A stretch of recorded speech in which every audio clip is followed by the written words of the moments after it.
This is where Fanny 100% ban. We're going to see the Jushin and the likes. Because again, this is going to be their last hurrah here. And looks like the first pick is going to be Nightmare. Oh, no. The first pick is DK. Wow, they actually banned out the chip. I know yesterday when they went up against Tianfeng Yao Guai, they did end up losing to The chip, Yisu's chip.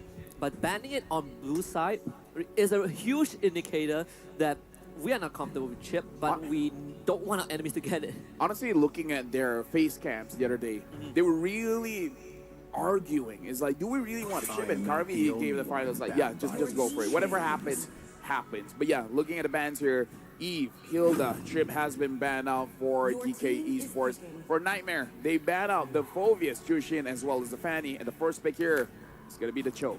You know what? I dig this, right? You take it away from Jaspin. He does have a secondary choice, which is essentially the Matilda. Yep, you can take Purify and deal with the Cho. So not too big of an issue for Nightmare. You could pivot to the Tigreal on the later stage if they wish to go down that route. But right now, Khalid, Hylos, those two are still in the pool. I think the Hylos isn't too bad of a pick, right, to deal with the Cho. Hylos. Honestly, yeah, Hylos is a good pick. It's just that haven't been having a lot of W so far. Yeah. Honestly, the Gato Kacha is pretty good That as well. too, yeah. But not a lot of people have been picking it up. And now for Nightmare, junglers, a lot is open. They pick up the Gato Kacha and the Valentina, as we talked about it. Which is good. It's fine, you know, Gato Kacha and high loss. I would say Apex 47 set the bar for Gato really high. 7 kills, what? 15 out of 16 kills, I don't know. That guy was a god-like Gato Kacha by the end of that game. So Khalid goes over to GK, just a trade Still back a and flex. forth. Still a big flex, yeah. Same as the Gatot. Because if I'm not mistaken, it was Samo on the Cho in one game. Yep. But yeah, I feel like they can flex this around. Now that they see the Valentina, I wonder what their mid lane is going to be. A lot of picks are still open. The Aurora is still open. If you want a controlling mage, if you want something interesting, you know, the Farsa, the Kadita, all is online. And they're going for the Sicilian. They want more range. I was about to say, Farsa sounds good until you realize there's a Gatot on the other side, yeah, right? true, And then yeah. it doesn't feel as good. Sicilian, at least you could take Purify. There's some ways, and you have that quote-unquote infinite scaling, and you don't give any good ultimates to Valentina. Generally, she doesn't like that ult. But there is a world where Soso can just steal raiding sandstorm or kick to dive Sicilian. We'll have to see. Suyo will be the choice. This could allow Nightmare to start banning out assassins and ban out the junglers for GK. Yeah, something like the Hayabusa, the Nolans, Alpha, all are good bans here. Or they can just target the Carvey, because Carvey as well has been really good on the gold lane, something like a Bruno. It really depends on what Nightmare wants to put in their gold lane, but generally, so far, a lot of teams have been banning out their Bruno just to make sure that whatever gold laner they pick up doesn't really get bullied, and if the Bruno is out, then the Harif is in the conversation as well. Yeah, I think Nightmare Esports knows that feeling pretty well as well. I think RQ Akira also got a taste of what the Bruno is capable of in that late game, especially when you hit Malefic Gun third item. It is such a big nightmare. So they ban an Alpha that is the usual answer to Suyo. It's going to be Moscow banned by GK. Very interesting. They want to make sure that the side lanes doesn't get punished all that much. And again, looking into the gold lane, because for Nightmare, they basically have their win condition-ish already. They already have the Valentina, they already have the CEO, they already have the damage dealers. The only one that's really open is the gold lane. This Gato Gacha could go Roam, could go EXP, but do you really have to worry about those picks? Because I feel like in Roam and EXP, a lot of choices. Yeah, you are not too bad dealing with, you know, Khalid or Sicilian. You could eat up quite some damage, and you are not a good target for the shoulder kick. Time to take the field. I'm thinking maybe the Beatrix for Nightmare, because this Bruno ban is going to come out anyways. At least for Beatrix, you can buy Malefic Gun, but you also have Renner's range, so you are not too concerned about getting dove on first and also getting poked out by the bad impact by Sicilian in that late game. GK, if they want to play poke, I'm looking at two marksmen here, Husky. I'm looking at a Clint, I'm looking at a Granger. Carvey did play the Granger yesterday. That too. And if you're talking about infinite scaling, technically you have the same argument with the Granger, where it's not damage, but it's more on the cooldowns, right? You can execute your Death Sonata all the time, your Rhapsody. So again, put it in the back of your mind. If a Granger does go through for GK, I probably would dig either the... I would still dig a Beatrix. I'm thinking Natan, but Natan needs some time and early game would not feel good. Let's see. Yeah, Beatrix will be the choice for Nightmare. I'm liking this. Yeah. You called it. Nightmare so far having a very solid pick and ban phase here and still hiding where this Gato Kacha is going. I would believe a lot of people still like him in the roam. But again, the Matilda is still up, so they can flex that by putting the Gato in the XP. But now, looks like the Nolan has been picked up at a CC... Terizla for Nightmare? Wait, which one is the goalie? Is it CC goalie? Yeah, it is CC goal. And okay. I still don't know where the Cho and the Khalid is going. It's the blast to the past. I'm thinking either you could consider Terizla, you could consider Arlet for Nightmare. Anything that allows you to get straight Hylos is to still the open. Sicilian. Oh, the Hylos too, yeah. Yeah, Hylos is still open. Again, a lot of great picks. A lot of great picks. If they want to make sure... The only thing is Hylos going up against the CC might not feel as good. So yeah, maybe something like the Arlet. Yeah, that's true, but CC is in the goal, so you're not too... Like, it's Beatrix's problem, right? Beatrix has that range advantage. And to go for the Tigro. I did mention this at the start of the draft as well for Nightmare. If they want to pivot to the Tigro, that would be great as well. Yeah, and we were talking about it. If there's any hidden strats, you show it now. And DK, they're showing it here. Is this the first Tigro pick in Wildcards? I don't think so. No, definitely not. Lovely used it. Lovely has used it. I would understand why you don't remember it. But yeah, Lovely has used it before. To be very fair, it's not the it's banned a lot more than it's picked, you know. Yeah. No, it's like I'll talk about it backstage. Okay. But now we see DK Esports going up against Nightmare. This match is for their own honor. We'll see which one comes out on top. DK Esports, can they use this double fighter sighting to win against Nightmare? Welcome to the Land of Dawn. Game number 1 in this first series, first best of 3 on day 3 between GK Esports and Nightmare Esports. All the gloves are off. Take off the leg weights. It's time to go full speed ahead. It's all for pride and glory. Both junglers starting again parallel. Purple for Suyo, orange for the Nolan, and we get a good start. We get a good start. It's alright. Well, I mean, we got Sifil. Yeah, that was the first thing I did. I looked over on the Basel side, and we got half of it, right? Half of the personnel. So it looks like a bit of an audio issue here, but again, no worries. We trust our marshals. Yeah, they're good at their job. Look at how they're dressed. It looks so cool. Right? Clothes make of men. Yeah, I'm so used to seeing them in, you know, like the jerseys, the official jerseys, the vest, but suit and tie. They look so official. Now when we meet them, they look much more confident. They look like our superiors. Yeah. I walked in on day 1 and I saw one of the marshals doing some checks, some routine checks on the stage, and I was like, do we have officials here? Like, who is this guy? I feel like now we have to call them Sir. Sir Marshals? Sir Marshals? Sir Marshals. Not gonna dox them for their name, but yeah. Let's talk about the draft here. For GK, I think it was the CC goal. I didn't see who was the roamer. Hold on. Khalid roam. Yeah, okay. Khalid roam and Samo is gonna be using the Cho on the EXP. This draft is relatively quite tanky. Even the Nolan, it doesn't have a lot of defense, but the Nolan is very slippery. So he should be able to get out of very sticky situations. They have a lot of ways to slow down the game. There's only one way, Husky, that's bad for them in slowing down the game, and that's wave clear. Oh, yes. Cho doesn't do it that well. CC does it very badly. The one that can really realistically clear the wave is the Sicilian. So this is a draft where the late game looks good, but they have to play more aggressively not to have the bad situation where Nightmare just takes down the turrets and their minions are stronger. A lot of things need to go right for GK. They have late game on knockdown, just like you mentioned, but it's about getting through the early to mid, right? Like, you're requiring a draft that in of itself needs to win the early game, but also to drag out to the late game. There's this big vacuum in the mid game that I'm worried about. When the item spike starts coming out for the side of Nightmare and they start taking fights at, 8 to 12 minutes, can GK kind of hold them off? But yeah, honestly, that's the oxymoron. It is, right? If you want to play a good late game, you have to be extremely aggressive in the early game to allow that late game to happen. I think this draft doesn't help as well because it's a draft that wants to go fast, but Yeah. at the same time, it's like we have a late game insurance, but Hey. to enable him, we have to win the early game. I would argue Sicilian is a good early game hero. Yeah, I mean, with He has CC, he has long range attack, and now everyone's HP is low. He might not be the ultimate killer. He's not the finisher, but that's why you have the Nolan. that is true. So I mean, we have to see the mid trio. there's some decent crowd control, right? My personal grievance with Sicilian is it is so deceptive. Like the Sanguine Claw. Yeah.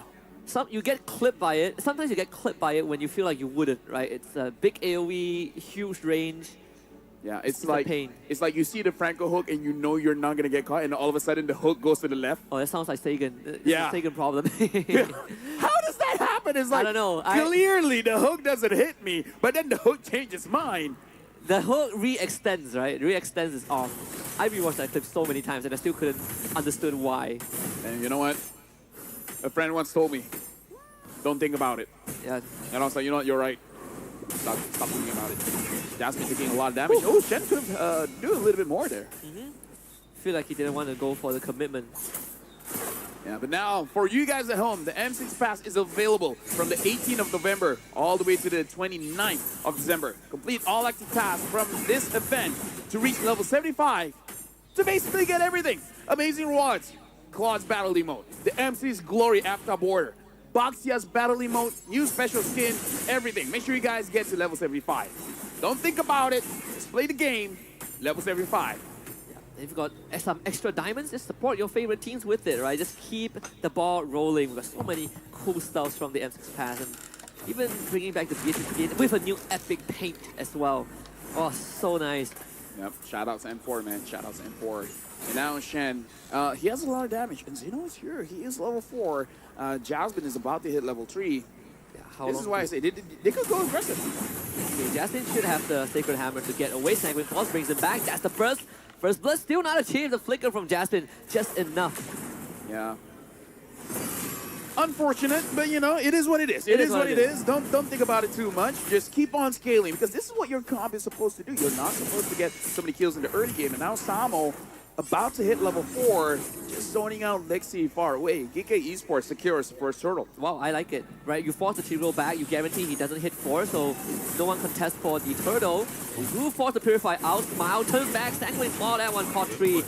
So Shen will push the rest of Nightmare back. I like GK Esports managing this early game.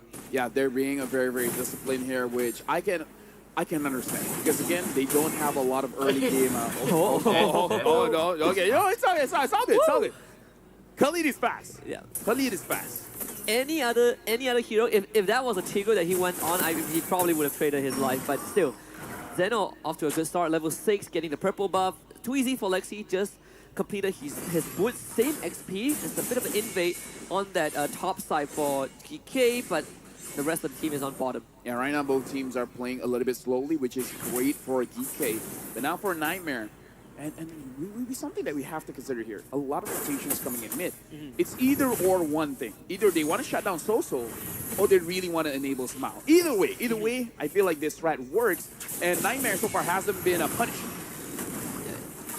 Almost punished Shen, who had to use the Raging Sandstorm plus Flicker. I think at the same time, it's also the dynamics between the roamers, right? Khalid moves faster than Tigro, but Tigro has that insane crowd control. He did use the Implosion just now with the commitment. Zeno shows up. Another attempt onto Soso's life. Gets pulled back, bad impact, first blood for Smile. And that's what you want, right? You're a late game comp, but you want something in the early game. They have 1.1k ahead, but now looking at the goal lane, looks like an attempt. Carvey almost getting Cammy. Zeno, you can go in. He's dead.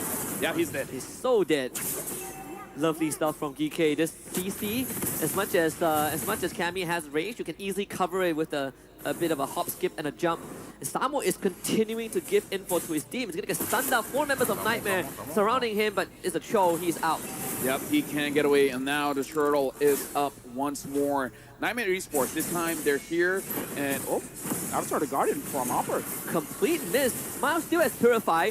Good knockout to intercept the dash from Opera. They find a kick on a Soso, who just joined the fight. And Raiding Smash on point blank on a 2. Nightmare Esports still wants to win this turnaround. Jasmine with the implosion. Sacred Hammer. Zeno will escape. Samo getting chased down. Lexi misses the point blank arrow, so GK only loses 1. Yeah, very good from Jasmine. The timing as well. Make sure that he's able to get the stun onto Zeno to make sure that it's an easy turtle, and then too easy for Lexi got a kill. That's just an oversight, right? You stand in front of a Suyo. Not a wise choice for Samo. Yeah, the execution damage, man. Yeah, that too. The one that was nerfed was against neutral stuff.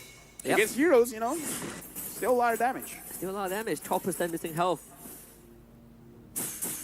Now looking at the top lane here, Carvey, even though he is a fighter, he is a CC, he's still being relatively careful going up against Cammy and Jasmine. Jasmine does not have the implosion or the flicker, but Carvey might not notice.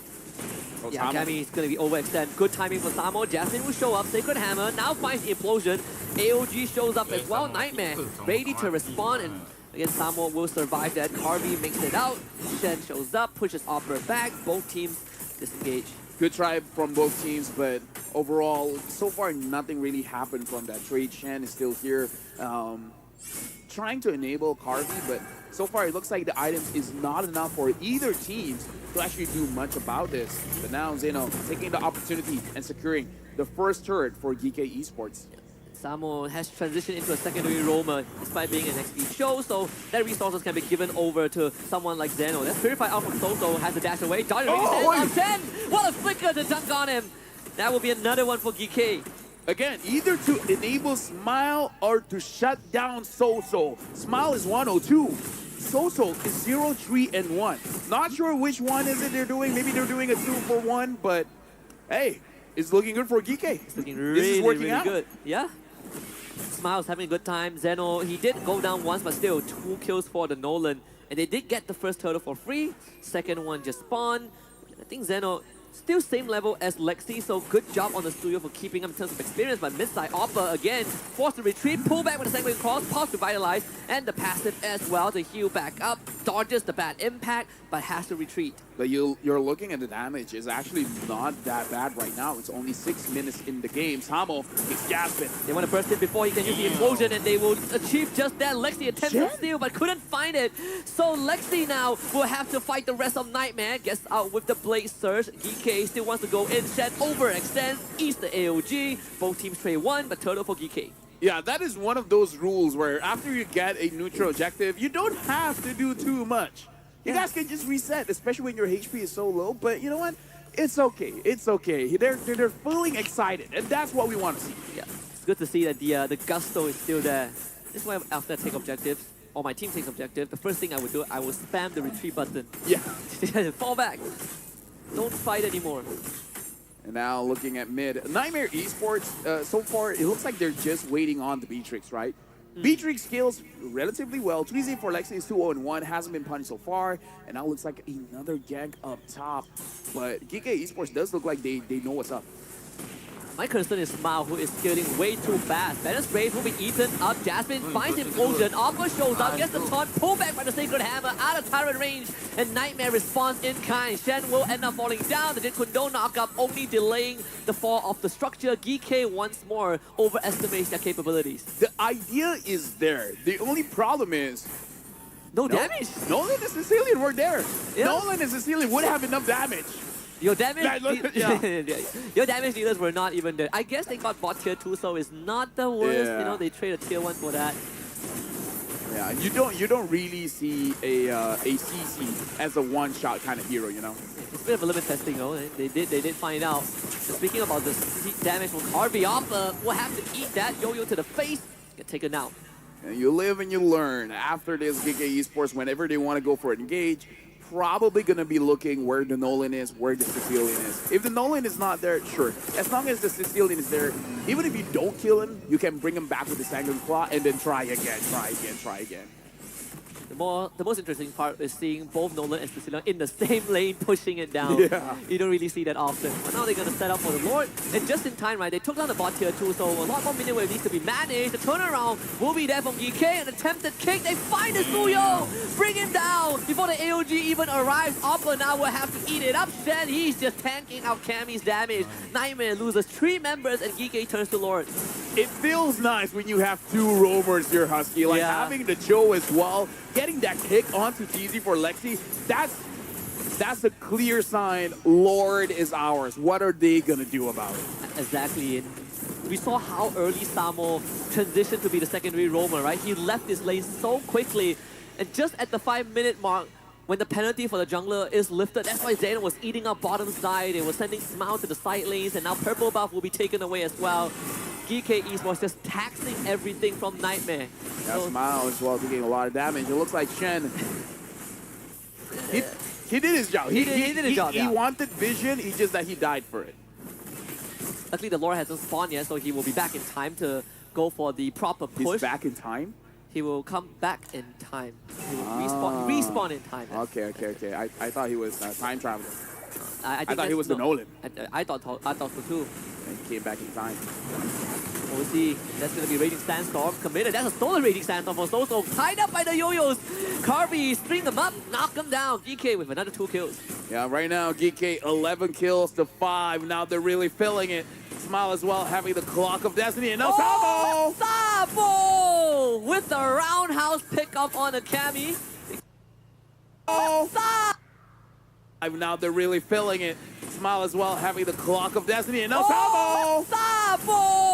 With the roundhouse pickup on. And now GK, they're definitely in control here. 7,000 gold lead. Nightmare Esports, even though they do have the Beatrix, does not look good for them. Yeah, Cammy has no space to farm at all, and now you gotta deal with a supercharged Sicilian. Oh boy, those bad impacts are going to hurt.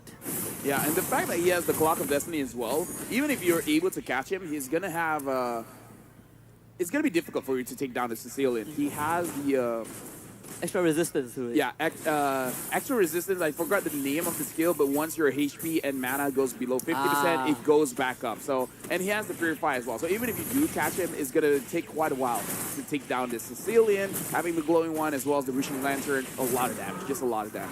I just call it the Elegant Gem effect. Ah, the Elegant Gem, huh? Elegant Gem. Yeah. I remember the name, but yeah, now it's it doesn't come to me either. So 7.2k gold lead. In under 12 minutes for GK. Even with the Athena shield, that's still 15% of Oppa's HP.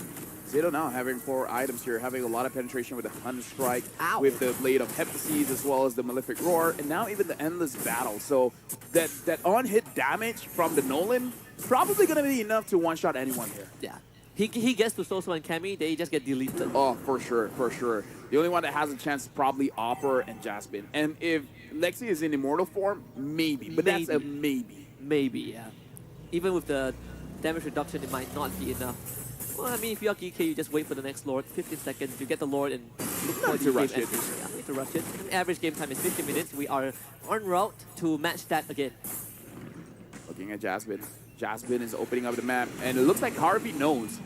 He might not know it's Jasmine, but he knows someone is there. So right now, he doesn't have the element of surprise. And now Shen has to use the Raging Sandstorm to get out of dangerous situation. But now it's the Lord. Yeah, they saw too easy for Lexi there, so they know that the jungler won't arrive in time. Jasmine attempts to flick implosion, zones them out to allow Lexi to steal the Lord. And GK, they want to punish Nightmare Esports, and they are doing just that. 3 dead already as Shen re-engages, dodges the Banner's Rage. Carby once more couldn't get to Cammy, but still Nightmare, they committed daylight robbery. It was a good thing Lexi was able to steal that away, because honestly, GK saw that coming, everyone dashed out, no one was hit by the implosion, so good on them, but still, Lexi was able to secure that, but now GK, they want to end this. Oh man, with Cammy going down, I'm not sure if there is enough time to fresh minion wave to come in from the mid side. Smile does drop, Soso, Jasmine, and Oppa will all be back. And thank goodness for that Lord steal. Nightmare Esports are not out just yet. Oh yeah, Nightmare, they still have a fighting chance.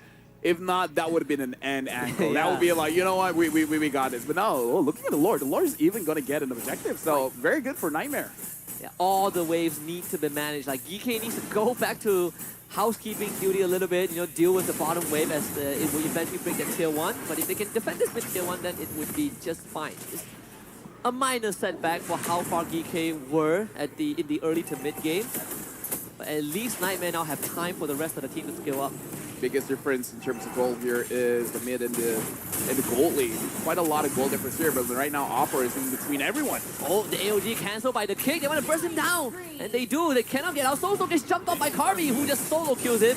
Too easy for Lexi. Shows up with the Blaze Surge, but has to escape. This is not a fight they can take. Oh yeah, that was a nasty 1v1. Soso 0-6 and 2. I know how it feels, man. I know how it feels. There's nothing, like he can't really steal a lot of ultimates, and they didn't give him the chance to, right? He only managed to see Smile and maybe sometimes Shen. No chance to steal a kick, but even the other spells don't feel exactly the best for him. Yeah, he even has the Purify, but the thing about a Purify is that you'll be safe from Choke, but you're kind of not safe from everyone else. Like, you can't run away from the CC, No. you can't run away from the Nolan. Negative goal from Nightmare, but does it really matter because it saved you the game? Yeah, it saved you the game. It is sort of expected, right? It's either you get a net negative or you just lose the game. Although they did lose mid inhibitor, which is the more easily manageable one compared to the side lanes. The Lord coming up in another half a minute on top side. You see Oppa already setting up that wave a little bit. Maybe Nightmare can make it there just in time for the objective.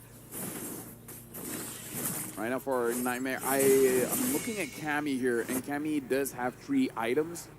I feel like it's not where you want to be, but at the same time, you got to work with what you have. And I feel like this 3 items is going to be relatively okay for you to get a few kills.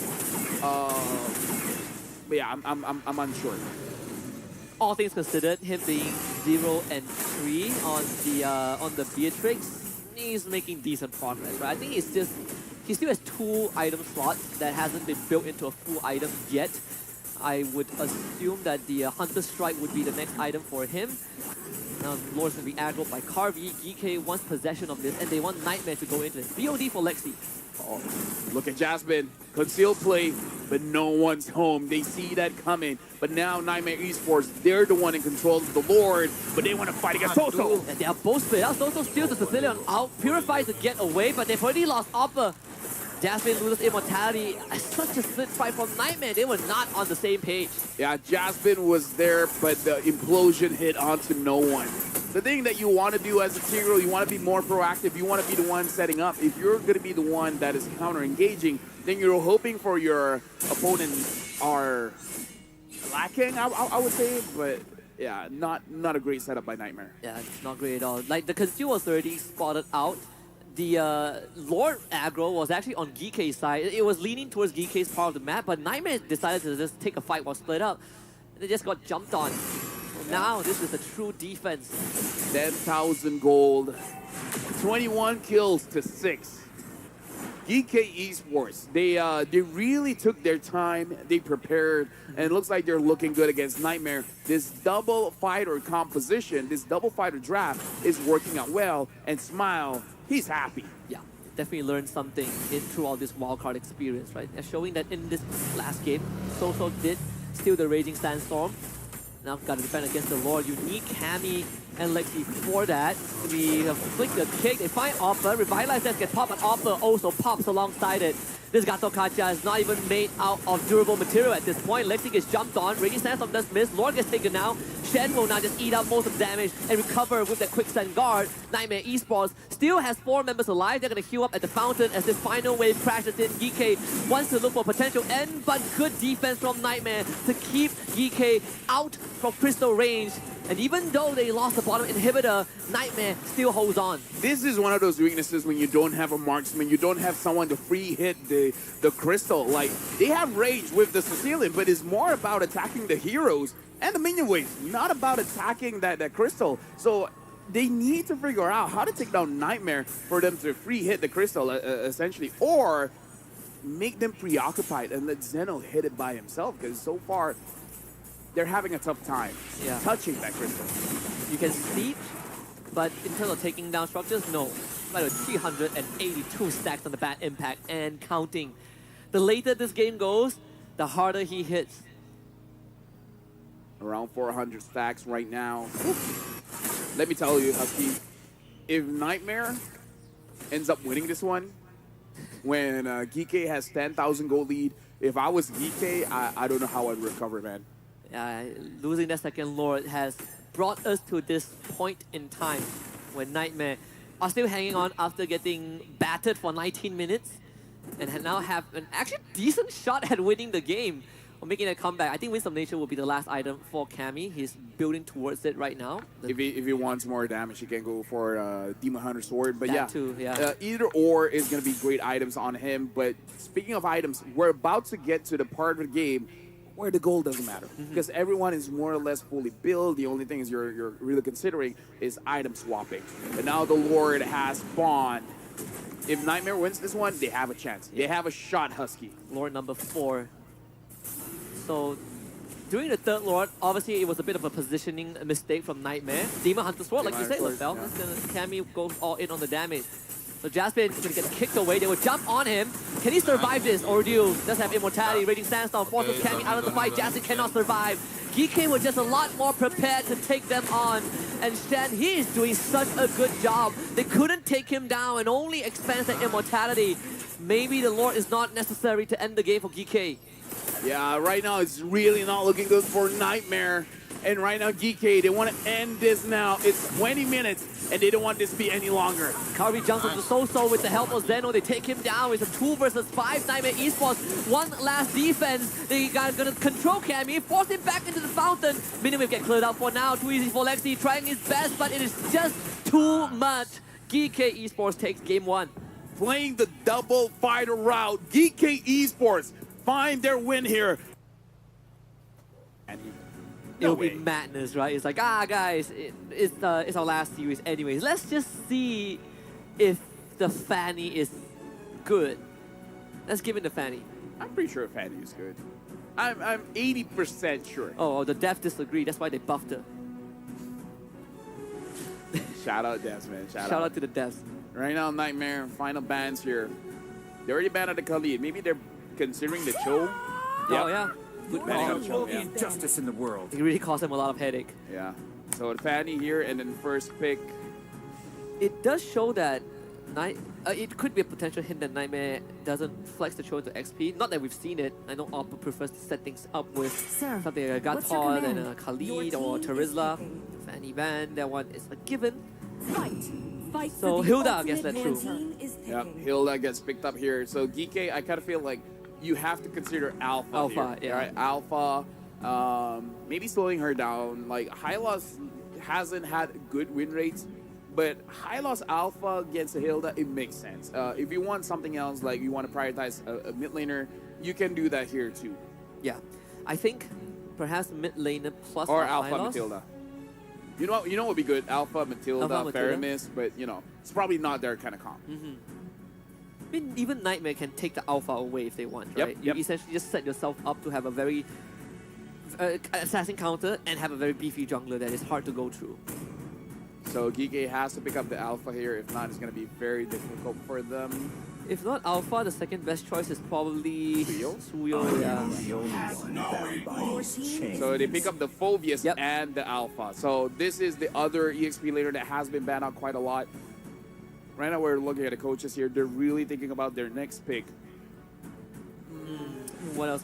This could be Eve is banned now, so they could take their jungler here. You can go Suyo for the Suyo Alpha matchup, and you can go for Aurora as well. So the Aurora comes up for So-So. Yeah, Aurora pretty solid to stop the movements from a lot of fighters. Just have to be careful because we've seen that GK, they want to gank mid a lot. And they need a very strong roamer here because we have to consider that this Hilda is going to the EXP. Strong roamer, what else is left? There's still the Gathod. Yeah, honestly, Gathod is still good. They go Matilda if they want. They stick with the Nolan first. Okay, so you essentially just want to move faster. Although the caveat is that you are dealing with a Phobius, right? Oh, that's something that could hurt your team because you let him keep resetting the passive. Matilda gets taken by GK. I like this still a lot. Yeah, Matilda Alpha, Matilda Phobius. This is a combo you don't see a lot. That was why I was considering maybe they should take Matilda for Nightmare, but then again they want to protect Lexi's pseudo Time to take the field. Oh boy, Your team this is actually kind of banned. negates the fact that GK had to spend all first 3 bans on, you know, must ban heroes, right? Now they get to focus on Cammy, they ban Bruno. Oh yeah, like you want to get those lane oppressors out. Maybe even consider a Harif, but I would say Phobius is okay-ish against a Harif. It's honestly more of a skill matchup more than anything. For Nightmare, At night. Your team they're is betting out. banned. Okay, yeah, betting out mid lanes, respecting Respecting. the Sicilian. What other long-range scaling mid laners do we have? Long race, I mean, you have Technically, Farsa, Odette. right? Oh, yeah, I suppose Farsa so. too, Farsa Farsa too. But we, against a Matilda, no. No. For GK. Oh, for GK? Yeah. I can see that, right? You have Matilda to save you. I'm thinking it's not too bad of an idea if they go back to the CC go again. Sure, there's a Hilda, Or Phobius go, hold those. but if you tie the Hilda up with someone, it completely negates what she can do. Oh yeah, that's true. Yeah. That makes good sense. Yeah.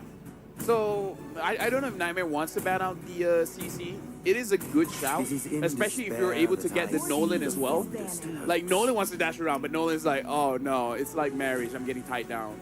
And then you have a Phobius, right? You have the third wheel showing up, taking you out. Oh, that's not how that works?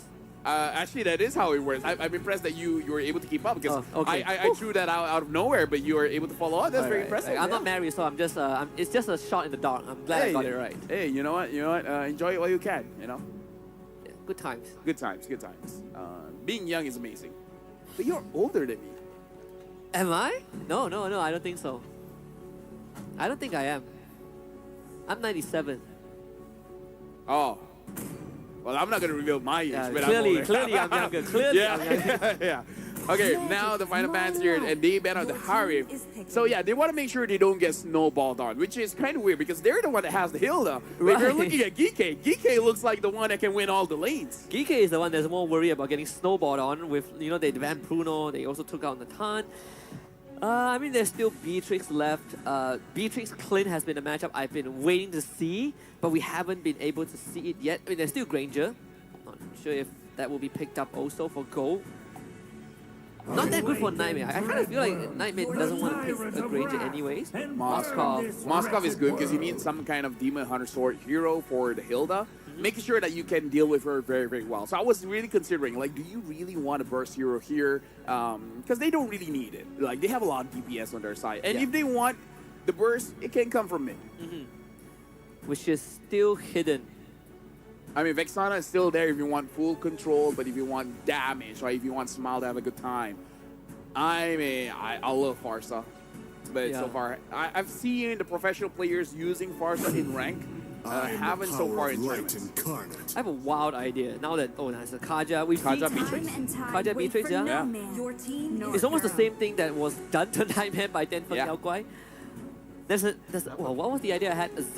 I have Xavier somehow. Somehow it popped out to my mind. You want big damage? Xavier is not bad of a pick. Kaja steals someone and then Xavier puts him in his place. Just let him stuck there. Yeah. Let's find out who's the mid lane. Okay, so they actually So picked my draft made true, but I was like, oh, it's probably not their kind of draft, but apparently I'm wrong. Yeah, It is their kind of draft.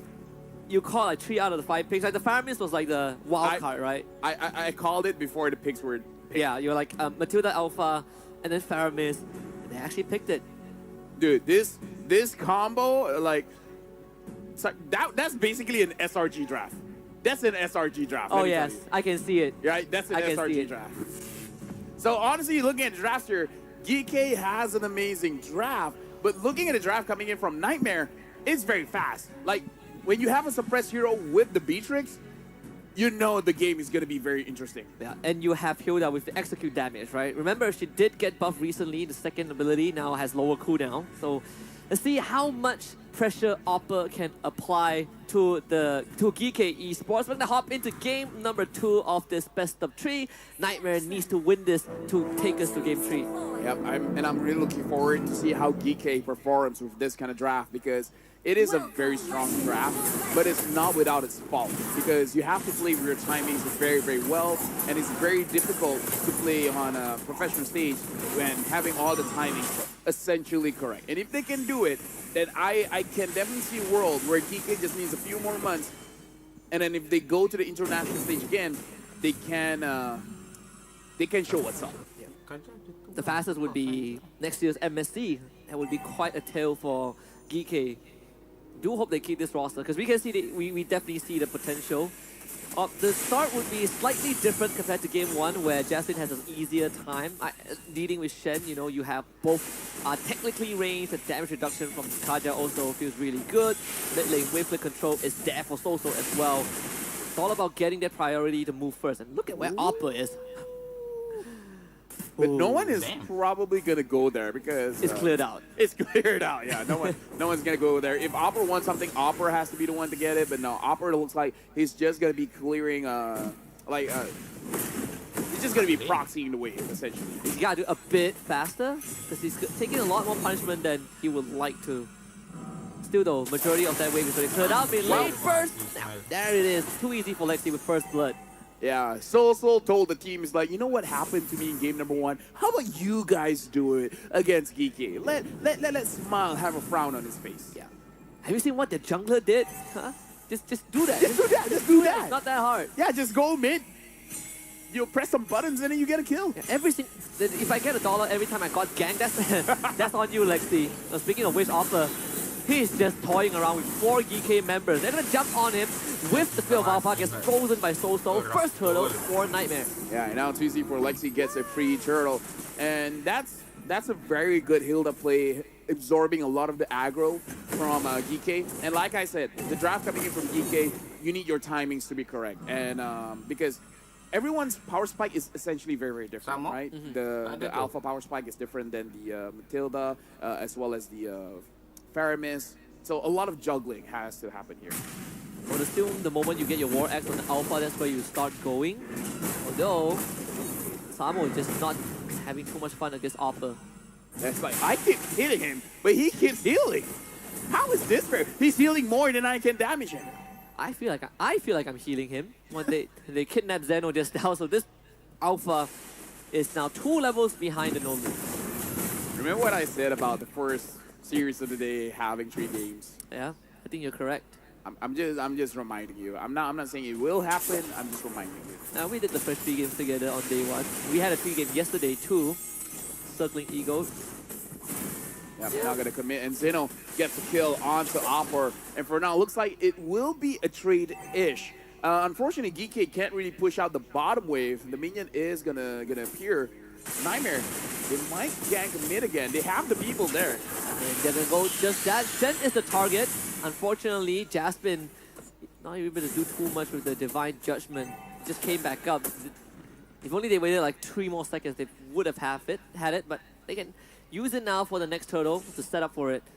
Carby basically got side back, right? He lost the top tier 1 in under 4 minutes. I think they want it now. They want it now. There he is in a full combo. And the Faramis though saves Samo. That is good. It's a trade. Hey, one ult to save your team, and then everyone else using their flicker, their ults, and everything in the kitchen sink. It feels good. It feels good really timing. Good stuff from Smile. Although both ultimates, both Divine Judgment and Netherrealm have quite long cooldowns in the early game, so DK now finds himself on even ground. Without the Netherrealm, I wonder how they would approach this. Probably get a kill first here, because the Nolan can come in and execute someone, and all the while Soso is just poking everyone out, but they're focusing on the turtle. Someone has to stop Lexi, but no, he gets the free turtle. Yeah, he's a level ahead of Zeno also. Ismail can't really stay there, he has to flick it away. Constant poke from Nightmare is a bit annoying, especially Soso on this Aurora. The spear does miss, which means Carby now has to start backing off.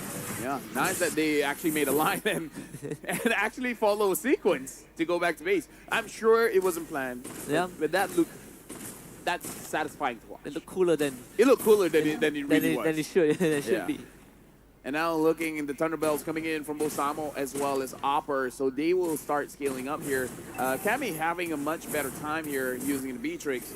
And Jasmine, with this Kaja, is becoming question mark for GK. Everyone has to be super careful because going through a bush, it might be your last because a Kaja can be there and then all of a sudden you're dead. Matilda not the best hero to open up bushes either. Can't just walk straight into it. They're gonna do it again this time. NetherRealm still comes out in time to save Samo. That's the second time GK Esports saves that XP laner. That will be frustrating for a Kaja, but at the same time, seeing the opposing side having to use a lot of ult as well, kind of feels good. It is a good trade. Yeah, it is a good trade. An offensive utility for a defensive one, but GK wants to amp up the pressure, gets stopped again by Soso. Yeah, Soso's having a very good time here on the Aurora. Always making sure that he at least freezes 2 people, making it so that it's a good offensive and defensive tool for GK. Really finding difficulties here to actually start a fight because Opera is opening up the map and they're using this Matilda safely, like defensively, I think. Half of Zeno's health bar. Opera will spot out both of them, circling Eagle, guiding Wind from Shen, but Zeno wants to re-engage, disengages in an instant. They get the freeze onto Smile, wasn't ready to react to that. They find a trade on the Opera, but Samo also gets blown up, 2 for Nightmare. Yeah, I think DK, it was still good for them because up top, Moskov is free farming, he's able to get this turret eventually, and now Soso looking very low. Almost gets wiped down. The pull on the Alpha, but another NetherRealm to save him for now. He runs out of the range, but was able to cover enough distance to get away. The third turtle though for Nightmare. Yeah, Nightmare is looking especially good right now. 3.5k ahead. GK, at least they don't lose too many members in terms of kill. It's very much manageable for both teams. 4-2. Cammy is going to scale up. Harvey, he's getting the items that he wants. I'm just worried if he doesn't get the space that he wants, especially if Jasmine starts being a little bit more stingy with his Divine Judgment actually going for Carvey. Every time Jasmine pulls someone back, GK are forced to run towards Nightmare Esports, and that's where Soso will have a much easier time learning all those crowd controls. 3.5k lead for Nightmare, still pretty manageable for GK. Ooh, never mind. I thought Carvey was more ahead. Only 1 item here. And Beatrix having 2 items, you have to consider the Beatrix items are very expensive. So Carvey's not having a good time here, Husky. And now he's not gonna... Oh, okay, good flicker. Thankfully, he has a flicker. Now Shen has to be a bit more careful. Circling Eagle hits on the Jasmine. So the bot tier 2 will be saved. DK wants to go for the engagement of Alpha, does miss though. They fully commit into the Aurora. They soak it up with the NetherRealm. And now they will bring in the XP laner with the Vengeance, take out Alpha, and Samo somehow survives. Yep. Nightmare still in a good position though here. Again, Soso and Cammy, it's very hard for you to get onto them. The only difficulty for GK here is that who's really going to be the one engaging in the fight. Because the Alpha, and it's either Zeno or Shen. It's better if the Phoveus has a flicker so that he can have the initial start and then everyone groups up around him and then Zeno can come in with the Spear of Alpha. But yeah, it's not happening because he is using the Vengeance. It doesn't allow him to soak up extra damage. Because the only thing that I'm seeing here for GK is that they don't have an engage tool. The Alpha can engage, but having the Kaja there makes it more difficult.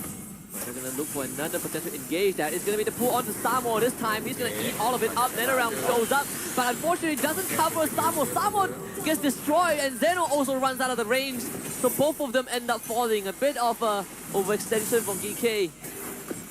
They were able to take down Kaja, but Soso is there. And that's why I feel like it's more difficult for Zeno to actually engage because it's either the Kaja, the Hilda, or the Aurora. There's a lot of ways to stop this Alpha, and then the Alpha can take a lot of damage when he's this far behind. He only has 1 defensive item, and the item is the Queen's Wings. It's good, but he has a long cooldown. So once the cooldown has been done, it's not consistent. You're not consistently tanked. I feel like for DK, they need to subconsciously remind themselves of how they position with the NetherRealm, right? Because 2 of the members walked out of range right at the end, and that kind of costed their demise. So Lord for Nightmare will come in from the bottom side. say GK has some pretty decent base defense. If Zeno doesn't get out, he escapes, but at the cost of their roamer. That was so quick. I barely saw the Matilda's health and she's gone.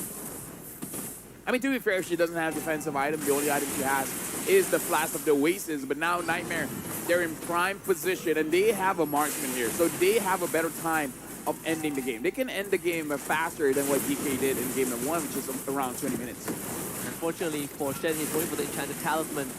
So won't have much defensive stats anytime soon. DK just needs to keep inhibitors alive. But yeah, their wave clear is not that bad. Wow. The health pool for Smile is not that big either. Yep. Right now for GK, like I said, this is a very strong draft, but very difficult to pull off. The timings is so critical with this kind of draft. Like that's why I thought they wouldn't go for it, because it's so risky to use this draft when you don't have a lot of experience with it. And losing 2 inhibitors and just off of the first Lord, 10k gold lead for Nightmare. Could be the last fight. GK needs to be acutely aware of Jasmine's pull. He has no flicker for another 50 seconds. Simon eats so much damage, gets pulled in, has a bit of health, so he escapes, but at the cost of Shen again, sacrifice. They find the pin on the upper. 1-for-1 trade. GK did have to expend Netherrealm though. Yep, Netherrealm not being there, and I feel like if you wait long enough, you can have it back around turtle time. Now the marksman trinity items have been built. It's a little bit late though, 11 minutes and 30 seconds for Carvey, but at least now he has something. Oh my goodness. I mean, the Beatrix has 4 items. I mean, Carvey is 3k behind, right? Ooh, poor dude. I mean, losing your tier 1 in 3.5 minutes definitely has its impact. Yeah, now too easy for Lexi having 4 items as well. Looks like for both teams, the Nolan is looking very good. Alpha 4-1, looking at the kill score, honestly not that bad, but really not oppressive. He doesn't have a good game here. But if they want to do well, this is where they got to do well. They got to be able to steal the Lord. Not only that, they have to manage, they have to be aware of the top wave, which is building up to a slow push for Nightmare Esports. 1.5 waves. They can steal. Circle Eagle. They try to bring Samo in, but he gets pulled by Jasmine. Intercepted mid-flight. And GK Esports instantly crashed and burned. 2 dead bottom. Samo gets gone now. Jasmine shows up. And Oppa feeling really good about the circumstances. Triple kill for Cammy. And Nightmare Esports now with the Lord. I'm gonna look to end the game. Oh, there you go! Another catch! Smile, unable to help his teammate out. Can't even react in time. Double kill for too easy for Lexi. And Nightmare Esports not done and out just yet. We will get game number 3. Oh yeah, 13 minutes in, they're able to end the game. Looks like for both teams, the Nolan is helping out a lot. But let me just say, man, even in SPS, MV got the Fanny as well. Yeah. What was the jungler again? Uni. Uni, yes. Uni got a Fanny. So yeah, shout out to ISF. Sakai's got the Fanny. If you guys remember, that was in the grand finals, right? No, it wasn't. It was because it was against Indonesia. Right. Okay, so semis, I think. Yeah. We'll see. I mean, Fanny banned out this time by Nightmare. Back on the red side again. So both games have been won by blue side so far. Khalid goes through. No Cho this time though for GK. Yeah, Nightmare continuing to respect that one. Yeah, I feel like for GK or Nightmare, if they can have some kind of catcher, then it'll be great. Cho's not there. The Kaja is still there. Technically Suyo can catch. Yeah, honestly, Suyo is still a good pick here, but it looks like for both teams, they might prioritize the Nolan. I think so too. So if you mentioned the Bruno, if this comes true in a second, on the red side, then it would be quite a different scenery. But still, they go for the more stable one, Hylos and the Aurora. Nolan Bruno will be good here for GK. Just saying. Yeah, I agree. Alpha Bruno also not bad. Oh, Beatrix. Beatrix Cecilia. Completely forgot that the Cecilia was let through, right? Yeah, but now they have 2 scalers here, Husky. Like, Cecilia want to scale, Beatrix want to scale. But we saw in game number 1, they can accelerate. If they get the Nolan, right? Nightmare takes Nolan here. Or Yeah. Bruno. And then ban the other one. they take Bruno and everyone starts banning junglers. Yep, I can see that. I can see that happening for sure. Let's see. I feel like if you are Nightmare, you I would take Bruno. I personally would take Bruno, but they would go for Hayabusa. Ooh. This was also a game 3 pick for Too Easy for Lexi on day 1. If I was Smile, I would not be liking this. No, not at Be all. like, Coach, Nani. I have GK scratching their heads. It's like, we have 2 late game heroes, and now we have a Hayabusa to deal with. They might need. It must feel so sad banning out the Hilda. Yeah. No, they needed a Nolan, but there's no way, right? There's no way. There's no way. True. So I'm thinking, what other fighter type heroes that can go inside the jungle that can potentially deal with the Hayabusa? No Cho. I mean, Khalid is probably your best choice. I'm thinking like a fighter in the jungle. A fighter in the jungle so Fredrin. that... Yeah, I'm thinking of Fredrin. I'm not going to lie to you. I was thinking of Fredrin, but even I'm thinking like, is it enough? And is it in their arsenal? And it looks like a very harsh environment for the Fredrin to operate. Just based off of the first 3 picks of Nightmare, it's not the easiest thing. So Nolan banned out.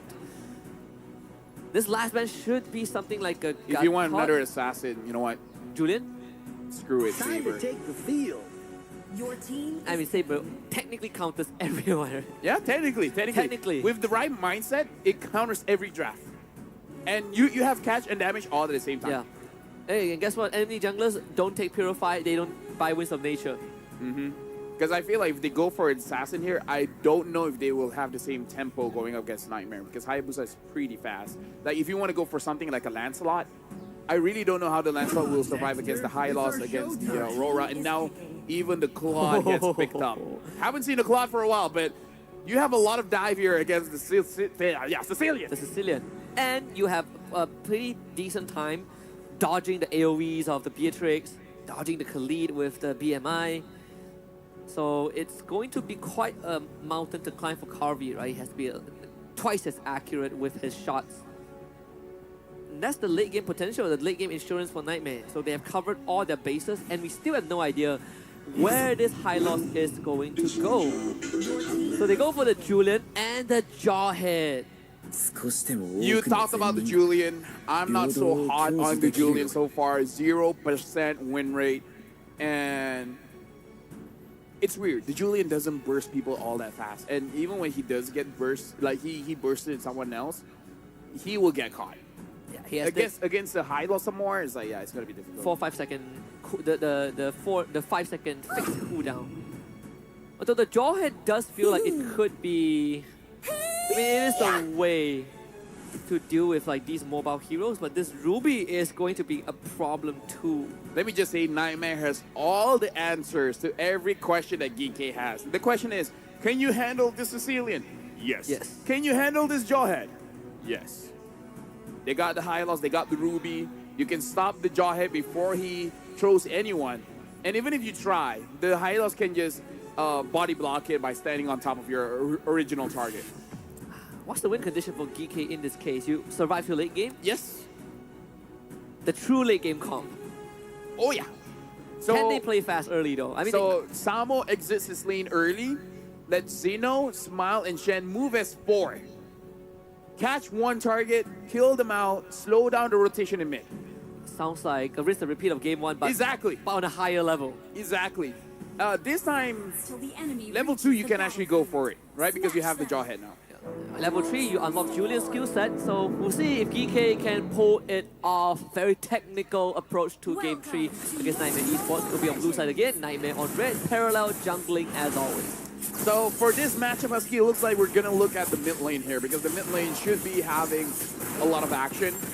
Too easy for Lexi, he does have the option, but knowing Hayabusa players, they do like to gank the mid anyways. Jasmine is here, seeing the rotation coming in from Shen, seeing the rotation coming in from Zeno, and now Zeno already has level 3. So if they want to go very, very aggressive, they can go very, very soon. It's just that Shen does not have the ejector so far because he upped the smart missiles first. Oh, they went in! The Sanguine Claws, bad impact. Jasmine has to use Revitalize for that. Again, level 3 is where you unlock the Julian. Oh, they want to try for this. Shen is about to hit level 2. Now he is. Gonna eat us on the damage. Save Zeno in the process with the injector. Hey, that's an option. That's always an option. Bot side though. Instant rotation to the bot side. They're gonna look for Cammy. The chains knock up. One last hit. Cammy goes down to the minions. First blood for Carvey. So far, very good showing by Zeno. Too easy for Lexi is going to be the one securing the gold crab. And again, I think one of our pro players has said a lot of attention is on the gold crab so far. I believe it's... Is it Zia? Oh, yeah, I think it's Zia, right? Zia. Pretty interesting interview. I saw it this morning. No Jasmine caught out. That's a second kill for Zeno. Only Shadow Kill will take out Shen in the process. It's a decent trade. Yeah, very decent, but again, as long as Mal survives, everything is good. Carvey has a kill on his side, so you feel even better for now. Looking at how the turtle is gonna spawn here, I would say Geeke does have the advantage here, but it looks like Nightmare is the one that's gonna start up the turtle. Gonna take the purple buff first before they show up. Turtle is incredibly low. Samo commits the Raging Stance on force out the quad shadow from Lexi. What? Secures the turtle for his team. So it really doesn't matter as Zeno knocks out So-So. The rest of Nightmare Esports are incredibly low but are able to disengage. When I say that it's probably Geeke favorite, that's not how I imagine it to turn out to be, but you know what they say, Husky, it is what it is. It is what it is. It is what is it. It's life. Yeah. It happens. It happens. And now Samo. Honestly, this entire series, Samo has been playing his role very, very well as an enabler for the team. He actually has been playing out of his mind. So consistent. We saw Cho. I mean, game 2 he played Phobius, so that was more. It's a bit different. Not as flashy. Not as flashy. You don't really move as fast. But you give him something like Khalid Cho. Oh boy, he does so well. Justin tossed over the wall. He's just getting ragdolled around, knocked up, and at the end goes down to Zeno. Yeah, even with the glorious pathway, it's not enough. Slightly too late also, right? So you don't get to benefit from the movement speed and regeneration. Yep. Plot's kid, by the way, looks amazing. Shout out the M6 kid, man. Statue also looks great. The sacred statue. Can M7 have a tank? I mean, come on, man. I need a tank. Okay, so which tank would you want to have? Grok. Grok? Yeah. I was thinking Tigreal, because that would be one of the few staples. They have time to consider. Another toss over the wall. Unstoppable Force attempt to escape, but doesn't really have the health to tank up that, but the magic damage from Zeno and Smile is a lot. So Jasmine once more uses Glorious Pathway and revitalize. Yep, Samo is there waiting, just in case if they want to re-engage into the fight. So far, looking at the goal laners here, Cammy has died once, but I feel like he's still having a good enough experience here to actually be able to farm up. And so far, Geeke, even in the mid game, it's still dangerous for them because so far Geeke is looking okay. 3 kills to 3 kills. The goal lead, there's really not that big of a difference. Nightmare, the mid game power spike is going to be very strong for them. So Geeke really has to keep up the discipline and try to catch a lot of mistakes from Nightmare. Unstoppable Force again. Shen looking for a toss. Just displaces Oppa. They want to look for Jasmine, but he's healing up on the Glorious Pathway. Shen with a smart missile trying to do as much damage as he can. Ogi Shadow Q goes up. Good retribution from Zeno to get the turtle. And it takes so long for Shen to fall. And Geeke finds 2 kills. That was a very messy team fight, especially from Nightmare, because if we're looking at all the damage dealers, they're all healthy, man. Shen got taken down, sure, but look at Carvey, look at Smile, look at Zeno. Yeah. Everyone's HP is essentially full. It took Shen so long to die, even though there were 2-3 people on him. And also special shout out to Zeno, his first item is the Blood Wing, so taking him down is even harder than I think Nightmare would want it to be. Cammy trying to shove the wave out. Samo doesn't really care about it. Top tier 1 falls. Blood's BMI is stripping me, man. Because when he uses the BMI, I thought it was the King's Calling. And I was like, wait, that's not Mincitar. Look at it. The circle reminds me of the King's Calling. The monkey hologram does look a bit larger than usual. Right? It's not just me. I'm not crazy. You're crazy. Wow. What's crazy is that they're trying to gank Samo, which... Pretty crazy. That's crazy. That's pretty crazy. That's pretty local. Yeah, pretty local for sure. I can respect the attempt. Oh, yeah. And I don't think they had any inside heal just now. They commit so much onto Shen. Poor dude ate at least 3 ultimates. And Opera now needs to escape rating. Sandstorm from Samo on top of it. Opera cannot spin his way out of that. Good change for the lockdown. Carvey finds a double kill. So Nightmare, honestly, I can respect it using all your skills to make sure that Shen gets taken down, but then that just enables the rest of DK to be like, now we can fight. Zeno is free, the Smile is free, Harvey is free, and now another thing that's free is apparently this turret. Yeah, 3 ultimates just for a Tim Tan. Feels a bit of an overkill. It felt necessary for Nightmare, but the cost outweighs the benefits. If I was Shen, I'd be like, you know what? Sure. I'll take it. I'll take it. It's like, I died 5 times, but this is one of those games where you don't look at the KDA. You look at what the impact really shows the team. Another pull. Shannon's ready for that, so let's get the extra shield from the ejector. And Nightmare definitely learned their lesson, but how do you contest this turtle? I feel like Jasmine has to get on top of Zeno. Get on top of Zeno. Okay, they're just gonna burst it down. So much damage. Now Shen, he's fishing. Good Sanguine Claws. Good stun though. If not, Shen would have gotten the toss. Yeah, but right now the quad is going down. Bottle, Carvey! Oh, the RNG so close. Carvey really dancing with that flicker. Oh yeah. Too easy for Lexi. Something to put into consideration is that he does have the Sky Piercer. So if Carvey was late on that flicker, he's gonna get shut down for sure. Oh, look at that gold difference. A lot of gold on Carvey here. So much gold. Nightmare really focusing mid-side. Another toss on the Opera, so he is gone. Flicker Raging Sandstorm coming up from Samo, forcing Nightmare Esports to disengage with the glorious pathway. Yep, and even look at that. Soul was low HP there. Carvey, I believe, just hit the end of his Ren or Apathy to make sure that Soul was that low. And now with a 3,000 gold lead, looks like EK, all this while, they just needed the Sicilian Husky. Yeah, they play differently with the Sicilian. It doesn't feel like a late game hero. He's 007. He is the James Bond from Mena. And Soso is going to get caught again. They have the indicator on him. He is the target. Bounty claim. Monster kill for Carvey. Pull back on the Shen, but he's going to willingly eat out the damage. They can't even take him down. Double kill for Carvey. This guy has ascended. Lexi shows up. Play of the day. That's the play of the day right there. Carvey is legendary. Let me just type it out. You just know. Unbelievable.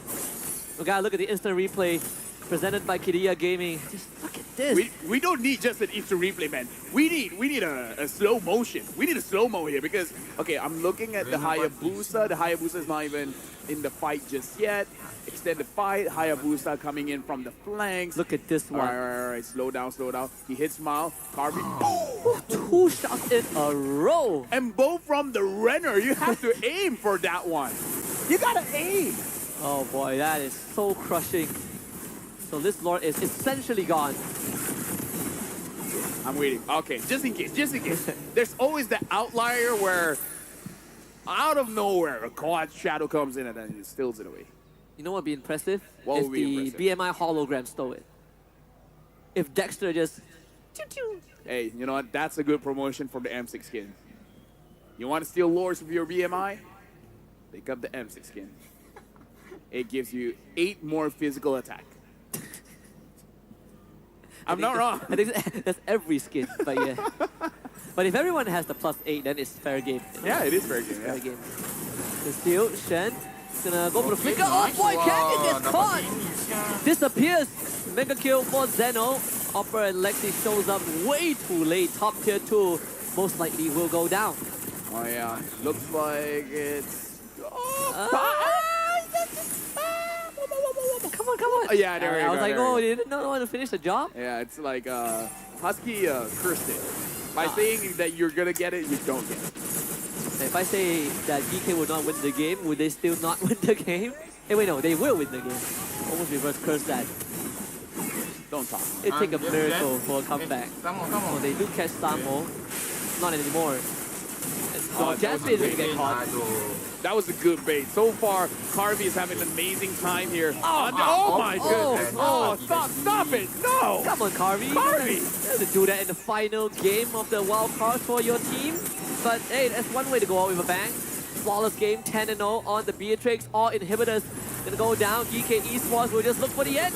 Bennett's Rage, Cammy, one last dance, one last duet, taken down by Cammy, 11-0 on the Beatrix. It is GG. GK Esports comes out on top 2-1. Hey, you know what? Carvey is saying, you know what? You've been looking so good on that Beatrix. Let me show you how I use it. And if we're talking about MVP performance, fair to say that was an MVP performance. Truly MVP worthy. And what a way to close out the wildcard run. Again, these two teams have really nothing to lose, right? They are not going to make it to the decider match anyways. This is just that series to kind of end the journey for the year. But still, GK Esports ended it strong on the back of all of their members. You have Samo who played well. Shen also had an amazing game. Carvey stepping up. We were talking about how, you know, no regrets, right? Yeah. Maybe they're talking about, you know what, just let's try the Sicilian. And then they got to try it today, and then they're like, you know what, it worked. It worked. It was great. So maybe next time, trust. Even if the Sicilian is not necessarily in the meta, maybe for you guys, it will work out.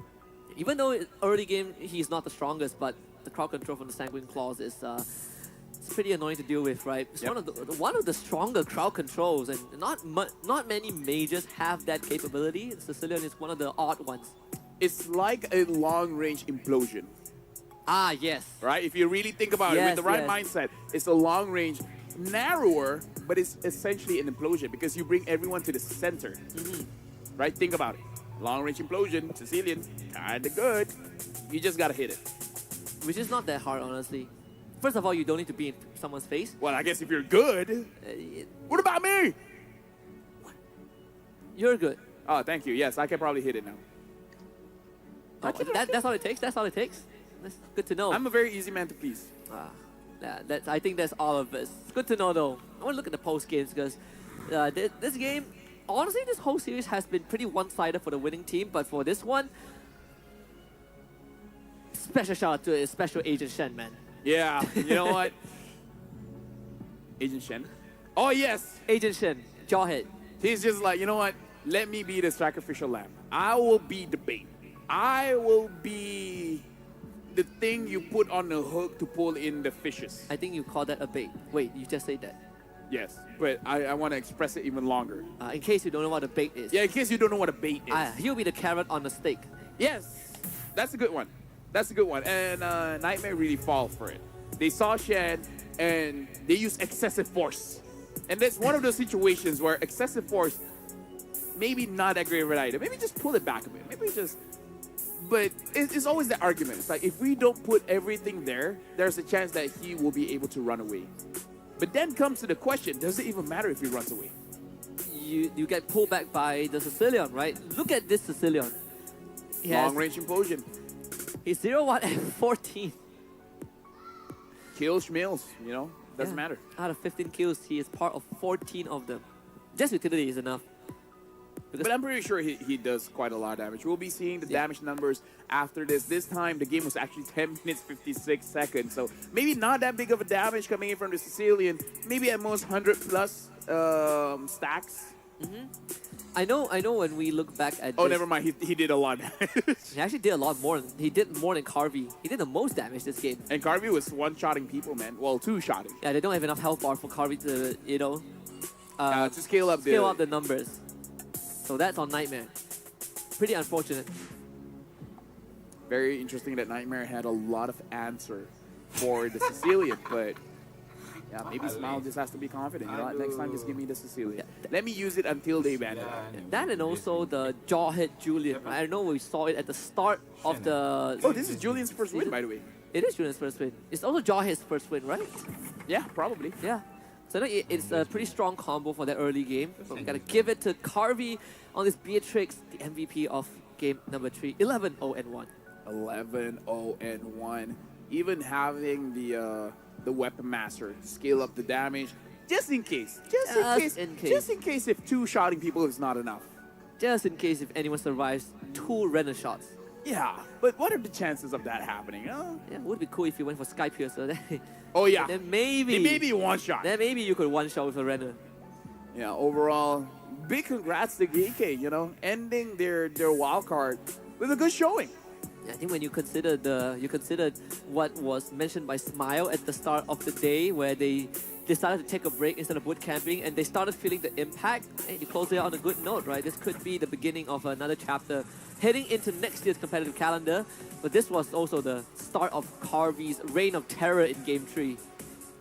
Something to consider as well for Nightmare. They gotta adapt to the speed of the meta, because like they said, like, people are moving too fast. And I feel like what they try to replicate by moving fast is that getting early kills. They see Shen, they go all for Shen, and then we'll see what happens.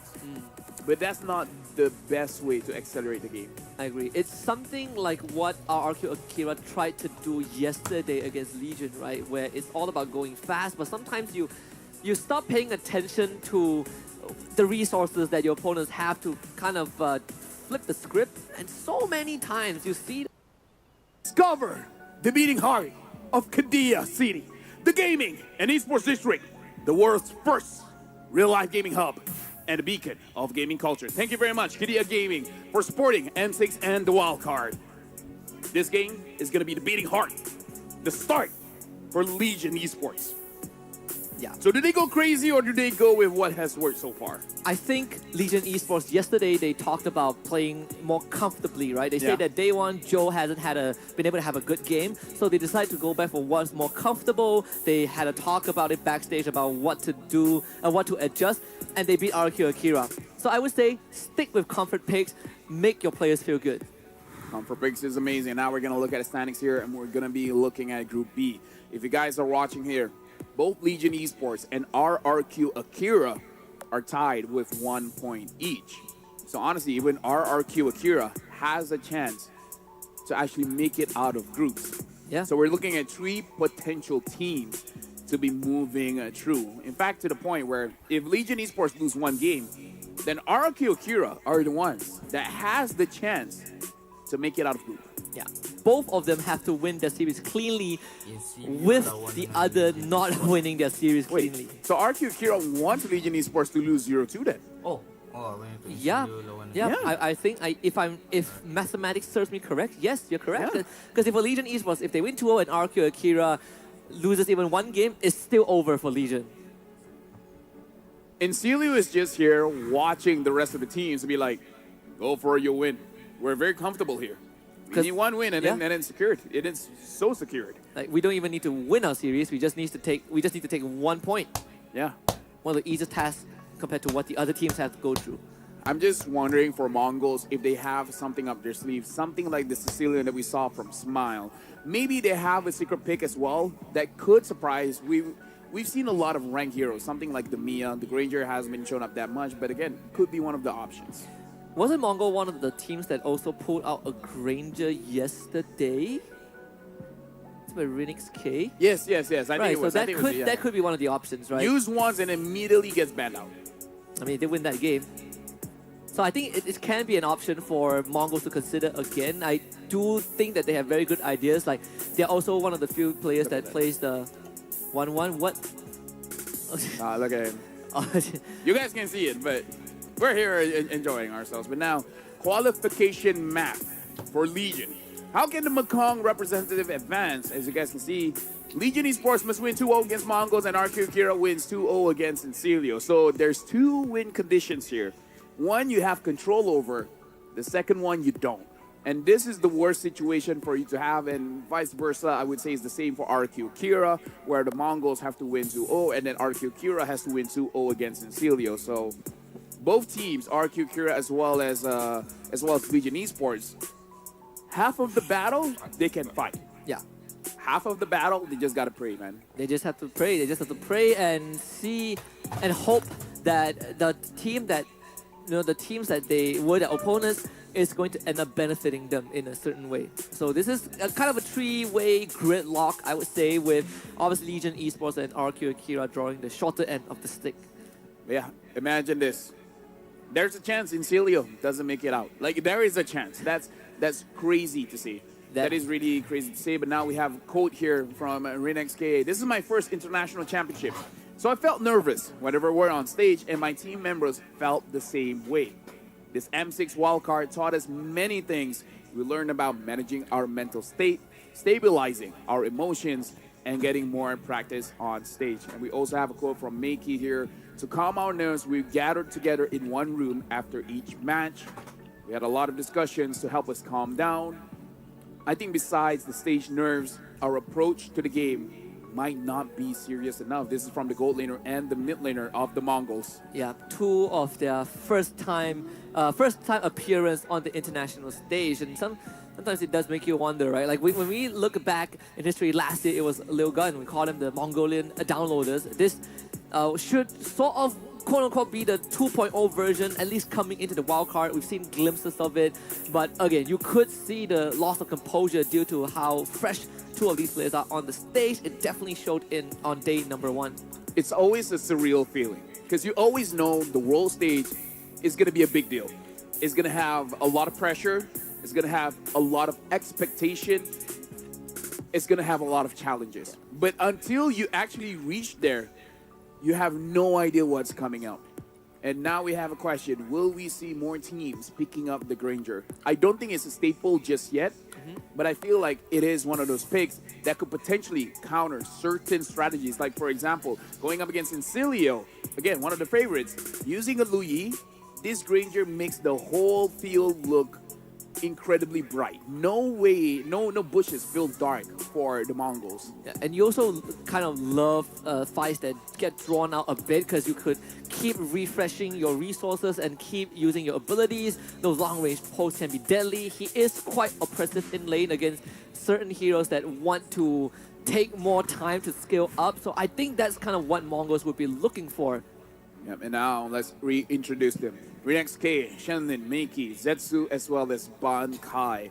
And yeah, they were the ones that debuted the Granger, showing how excellent the Rhapsody and the Death Sonata is at dealing damage and actually opening up the map. Yeah. So there's an interesting video about some of the players and how they got their name. And for Zetsu, it is just as you think, right? A reference from the anime Naruto, where... Sure, Naruto, yeah. Yeah, so he was stuck with that name because he used to be in a clan. So yeah, He was in Akatsuki, yeah. he was in Akatsuki. So do not cross him. He will find your family, and he will buy them. He will give them gifts yeah, like flowers and biscuits. Hello Panda, maybe. Yeah, Hello Panda. And now we have Legion Esports. We got day like Nart, Joe, as well as Meow. Where again, Legion Esports. People will say it's an upset that they were able to take down RQ Akira, but they just showed that they had the better preparation. That's it. Yeah, they definitely did. And they are the only team so far in the wild card that has been doing the lane swap between mid and XP, Yep. right? Something that did catch RQ Akira off guard yesterday. But not just that, like, Joe had a way better game yesterday. Also had an amazing mid lane performance. Nart as well. Yesterday was just a world-class performance from him on the Franco. And I was watching the game. Even you guys were like, the Franco is iffy. It could work.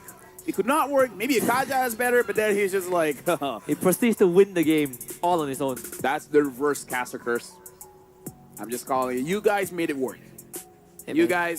guys did quite a lot. But now, we're going to talk to Sabo. A lot of anime references here. What is something we don't know about Daylight? Daylight is good when he plays in a serious tournament. But in scrims and ranked games, he plays like a bot. And I just want to slap him. He even nicknamed him Solo Kill God. Sometimes hard work isn't enough. With luck, we made it here.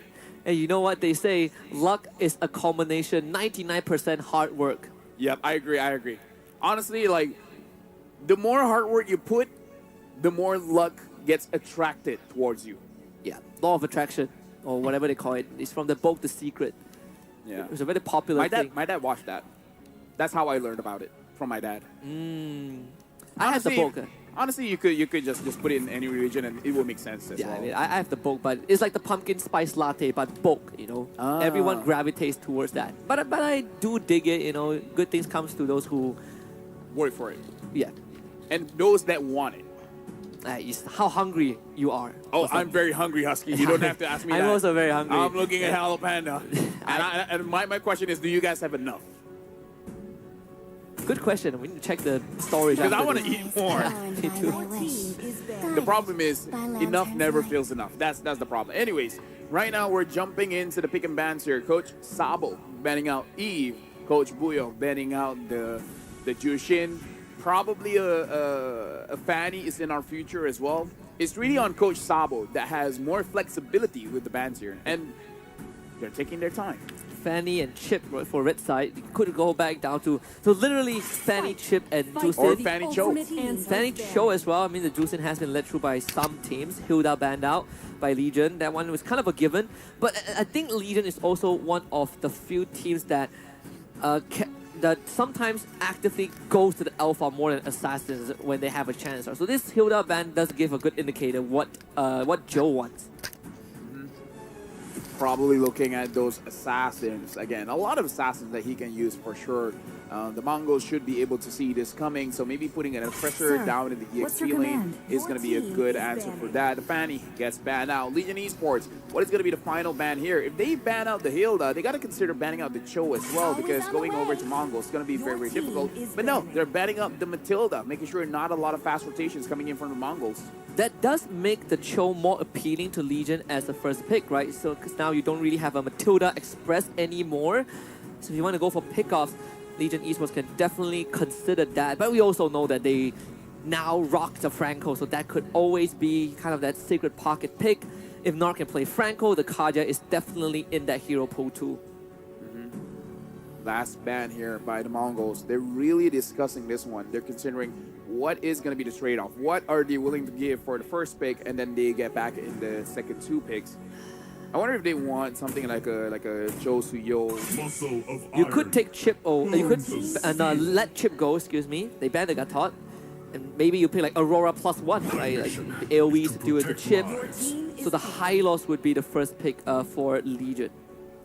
Fun fact, after Legion Esports Game 2 win versus RRQ Akira, Daylight now ranks #1 in turret damage per minute in a game, 3,571, and the 7th in highest gold per minute in the game, 1,000 on the dot in all time. M Series records all time? What? All time! All time! All-time highest turret damage too. Wow! That's one way to make a name for yourself. Let me tell you that. This could be the last ride in Wildcard, but hey, you leave with a bang, right? At least you bring back some world record. That's in your resume for sure. That's in your resume for sure. Maybe remember every single time we talk about these stats, down the road, Daylight is going to be part of that Hall of Fame. Suyo Aurora would be the next two picks for Legion. Yeah, you were talking about in Legion, pick it up. Mongols going more traditional here, picking up the Khalid, picking up the Alpha. Honestly, Bruno would be pretty good here just to have that lane oppression to help out the Khalid, to help out the Alpha, because both can be lane bullies in their own right. But if they don't want Bruno, probably pick up a mid laner that can deal with the Aurora. Something like a Vexana if you want more control. Valentina is not too Valentina bad. is not bad as well. You can steal the glacial, the frigid glacier, and what do you call it? Glorious pathway. Thank you. Thank you. I wasn't sure which direction you were going, but now I see. Now I see. Yeah, glorious pathway. I mean, the Cho is still open. That might be something that Mongols might consider banning. Yeah, so they pick the Cho themselves, which is okay. Yeah, well, you've been hitting the drafts here. Very good on you, Husky. But now we got to look at the gold lane here. I wonder if Legion Esports will eventually think about banning out the Granger. Because so far, the Mongols showed the Granger really for the Lui. I'm not so sure if they will use the Granger like as a staple in like any game you can pick up the Granger, you know? Yeah, I don't think so too. I think here, you could consider Bruno, so you don't ban out Bruno, right? You ban out like Beatrix, Nathan, Harith, and then you get first pick Bruno. But that is under the premise that Legion Esports lets it through completely, so they would keep the marksman pool open. They ban Tigro instead, which I do like. You remove some setup from Legion. Yep. The Tigro kind of shows that whatever your marksman is going to pick Where up there is light, does not want to there use a are Purify. also shadows. Thinking about a Beatrix here. Honestly, even Bruno does not want to use the Purify. Nathan is okay to use the Purify, so maybe that's not what they're aiming for. Whenever I see a Tigro kind of ban, I'm thinking like either the jungler doesn't like it or the gold laner doesn't like it. Alpha doesn't like it for sure, but I'm just opening up my options and thinking that RENXK also doesn't want to use Purify here. Even sometimes when you play Moskov, you would prefer the flicker in certain case. So Loi banned out by Legion. This is a hero that, in fact, now that I look back, it has been let through in the entire first series. I mean, it's the same argument as a Chip, right? You're not a good Luyi player, you're a good Luyi team. So not every team is going to be picking it up. I mean, even Incelio lost with it. That's true. They did. It's been quite shaky, right? The win rate in the Wildcard. Yeah, the Edith ban. Also one of the few heroes that... Okay, never mind. Now I see the ban. The ban is for Alpha. The Alpha wants to have a better time whenever he's engaging in a fight. Edith really has kind of dipped in appearance rate. Why is that the case? Like, is Edith not favorable anymore? Is favorable, but not gonna lie, it is one of those heroes that you have to get comfortable with using because there's this very intricate mechanic of making sure that you have maximum damage on your Primal Wrath, and not a lot of players are comfortable with it in the heat of the battle. But yeah, we were talking about Bruno. The Bruno now picked up by the Mongols. Both the Beatrix as well as the Natan is open for them to consider. Maybe even consider the higher. Maybe Harf is not good here. I mean, you did say that the Edith ban is for the Edith and Tigro ban are for the Alpha. It also helps the Bruno, right? Yeah. So when he gets the Malefic Gun, I'm not sure how Legion's gonna get to it. I don't know about the Beatrix because they're going up against a Cho. You want a Purify. I think Natan. Yeah, Natan is solid because Natan is fine with using a Purify here unless Legion they really want to take a risk by picking up a hero like I don't know, Harry. Harith can use a Purify, yeah. Oh, so they take Harith and Jawhead. So it looks like this Hylos is going to the EXP. And with that information, Mongols can decide whether the Cho is going EXP or Roam. Because so far, Cho has been flexed around for quite a bit. Who would you rather match the Jawhead? Like in the Roam role? Cho or Khalid? Khalid. Actually, no. The Cho can escape. No, never mind. Cho. Because I was thinking if the Jawhead misthrows, then the Khalid can actually deal the damage. Even if the Khalid dies, maybe the Khalid can take someone with him. But yeah, no. It's safer Cho. Yeah, at least you can sort of negate the toss with the Shun Po. Harder to catch too. I think, yeah, you can sort of avoid the unstoppable force with your Shun Po too, right? Oh my goodness, I've been talking about this, like, I think I've been talking to you and a couple of our colleagues about Veil. Never really thought that I would see him. I mean, in the Philippines, they've been trying it out. So we'll see. Veil, very strong crowd control. The damage has been nerfed a bit, but not saying that the damage is bad. The damage is still there. Yeah. You just gotta hit your skills. I learned that the hard way. Yeah. Veil has, the crowd control range is actually pretty long. You could reach far targets. And the burst damage is out of this world. Like, you get clip, it's lights out. And I mean, yeah, Harry has to purify, but Harry likes to be up close and personal. This is the match where potentially Legion Esports, if they win this one, they have the potential to actually go to the decider match. But if Mongols wins game number 1, their dreams will be crushed. Welcome to the Land of Dawn. One team still has some signs of life, but the other here to deliver the verdict of death. We'll see if the Mongols would crush the hopes and dreams of the last light of the Mekong region representative. Of course, we got Legion Esports on the blue side and the Mongols on the red. This time, the jungling path is the complete opposite. Interesting. Meow is solo getting the turret. Oh, yeah. So the lane swap again. They did the lane swap again. Yeah. Now He is going to absorb. I mean, like, to be fair, He was an EXP laner, was a gold laner, now it's a mid laner, so he feels right at home. Yeah, it's gonna get brought back in, but does survive. Shenlin gets gone on. Smart missiles almost took him down. Both teams disengaged.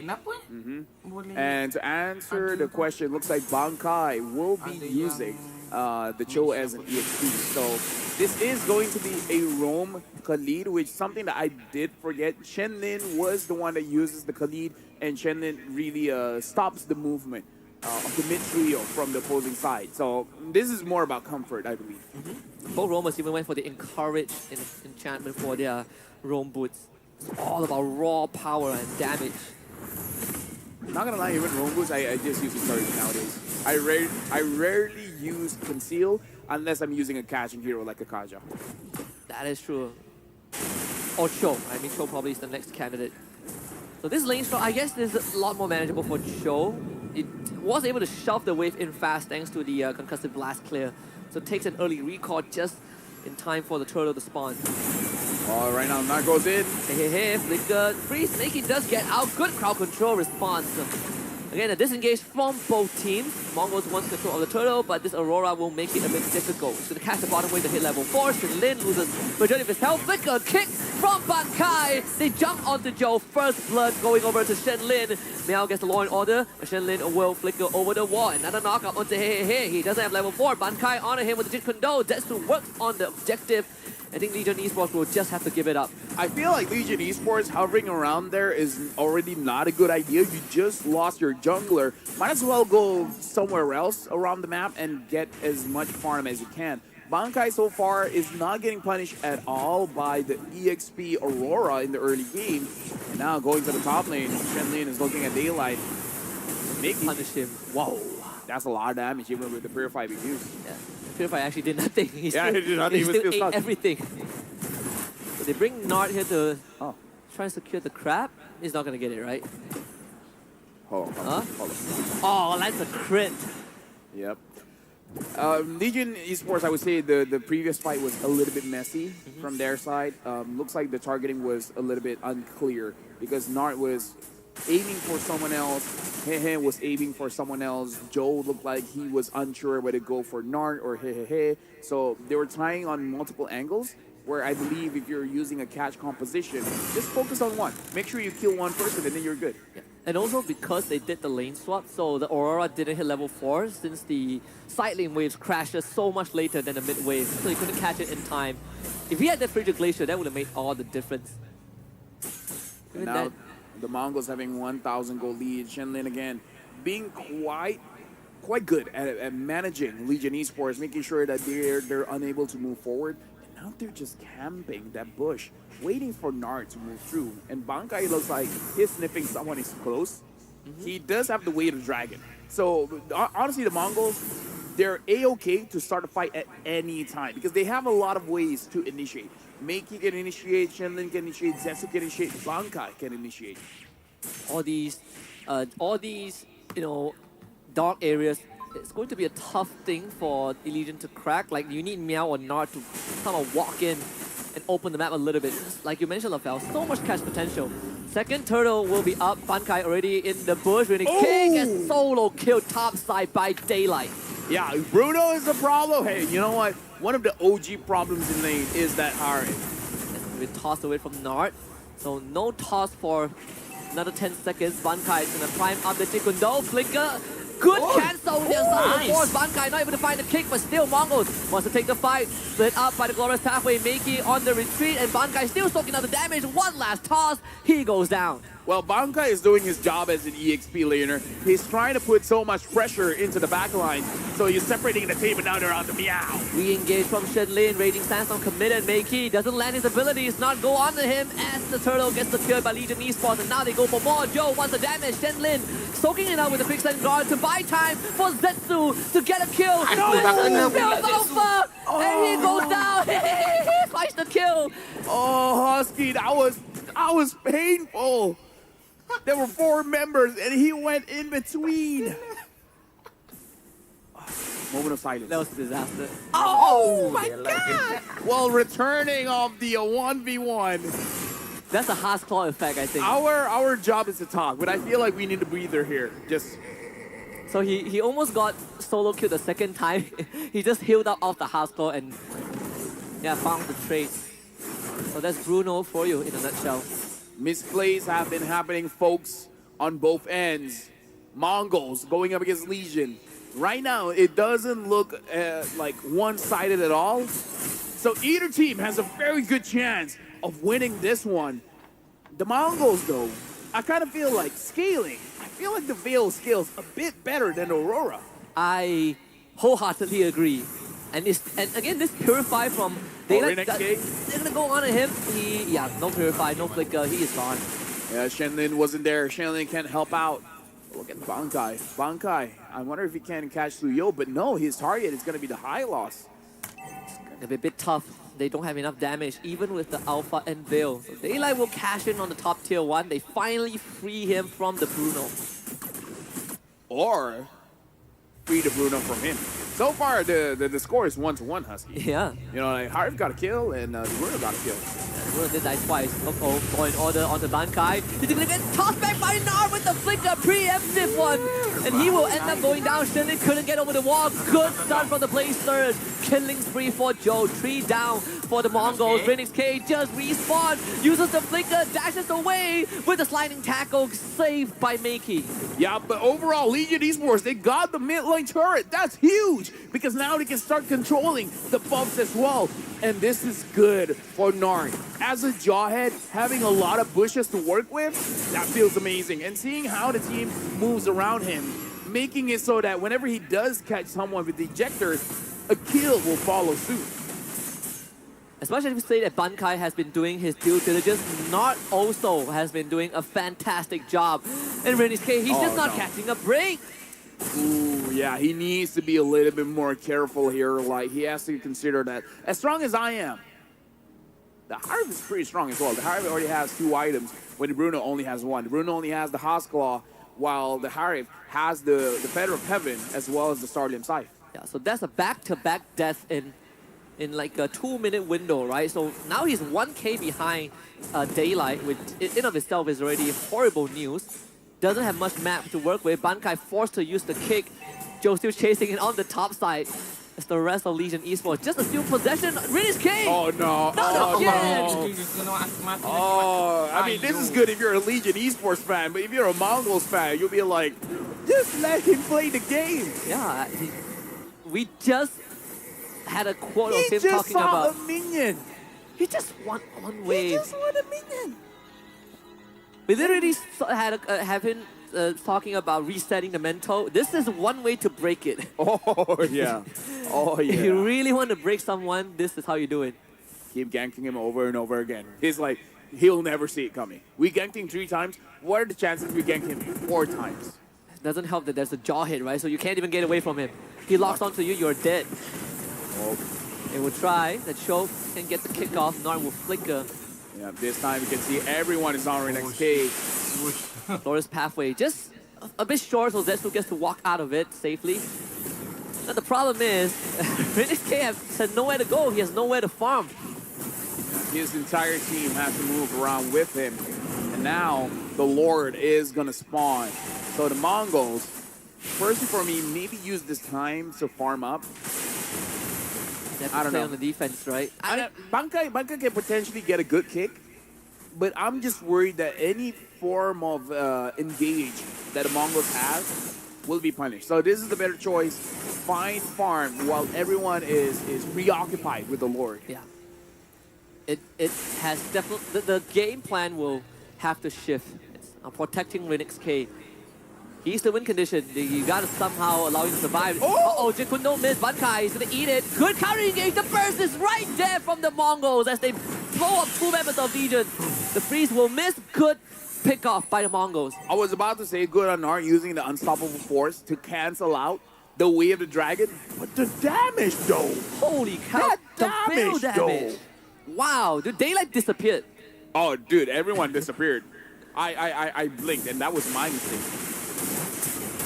Just to see the itemization for the Veil, in case anyone is wondering, is the Genius one and now the Glowing one. Just 2 items. And once he hits his abilities, lights out. Yeah. In the Lights old out days, for you do take lightning truncheon, but he doesn't even have it, and he is blowing people up. I wonder if he just wants to go for the Divine Glaive or the Holy Crystal Streak. I think Divine Glaive is, I think both are good. If they can somehow keep getting these pickouts, Holy Crystal would be a big bonus. Bankai does have the flicker. So they will try to fish for something. Zaman Force is out. Daylight will do just enough damage to break the top tier 2. But, I mean, Mongols put up a super good defense just with the pickoff. considering it's 6,000 gold difference, they're doing quite good. Yeah. They're doing quite good. And the Veil so far is 0, 0, and 2. He keeps on getting the levels. And with more levels, the more his movement speed is, the more difficult it is for someone to catch him. Yeah. Every single assist he gets, right? Takedown Yeah. he gets. So that's 2 out of 10 stacks for Meiki. That's 16 extra movement speed. Another toss. This time they do found Densu. The jungler is gone. Malefic Gun just got purchased by Renix K, but the Mongols need to think about escaping. Meiki, Shinlin all on the retreat, and they will be able to get out. The Mongols need one good engage here by Shinlin. Once that engage happens, they can deal damage. Hey, with the flicker into a toss. Again, there's just no escape. Shinlin ends up falling. Sanjo! Oh my goodness! What clips him on the edge with that? Bankai completely just messes up the rotation. Almost goes down to the synchro fissure. Oh, this Liga just broke one out inhibitor. I didn't know 8,000 gold would translate to that kind of damage. Like that looked like they had no fighting chance. That was a Bruno with Malefic Gun. Oh, dude, I thought it was far enough. Okay, Daylight is impressive, but honestly, Meiki is impressive as well. Being down 8,000 gold and doing that much damage against a team that has a Harif, has the Jawhead, like, not bad. The Veil is doing not bad damage. This Jawhead is actually a big problem. I mean, if the pressure doesn't stop, oh yeah, the problem is there. Such a big issue. Unfortunately for the Mongols, there is no chance of even contesting this one. It's funny, Husky, you were asking me how Jawhead, like, who would you rather fight against the Jawhead? Is it the Cho or is it the Khalid? And apparently it's neither, it's the Bruno. Their aim is like, you know what, we're just fighting Bruno. It's like, guys, come on, I wasn't even part of the conversation. Why am I here? He's getting dragged in, his collateral. Oh, started as collateral, now he is just the main target. He's going for Rose Gold Median next. Yeah, Oh, honestly. he just got the Magic Blade at Yeah, least. the Magic Blade, I feel like it's enough for now because he's scrambling for gold. He's almost 2,000 gold behind compared to Daylight. They should be able to clear out the Lord, but they will have to give up some structures. Spot inhibitor goes down, another attempt to stumble force. Nard finds the toss, Densu just gonna go down. He disappears, vaporized by Daylight. They find the kill onto Nard, but they need to take down the Lord. Good freeze, the Frigid Glacier from and Legion Esports will take game number 1. Legion Esports is one step towards getting out of groups. They defeated the Mongols. They need to do it one more time. But based on that, if my calculations is correct, this means that RRQ Akira does not have a chance to get out of groups. Yep. Well, the hopes for Legion Esports for the whole of Vietnam is still burning. There's still a flicker of the flame, but they have at the same time extinguished whatever is left for RRQ Akira. The second seed from the Latam region will unfortunately have to bid goodbye, despite not even being on the stage to play for the series yet. Legion Esports have shut the door for one of the teams. Now they've created an advantage, or at least a room of breather for themselves. Yeah, honestly, like, the Veil did quite a lot of damage, right? It's just that the setup was not there. Yeah. This is just me because I just feel comfortable. But anyways, like, Legion Esports is doing so good. I like how in the early game nothing much really happened, but then once they start applying the pressure, the Jawhead really was a problem. Yeah. It started with one gank on the top side after both the marksmen solo kill each other once. Nard shows up, kills Renix K, he responds, gets killed again, and then he respawns and he dies again. He dies 3 times in a row. And that was the end, like he has no space to farm anymore. This is one of those games where Renix K would just be like, guys, come on. Guys say, please, I need help, please. What do you want me to do? Come my lane. Come my lane. Like, at least open up the map. Let me know where the Jawhead is. Poor guy. Poor guy. Like, yeah, like, that Jawhead was a problem. Like, Nard was a problem. Like, your scaler can't farm. Like, how can you... Like, Renix K could have played much more safely. For sure. He could have been more careful with his positioning. But at one point, you got to realize that, okay, he's not having a good time. Someone's got to help him. Someone's got to help him. I would expect that to be Shinlin and Bankai. Bankai is technically having a pretty tough time against Nard because he kept getting they all kept getting cancelled by the Unstoppable Force. and then every time Sherlin shows up, he gets tossed and then he goes down. So now no one dares to fight this jawhead. It's actually quite good that Nart has not been kicked by the Cho, even though the Cho targeted him so many times, right? The unstoppable force, the timing is like, at one point even Bankai could have just played around and not kicked him, let him use the unstoppable force first and then kick him, but I understand he probably can't survive that long. Yeah, I mean, Nart is also pretty patient. That is also one of the few times you see that a slight reduction in knockup duration come into play. Yes. And on top of that, Nart just, you have that millisecond to respond to the combo from the Cho. That's a good shout, Husky. I didn't even consider that. Yeah, because the knockup has been nerfed in terms of the time that you actually get knocked up. Yeah. You have more time to respond.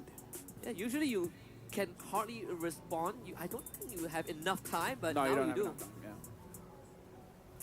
Small details. Especially, I wasn't looking at the items. If Nart had the resilience boost, He had tough boots. He had tough boots, so yeah, even more. Even more. Definitely can respond to that. So looking at the damage here, Daylight dealt a lot of damage, and Makey almost caught up. 51,000 damage, and Makey was not touched at all. Only Yeah. receiving 8,000 damage. He was barely, he was able to deal damage without taking a lot of damage. So he played the Veil as best as he can. And the good thing about Veil is that he doesn't even need to be the one that one-shots people, right? Like your burst damage is enough that even if you don't take your target out, you chunk them down low enough for the rest of your team to go in for the cleanup. So this Veil, I can see it working. I definitely think that it has its merits. The unfortunate part was that Legion snowballed a bit too fast for Mongols to recover. Yep, and now we gotta look at the MVP of the game. The MVP is going over to Nart, man. Like, he makes you have a headache. Yeah, And that's the best compliment you can give to a roamer. You know what? You're a headache. You are a piece of work. I hate you so much. It's like a good actor, right? Like it's Yeah. not when they plays a villain. Exactly, You hate exactly. that character, but he did a pretty good job for you to hate him. Yeah, Nart really played the role very, very well. He's just like, there's no way that he thinks we're gonna gank him again, right? Yeah. So we just keep doing it. I think like compliments have the way that people accept compliment has evolved. Usually people want to hear, "Oh, you play so well." You did a good Yeah, job. but now people just like, "Are you hacking?" No, I'm not. I just play Yeah, good. that's the way. If That's the people way. accuse you Why- of something, Why can't I kick you? yeah, if you get accused of something, you probably are doing something right. Yep. Nart, man. His first item was Dom Ice, if I remember correctly. He was so far ahead. He bought Dom Ice first item, and then the rest was history. Definitely something that you have to consider within the banning phase. Because if we remember, a lot of the heroes like the Tigreal, I forgot the other hero, but again, all Edith. Yeah, Edith. Heroes that you don't want to use a Purify on. And Jahid is also another of those heroes. Like, if you don't use Purify, I'm going to get you. Yeah, you're unstoppable, right? Literally unstoppable. They follow you until the very ends of the world. And Tigro used to be one of the answers to Jawhead. Like, oh, you toss me, I'm gonna get your whole team in the back line. But there was no Tigro this game. I didn't even notice that, but Nart even used the Flicker to reposition so that Bankai is even further back than he was supposed to be. Yeah. And all this Look while, at this. all the good catches, man. This preemptive flicker, like, it's so fast from Nart. Like, poor Bankai, man. He's like doing his best to get a setup, but because of For this Jawhead, everyone. he cannot do anything. I mean, Rinne's case is a special case. And again, that veil damage was a lot. It was a lot. It was Nart's highlight, but we get to see some of Makey's plays. It just cannot, like, your front line doesn't survive long enough. And Nart is so far ahead that he is running forward. Was it this one that Rinne's K went down? Like, he had a... Oh, wait, this was after he went down. Yeah. Again, I feel like the Mongols could do it. It's just that they don't know how to react. I feel like that's the problem. Where when we say teams have a problem that they just like reacting to something, but this is one of those things where he doesn't react. Like they don't know how to react. I mean, okay, sure, Mongols, again, they are not making it anyways. They're not going to make it to tomorrow anyways. RQ Akira's hope has been dashed, but the Mongols can still make a difference, taking 1 point off of Legion. Oh yeah. there's still a realm of possibility where they end up stopping Legion, and Insidio auto advances without having to play their series. And RQQ as well. Yeah. So if they take one game, Insidio can literally just celebrate because they're already through. How crazy would that be? Mongols have the power to dictate the face of the two other teams. And now we're going to talk about Hello Panda, but this time we're doing it in Mandarin. Okay. 你好熊猫，你好熊猫，它的饼干很好吃。 Okay, good enough. That's good enough. Well, Good enough. You know what? And now live translation we- isn't easy. we can celebrate now, but actually we haven't had lunch, so We haven't had lunch. this is going to be big for us. 你好熊熊猫. 你好熊猫 Oh yes, yes. 你好熊猫 Correct. There you go. We're doing Hello Panda in different languages. I'm just going to get a few here. Dude, my mouth is salivating. Thank you. I can smell it from here. Yeah. Is this a good panda? Oh, this is a good one.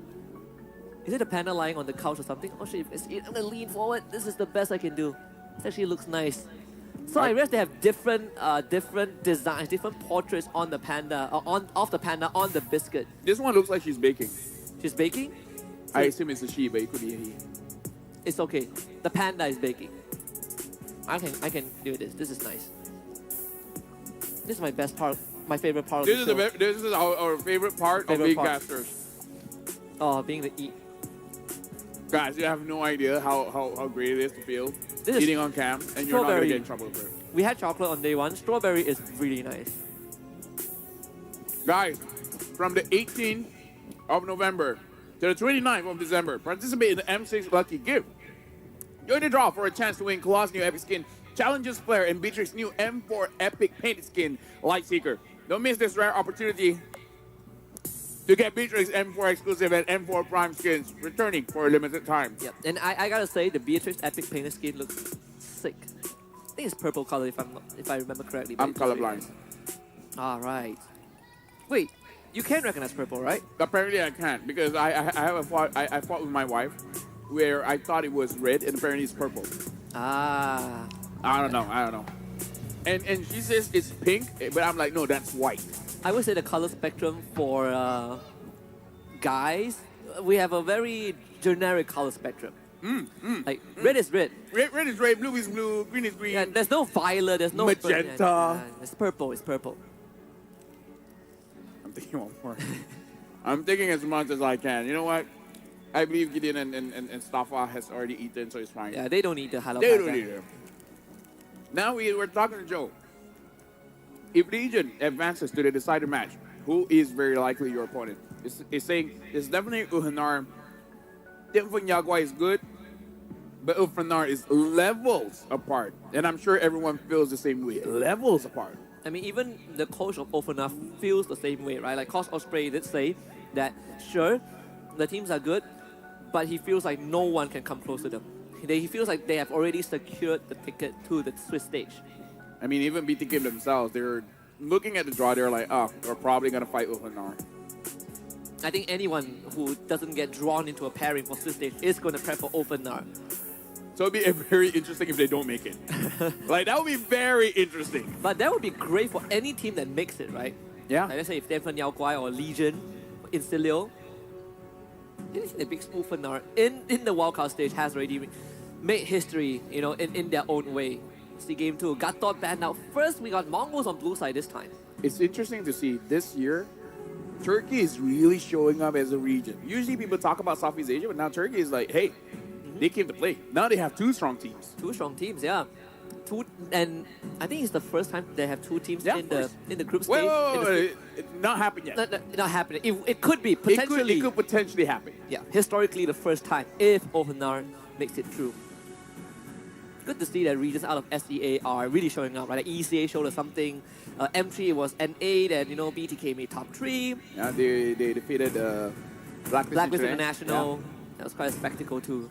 Mongols here, like I said, banning out the Gatot, and now they're banning out the Hylos. Interesting strategy here, making sure that there's no strong frontliners, which screams to me, burst. Go Sabo, banning out the Jushin, for the ultimate answer. and banning out the Hilda. They'll probably let Chip through, so the Fanny should be the last ban for Legion. But for Mongols, I mean, you can go for the Cho. I don't think you want to ban Jawhead. Hey, why not? Why I not? suppose so. Because what else is pretty good ban? Eve. Oh yeah, Eve, yeah. Eve, yeah. But They can pick Eve. They can pick Eve. I mean, like, Coach Sabo is gonna ban out the fatty, so they could probably get Eve. They could get Eve, yeah. I mean, they ban Jawhead, they get Eve, and it's not too bad of a hero into the Cho. Yeah, it's not a bad first pick. Yeah. Okay, Are they gonna do it? Are they gonna ban Jawhead? Ben Jawhead, Ben Cho, something, but then Sun get the rises when No, I the give ban it Ben Khalid. Khalid. Eve is still open, Yep. and it's not the best target for Jawhead to go What's your on command? to. Fanny Your ban. team is picking. That Eve one. is open. Get Eve, come on, Makey. Come on, Buyo. Give him the Eve. They're taking their time. What if they let the Eve through and Legion Esports, they get the Eve plus Alpha, for example. That's going to be very impressive. Eve, Nolan, if Cho. Suyo. Suyo, there's a lot of options. The Eve is a good counter to a lot of the meta here. And Mongols, they're really Among the taking their time. planes They exists pick up the the Eve. equilibrium. You have to take the Eve. Which I feel like it's I too was good of a made pick to for. pass up. Although Legion can still take something like Valentina, right? You want a direct copy of the RWM, Valentina is your hero. And, well, good news, Hey does play that hero. They take Matilda first, and the Alpha, no, The Phobius. Phobius. Okay. All right, so Matilda, Phobius, they can save the Valentina for the third pick, but now Mongols, they have priority over which jungler do they want? Do they want the Nolan? Do they want the Suyo? Do they want the Alpha? There's a lot of choices, but they have the priority here. And we see that Bruno is strong. But if you pick up the Bruno, Legion Esports can fight back with the... oh, wait, no, now they can't, because the Matilda is Yeah, there. And there's no Phobius is there. jaw hit. So actually, Bruno might be a little bit more safer. And then later on, ban out the Harif. There's also the Kaja that they can consider. Ah, I'm not yes. sure if it's worthy in the first phase, but Kaja is definitely on the menu for Mongols down the road if they want it. I mean, Phobius, you like to jump while get pulled away to the edge of the world. Matilda also can't really save you. Vanquish the shadows. They do take the that Suyo I will first, protect this world. and the Edith, okay. All of it. Plenty of control. Now, Legion Esports with the Eda pickup, now they got to consider, do they still want the Alpha? If it's not an Alpha, then it probably is the Nolan. And if you're really unsure about either, maybe even think about the Hayabusa. Hayabusa. You could reach the Eve, yeah. It's just not too bad of an option. You can ignore it first and pick up something like a gold laner, and then later on pick up your or pick up your Valentina. I think you pick Valentina. I would go for Valentina, but they go for the Alpha, okay. So if So now for Mongols, they have two options: either ban out the gold laner or ban out the mid laner. That's a good ban. That's a good ban. That's a good ban. We saw it in the first 2 days. I also brought it up just now that the three big suppression heroes, Barat, Franco, and Kaja. I like this. It's a pick that the Mongols definitely have mastery over, right? To really hard control these targets. Like even Matilda can save them. So Valentina gets banned out. That one was expected. Other picks, maybe the Eve, maybe the Aurora. The Eve, whenever you see the Magic is my real world life. manipulation, you Your can drop the team is Eternal God there. onto the Eve so that the Eve can't tap for a while. And now that the Harv gets banned out, it does look like Legion, they want the Bruno for themselves. So it's on Mongols. Do they want to ban out Bruno? But then Legion Esports, they have free reign to pick up something like the Beatrix. Yeah, they ban Aurora. You can take Bruno, but we can have Beatrix. Time to take the So it's still field. not too bad of a Your trade. team is picking. This one is going to be Daylight on the Bruno. So they saved the They need a mid little lane bit. for last. I actually don't mind Kaja Beatrix here. I agree. I Kaja agree. Beatrix is so good against Legion Esports. Like Edith into Phobius doesn't feel too bad, right? Yeah, it's okay. It's It's very okay. good. It's a big decent matchup. Yeah, Edith clears the lane fast, so in case it becomes oppressive, just leave the lane. You want early damage? He can fight. She definitely can fight. We just have to wonder if Mongols has it in them to use the Beatrix Kaja combination against the Alpha, against Bruno, against the Matilda. This is a good pick. Time and Yeah, time like how wait for how no comfortable man. are you? So the Beatrix is a no-brainer. Let's see, come on. Your team is picking. The So they go Cho. for the Cho instead. Same concept, different hero. Same concept, different hero. Slightly harder as well. Yeah, because there's a way to outplay it. Southern seas The are angles, The right? Kadita, Oh, okay. Eve. might get knocked down here. Whoa. Kadita doesn't do well against healers, but I don't see any healers here for Mongols. Yeah. Well, she turns into liquid, so she doesn't really ignore the chessboard that Yi puts up. Yep. And the combination is so much faster now, so very good draft here. But the pressure, believe it or not, ladies and gentlemen, is on Legion Esports. On Legion Esports. They could have the best draft in the world and still feel the weight on their shoulders. Though this one, if they win it, they have already completed half that journey to potentially overtake Incilio. The other half lies onto Arceus Kira, but for now, they gotta overcome Mongols first. Game 2 with the Mongols on blue side, Legion Esports on red. Good draft or bad draft. Legion Esports, it's on them now for them to secure this. Because if not, their dreams on making on to the Swiss stage dies here. And we're jumping in to the Land of Dawn. Pretty stressful for Legion, but of course for the Mongols, all hope is not lost just yet. They have a chance to leave their own mark, a stain on Legion Esports, kind of back with the hopes of the Mekong region. Both junglers starting on orange buff again, so mirror jungle pathing just like last game. You got a Yi show, wave clear, just fantastic. Another lane swap where you put the Kadita into the Edith. Right now, Legion, this is basically being their staple for now. So teams should really see it coming, but no more games for them after this, so it is going to be interesting nonetheless. Shenlin here on the Cho, going to put a little bit of pressure on Nard, but Nard is able to dash out of there. So far, not a lot is going on around the map, but the Mongols did secure the Little Wanderer.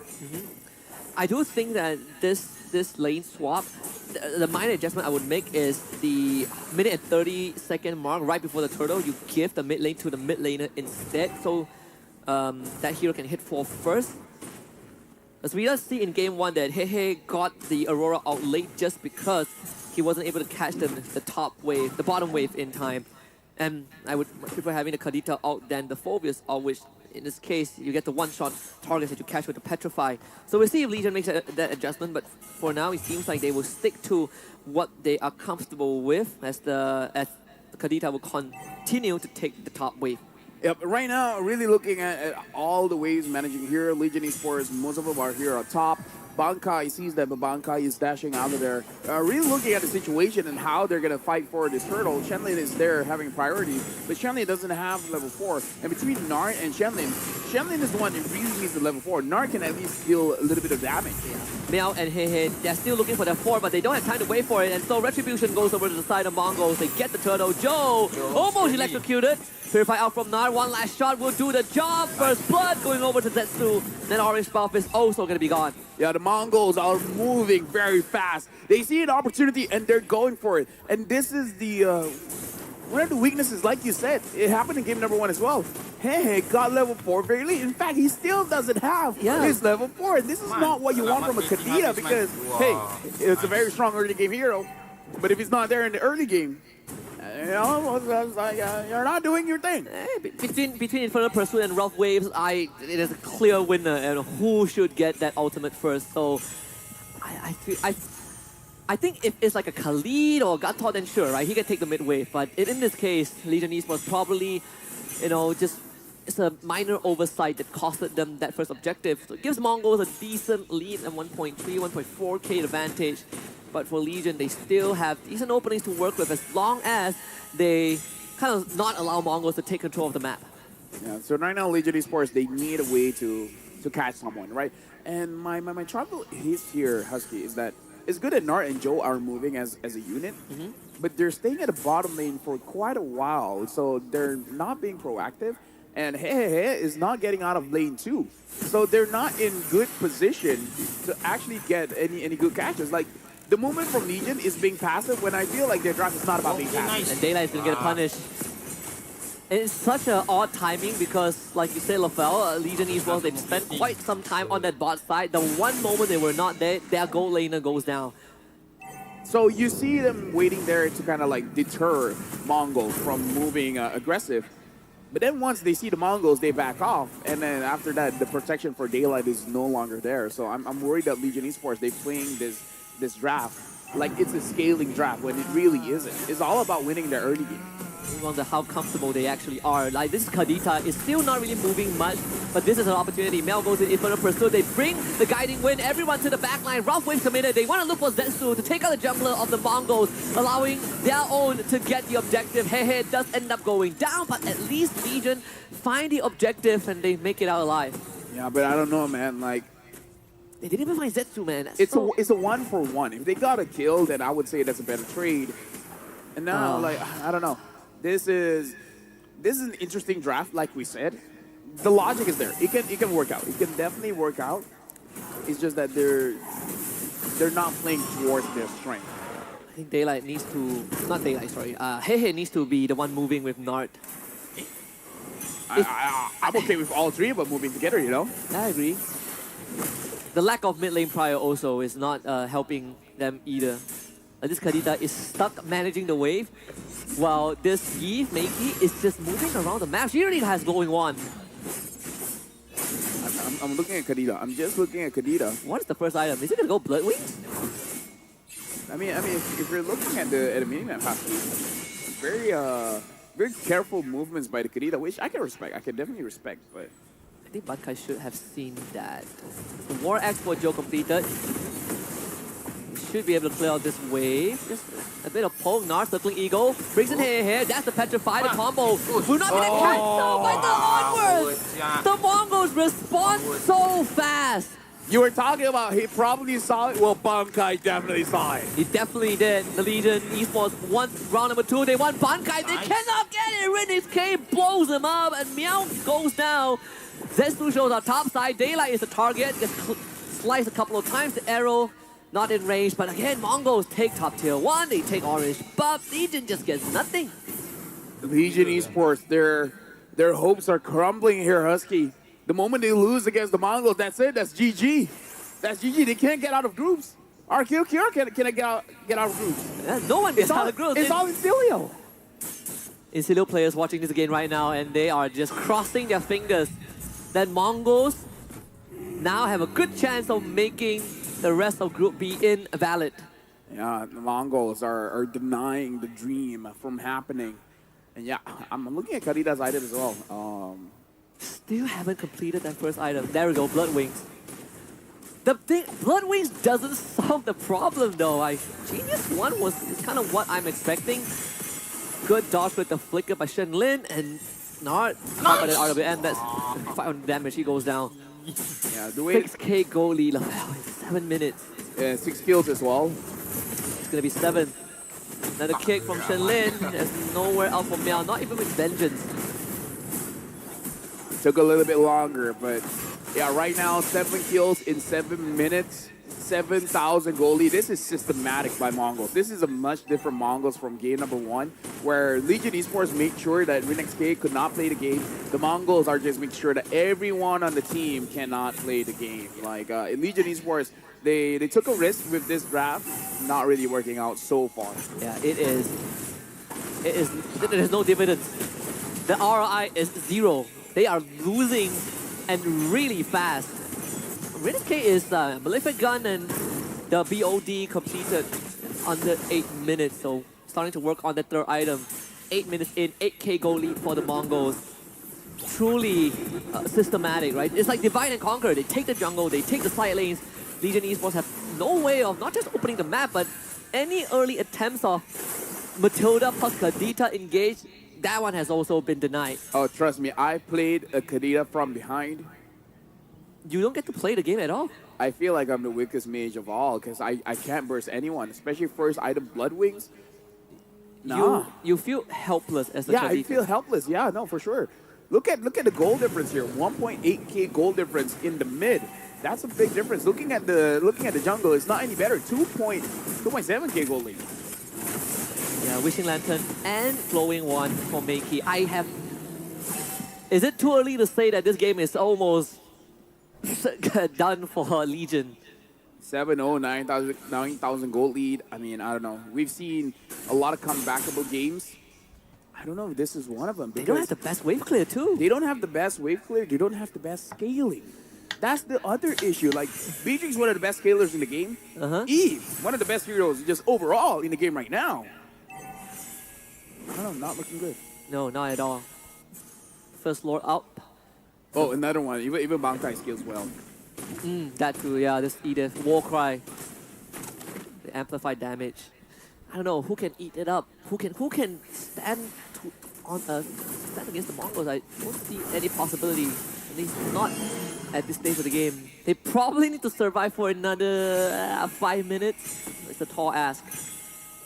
Right now, the Mongols, they're just poking out Legion Esports. They're looking at the mid lane while the Lord is marching up top. The mid lane's taking a lot of damage. It's a flicker, trying to flicker kick tonight. Good catch from Hey. Nice. Blow up Riddick's K. As Shinlin takes a couple of balls to the face, he also falls on Bankai. Pretty strong with the Primal Wrap. You gotta disengage, deal with the Lord at the same time. Legion Esports able to get a decent trade and protect their base. We said they couldn't do it, but they found a way somehow, some way. Hey was able to get Rinnex K, and Rinnex K was definitely caught off guard. Using the flicker, not using the purify, unable to get out of the petrify. Almost 1,000 gold swing, I think, in favor of Legion. Baby steps, right? They've survived the first onslaught. That's one way to get to the critical mass. Bruno did get a kill, I believe. Kadita also did. So there's some sort of a recovery. Oh, I just look at Joe's damage. Look at the bottom of the screen. Oh my goodness. That's damage dealt, Husky. Shenlin did more damage than him. They gotta do this a couple more times. Joe so far is there for the crown control. Yeah. Like, he can deal damage, but it doesn't look like he's able to really deal out damage. And again, folks, just remember, Eve is the counter towards Alpha. Alpha can move forward with all the slows. He has to expand his Spirit of Alpha to go in or go out. And in this case, he's using it to go out. But again, like, what are the options does he have? He can go in, he might get a kill, but he will die, and he will probably bring his friends with him. Good surveillance from Naruto. Let's find Shenlin again, Legion. You gotta play the most perfect game of your careers. Next Lord in 10 seconds. Bankai is already in the bush. Side lanes need to be managed. Again, Legion doesn't have the best wave clear, so a lot of that responsibility falls onto Daylight. He's clearing bottom wave, and he's gonna have a Nard to bring him to the Lord. He's gonna make it there in time. Oh yeah, even Shenlin sees it, but Shenlin can't really do much against the movement from Nart and Daylight. Zetsu just gets the Lord, and they gotta do it again. They gotta do it again. Legion gotta protect their base again somehow, some way. I think it's a guarantee that they at least lose one inhibitor. They should be the top one since it's less than half out. That's where the Lord will spawn. It's not going to charge into the structures yet. That's good news for Legion Esports, but still. So Divine Glaive, second item for the Kadita. Really trying to accelerate the burst that she has. Yeah, right now for the Mongols, again, they're looking pretty good. They're letting the Lord slow push up top again. And it looks like this time they want to pressure in the bottom a little bit. Bankai as well as Meow is just hovering around. Bankai and Shenlin is hovering around just to make sure that Legion Esports is all accounted for. Yeah. They see everyone here. The Lord should probably get this top inhibitor. Bottom wave is not synced up, so at least Legion Esports only has 2 lanes to worry about. They lose the top inhibitor, but still use the Mongols trying to look for the coup de grace. It's gonna expire, so no engage just yet. But Mongols really patient. There's no knockout from Hey. He already used it. Bottom inhibitor is going to fall as well. So in one fell swoop, the Mongols take all the structures. Yeah, the Mongols aren't pushing it that far as well. They're being very patient. And this could be the Mongols' first win here. It could be. And their first win can shatter the dreams of many. The most impactful win in Wildcard. The most impactful win, yeah. In Wildcard. The game changer. The standing The changer. standing. You take everyone down with you. Everyone sit down. Like Legion Esports shattered the hopes of RQ Akira, well, half of Brazil. The Mongols is about to break the hearts of Vietnam and Mekong. Who knew in one best of 3 In one best of 3, we decided the fate of Group B. of both teams. They came here with hope. The hope hasn't died just yet. Legion Esports, if they can find a way to turn things around, they have hope. But That's very ambitious. Hey, if they can do it, they deserve to go to the next stage. They deserve to go to the decider match. If RQ Akira wins 2-0. So Yeah. again, half the battle needs to be won by Legion. They are definitely losing this one. Such a big contrast from game 1 where whatever they did to the Mongols is being done to them. We were talking about how the Mongols, their spirits, their mental could be crushed. Apparently not. Apparently not. Oh, apparently it fired them up even more. Brilliance K was like, okay, they ganked me like 5 times in 2 minutes. Let's do the same. It's like Legion just poked the hornet's nest. It's like, oh, now you did it. Now you did. Watch out. We were gonna take it easy, but nah, you just had to gank Renex K that many times. This time, you know what? Different Mongols showing up. Yeah, you wanna bully the first timer on stage? We'll show you what he's made of. And now the Lord has pawned. Legion Esports and the Mongols, they're looking at the situation here. I know I just saw Husky. It's okay. It's a very short cooldown. Yeah. I'm more worried about the sideways, right? Because this is the worst position to be in. Oh yeah. Because you have no inhibitors. And Mongols don't even need to rush it. It's like, oh, do you want it? Yeah, get through Meiki first. Get through Shenlin. Joe needs to steal off his lifetime. Bill Baba committed to save Nart. That's the retreat with the guiding wind. Bottom wave though. Oh, I'm looking at the bottom wave. Bottom wave. Oh, that's so dangerous, man. Oh, look at that. Even Joe has to go back. Oh, he's not. No, you gotta recall. It might be too late. It's too late. They go for the engage. The flicker of shadow. That is probably the Death Warrior's sign.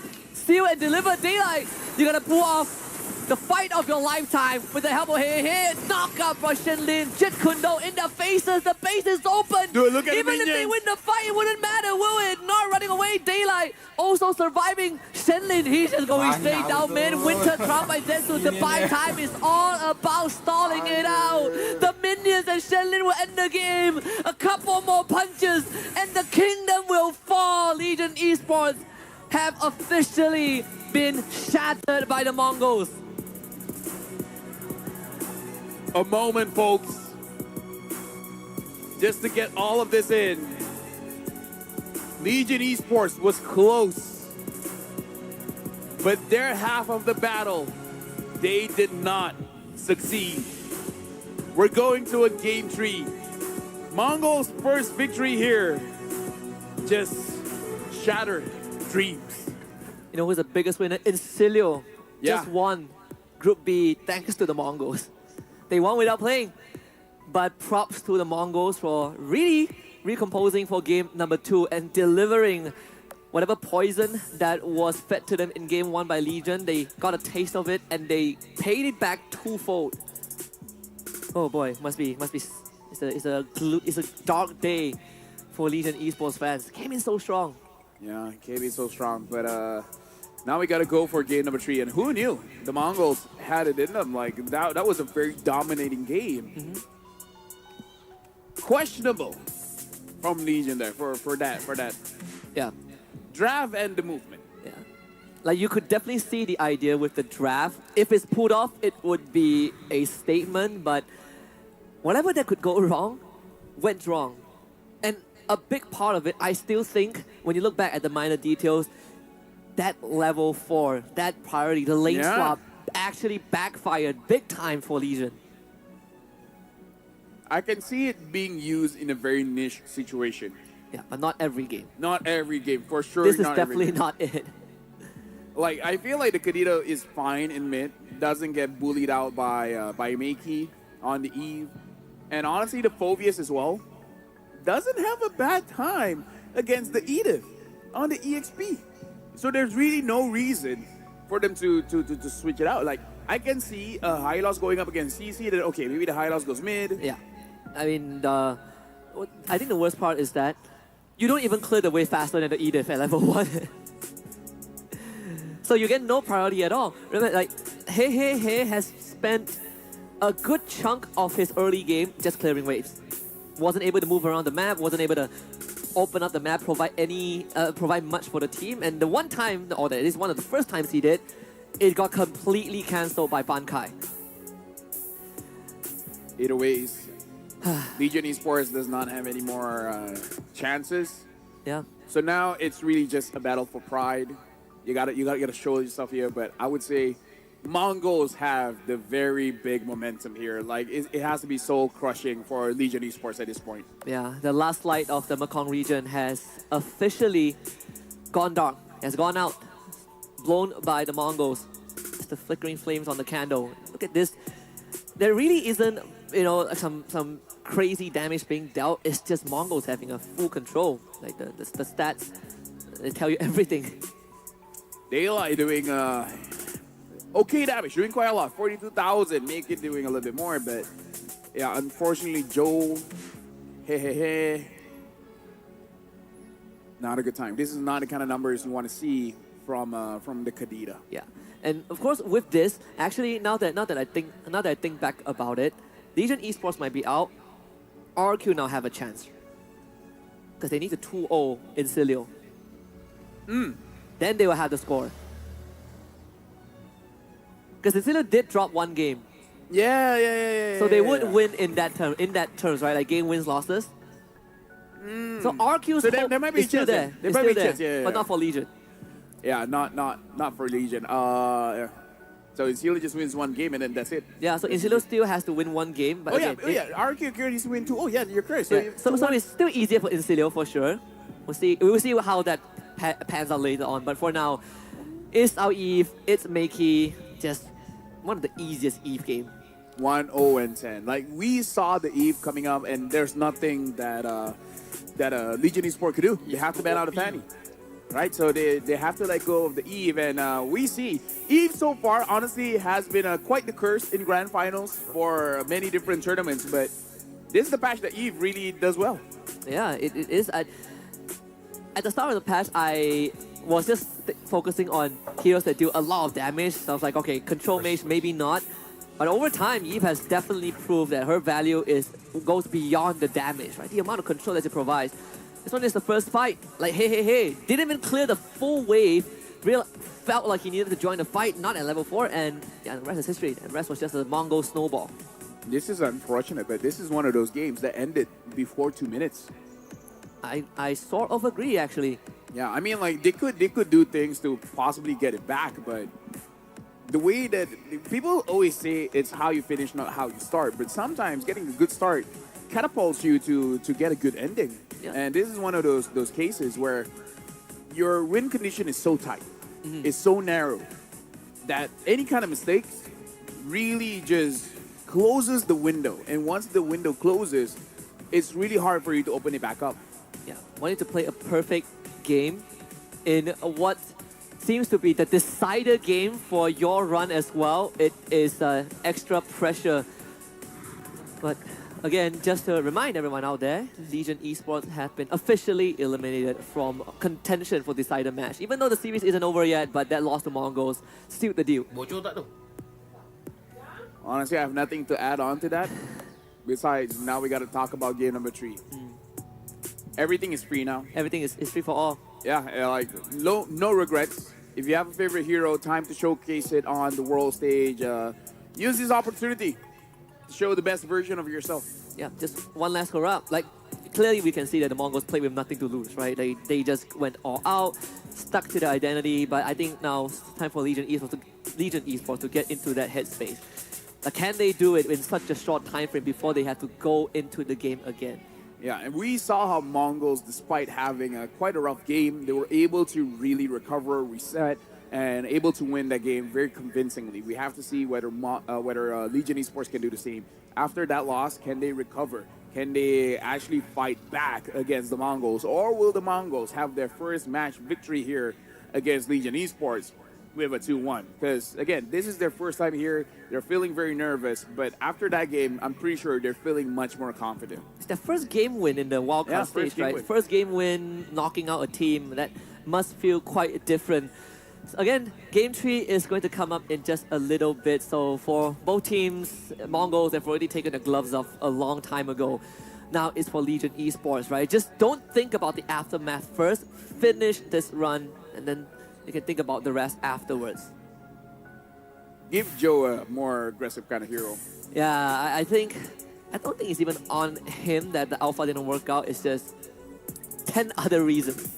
But I do agree. Give him that. Just go back to the assassins, right? What Joe is very comfortable with. But it is a more dense atmosphere on the Legion side after that loss. Honestly, we can feel it from here. Yeah, like it's sinking in really fast. Yep, 20 seconds left before we go into the draft for game number 3 here. I don't know. At this point, I can't really call the draft because so much has happened so far. I just want to see if Legion, they want to continue with the mid EXP swap. There's a reason why EXP goes to the EXP lane. There's a reason why mid lane goes to the mid lane. And we covered it before. Your team There are is situations where it's good for you to do a swap, but not every single game. Not every single game. Legion Esports, betting out the Eve, betting out that Matilda, and now Coach Buyo, betting out a Fanny, as well as Gato Kacha. Probably going to ban out the Jushin as the last ban. I think you go back to basics, right? Just go back, just stop thinking about the complicated, harder to execute comp.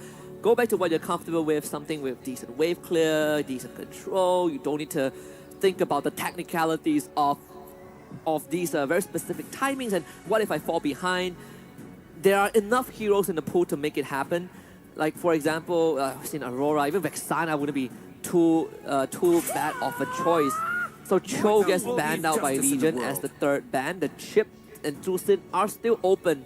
I'm expecting Mongols to consider banning out the Tusin.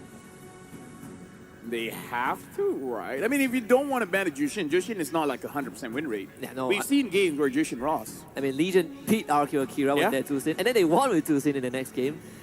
So, comes full circle.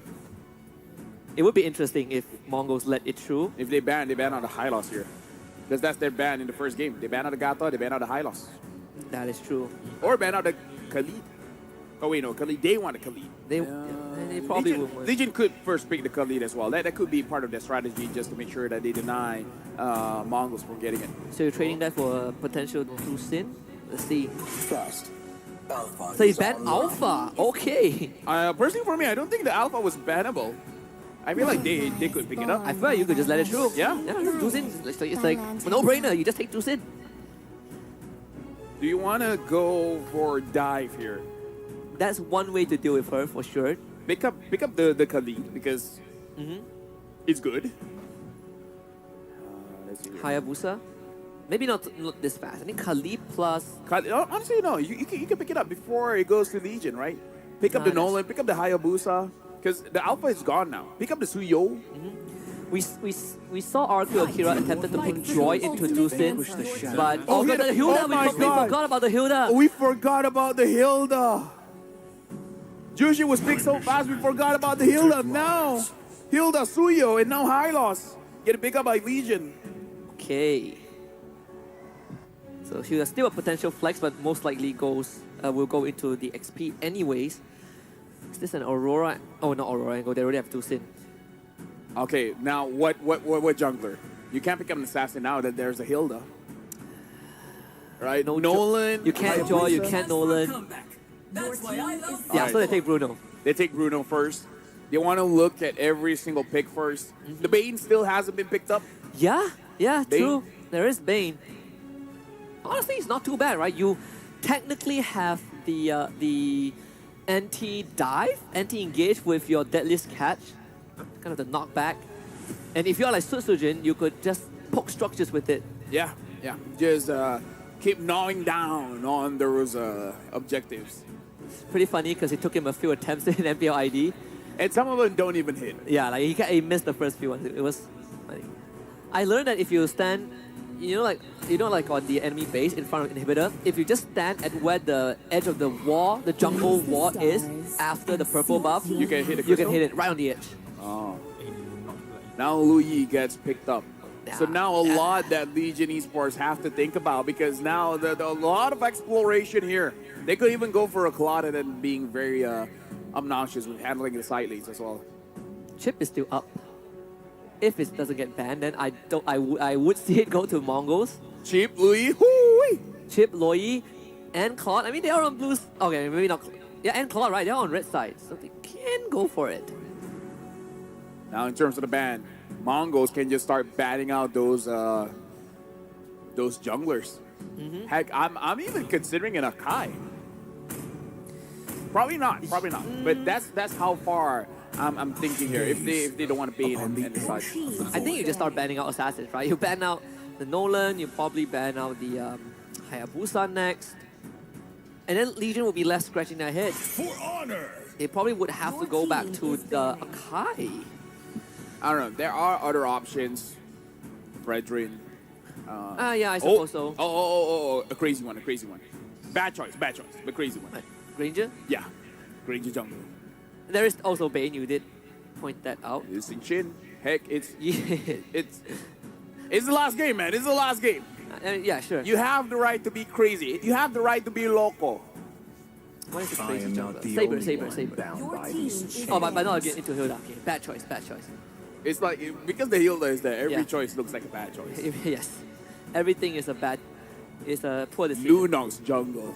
Oh boy, shout out to Chiku. some of the pioneers, Chiku guys. All right, so last ban here. They ban out the Tigreal. Do they even want to ban out the Edith? Wait for no, No, they man. banned the Beatrix. Beatrix, right? Beatrix. The Hyrule is still Harem up. is still open, yeah. If the Mongols want to pick it up. Or you pick Chip, if they know how to, if they play Chip. You pick Chip, and then Claw is a free for all. That's just my Wait. It doesn't even have to be the Claw. It could be the Moskov as well. yeah. That's the perfect lineup. But it's like a fantasy, right? Like maybe in practical sense, it's not good enough. See? Very low Sun chance of rises Chip gets when picked I here. give the So word. yeah, it's a Kandi. Oh man, we missed our best chance for the Loyi Chip yesterday. Well, actually no, on day one, we missed that. Now Legion Esports. My only question is what jungler here? The Hayabusa is up short, but not great against the Hilda. Not great against the Hilda. We've seen how often our punish Mongols when Karina? Karina, Hellcurt. Oh, but then every time Every time. there's an assassin, it's the Hilda. Hilda is the big problem. Hilda, Khalid, Oh yeah, Hilda and Khalid. Hilda and Khalid. Oh, they pick up the Hayabusa still. They're gonna risk it. And they pick up the Edith. They're Oh. risking it, Husky. You know, it's like, whatever. We're still picking up the Hayabusa. All or nothing. Probably the better pick out of all the assassin choices. This one, if they want Jushin EXP and the Edith mid, I can take it. At your Let Edith get level service. 4. Ah, the Granger. We forgot about this I mean, we talked about it, but we talked about it for Legion. for Legion. Rhapsody, Death Sonata, Rondo. You know, if it find it hard to reach the Tusin, well, you can just shoot her from 10 miles away. I think Granger gets the job done. Yeah. He's not a Leslie, but damn, he can snipe. He can snipe for sure. You get. Right now, I'm jumping into the game. This is going to be the final draft of this match. Final draft of this series. Legion Esports, they got their hand on the Jushin. The Mongols got their hand on the Hilda. With this game, we're going to see which of these prio picks will have the bigger impact as we jump into the Land of Dawn for the final game. Mongols going up against Legion Esports. No more stakes are on the table, so this is purely one final game for Pride and Glory. Legion Esports this time will find themselves on the blue side with the Mongols on red. Jungle Path will be parallel. First time in the series for these two teams. We got Zetsu starting purple and Joe on orange. Right now, looking at the movements of the team, looking at the EXP, and yes, they're doing it again. But like I said, okay, never mind. I thought that this Edith was going to go EXP, but no, it is going to be in the room. So we're going to get the Primal Wrap a little bit slower. I would prefer the Edith, to be a damage dealer. But oh well. It is what it is. It is what it is. Just have the constant charge. The test for the little. I think they got it, but Nart forced the flicker away. Hey, just tosses Ban Kai back. Yeah, this is the power of the Tusin. So much control. But this bottom side, I wonder how the interaction between Bruno and Granger will be. Both are big lane bullies. Oh yeah, very much lane bullies. Only I would say that Daylight will have an easier time because he can skip the minions and then just use his auto attacks to actually hit the Granger, where the Granger, if he can avoid the minions and use the Rhapsody onto the Bruno, that'd be great, but I don't know, I kind of feel like it's going to be a little bit more difficult. Yeah. Like Consumes a lot of bullying a resource. Bruno is hard. Bullying a Bruno is hard. Especially when you bully him when he has passive stacks. Then you're just asking for it. Right now the map is quiet, which is good for Joe on the Hayabusa. But usually we will see the ties change whenever the turtle does spawn. That's where the draft coming in from Legion is going to struggle a little bit. I hope that Hehe as well as Nart get their level 4 first. Oh, sorry, Meow get their level 4 first before considering anything. Here's the Yin Yang reaction into a Blazer stun. Nart get first blooded. Meow jumped on, but get chopped in half. Picks up Mongols, finds 2 kills early on. Well, it looks like the Mongols have understood the rotation coming in from Legion Esports. Like, okay, you're probably going to go mid here. Easy Also, gank. Okay, I'll keep that question for a little bit. Commit the flicker. So that would be the 3rd kill for Mongols taking turtle. But yes, I was about to say, does Warcry work on 2 Sins? Because like the mechanics of Warcry is if you have a spell Three that does, different, that does does multiple instances. If a single spell, it counts as 1, right? So how does the lantern actually works? Honestly, that's a very good question, and I don't know the answer because Does that rule apply? Because if it does, then you technically need to commit all your skills to proc it, which is a huge commitment. I've never tried Warcry on the Jushin. Me neither. But yeah, I know that there are a lot of skills where it hits multiple times, it doesn't count. Yeah. Like, I think Xbox is a good example. Yeah, I'm very curious. I have no idea. Oh, I didn't check that bush, so he will end up going down. There's going to be a trade most likely. Zetsu will take out Nard, Raging Sandstorm, right on top of Daylight, point blank, double kill for Zetsu. Yeah, so obviously not a good trade there for Legion Esports. They got 1, the Mongols got 2, and yeah, not much to say. They're good on Mongols for understanding the rotation and actually getting to the goal lane as fast as they did to get those return kills. They do move slightly faster than Legion Esports, even without diversion, which in of itself is already an advantage. Look, I mean, Shenlin on this Khalid, it will constantly be a problem. Yeah, honestly, the Shenlin doesn't need a diversion. He can probably get there by himself. Yeah, he's like, I'm not going to wait for you. I will get there first. Yeah. And then there's the Hilda, who is proxying the wave, so that is another issue. Yeah, it's like the diversion is public transport, and the Khalid is just like, yeah, I got a private jet. I got a private jet. I'm good. I'm good. I don't want to be cramped in with 4 other sweaty guys. I have my own magic carpet. Yeah. Oh, interesting. I just realized as well, Mickey having the Brave Smite. But now, Meow. This fight feels like it's already done. Legion doesn't have the health bar. A couple of lifts from hey.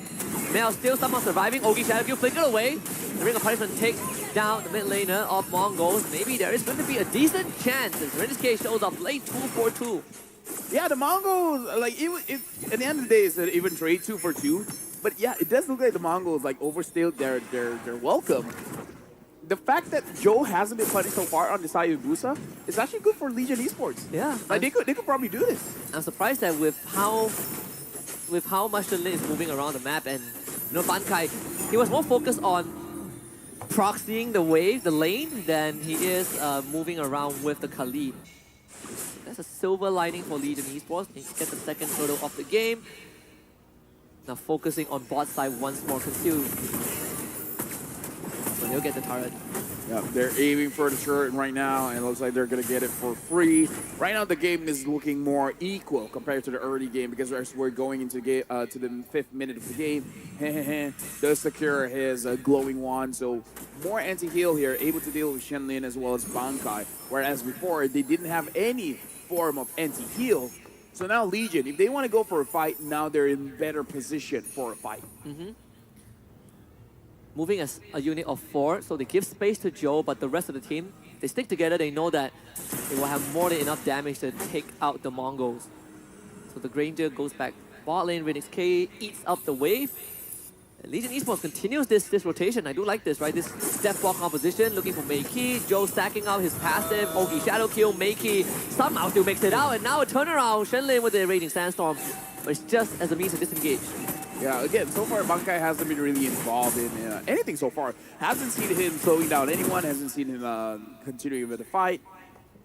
And Bruno is up top. It looks like Legion Esports, they want this top lane. Zetsu probably needs some assistance. Flicker, he's over the wall, so the armor will not connect, but still, Primal Wrap damage is going to be there. Meow running straight and not Zetsu gets out with the Blaze Surge, good iframes, Bankai in the midst of things, and right now Rinneske shows up, couple of bullets to the face, unstoppable straight for Zetsu as Bankai looks to disengage, gets pulled back, but Zetsu with the Blaze Surge, stuns up Daylight, Daylight falls, Mel also to the grave, double kill for Rinneske. Joe wants to look for Zetsu but couldn't find it, so the Mongols wins that fight. Yeah, the moment Joe sees that he's at an off angle, he's not going to take the risk because we see that he's like, okay, I can probably take one. But the moment the other two members from the Mongols came up, he knows that he won't have enough damage when it's split up with that many. But now the Mongols, about 3,000 gold ahead. And Rinneske on this Granger is starting to show up again. 2-1-4 in 7 minutes of the game. This is a plus point for the Mongols. It's going to be a bit scary, right? Malefic Roar Hunter Strike for the Granger already. Yep, right now looking at the itemization for everyone, even the Suyo having the Hunter Strike as well as the War Axe. Meow is hovering around it, but Daylight is taking so much damage from the yin-yang reaction. And now even Bankai is chasing after them. It looks like Legion Esports, they have to go back. Joe is taking too much damage from Rinneske. They really got to think about if they want to take this. Lora's pathway to delay the push. Clear out the minion wave. Mel blocks the Death Sonata. So mid-turret still stays up. It's not going to look to protect this purple buff. Mongols will be looking to invade. Right now, the Mongols, almost 4,000 gold lead ahead. Joe finds Rinneske, but the damage is going to be separated onto many different people of the Mongols. You not only have to worry about the poke from Rinneske with the Death Sonata, but also the Quell the Evil, the immortal form, that big bow and arrow from Zetsu. So the Mongols, they still gain possession of the map. Like this entire jungle area is cut off from Legion. And now they're even leaving the little jungle camp off the purple buff to make sure that it doesn't spawn fast. So Joe is in trouble right now. Yeah. Joe is going to get his purple buff way, way later in the game. But 30 seconds in, the Lord will spawn. Starvation for Joe. Mongols will take out mid-tier 1. 20 seconds before the Lord spawns. Wave in their favor, at least for now. It will stabilize on the side lanes in a little bit, but see if the Mongols want to focus on setting out for the Lord. Doesn't seem to be the case. Looking at the boss there, Rinneske is, I think he has enough stacks to just spam his Rhapsody to open up the map, even the Death Sonata. Now the Lord is up, Zetsu is going to grab his buffs, but looks like they really want to rush the Lord. Everyone goes there. They do see Shenlin. Legion Esports, they realize that it's a feint, but the Mongols, they only started working on the Lord. The timing is slightly late. I believe they do have more than enough damage. Joe will go for a check. Lora's pathway. That's a good line. Good carpet. They take out Shenlin. Rinneske forced away, has to flicker, but Lord goes over to Zetsu. Mongols claims the objective, and now Death Sonata, Rhapsody, Nar eating all the shots. Rinneske is a masterful sniper. Killing spree for Joe. Flicker for Daylight. Joe comes in, finds the Shadow and the Shuriken. Couple of soccer balls, takes out the Granger. Legion finds 3. I would say it's amazing from Legion because they understood they had to make a choice. Either go for the fight or go for the Lord. They sacrificed the Lord, understanding there's going to be a little chance for them to secure that. Instead, going for the fight. And now they're rewarded with the mid lane turret as well. And now on top, they let Joe solo handle the Lord. And very good choice by Legion Esports. They had a chance, they took the chance, and they got it. Yeah. Very, very decisive. So that's another diversion. Going to be... Oh, they don't know. They don't know. They don't know. They don't know. Hey, get him! But actually, able to get away with his own flicker, so that's going to be Battle Spell out. But Legion basically loses nothing. You get a Shadow Kill mid to clear the minion wave, so Joe stops that push. And at the bottom lane is pushing as well. And if you're looking at the turret, it's very, very low. Nard now having the immortality as the first item. Rinneske is just poking with the Rhapsody as well as the Death Sonata. Meow is trying to hold on to that turret, but looks like Rinneske is going to be securing it and probably securing the orange buff as well. Yeah, that actually hurts. One shot took almost a quarter of the his HP.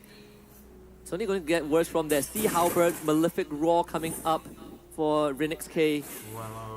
Mongols is still almost 4k ahead. They didn't lose too much off of that.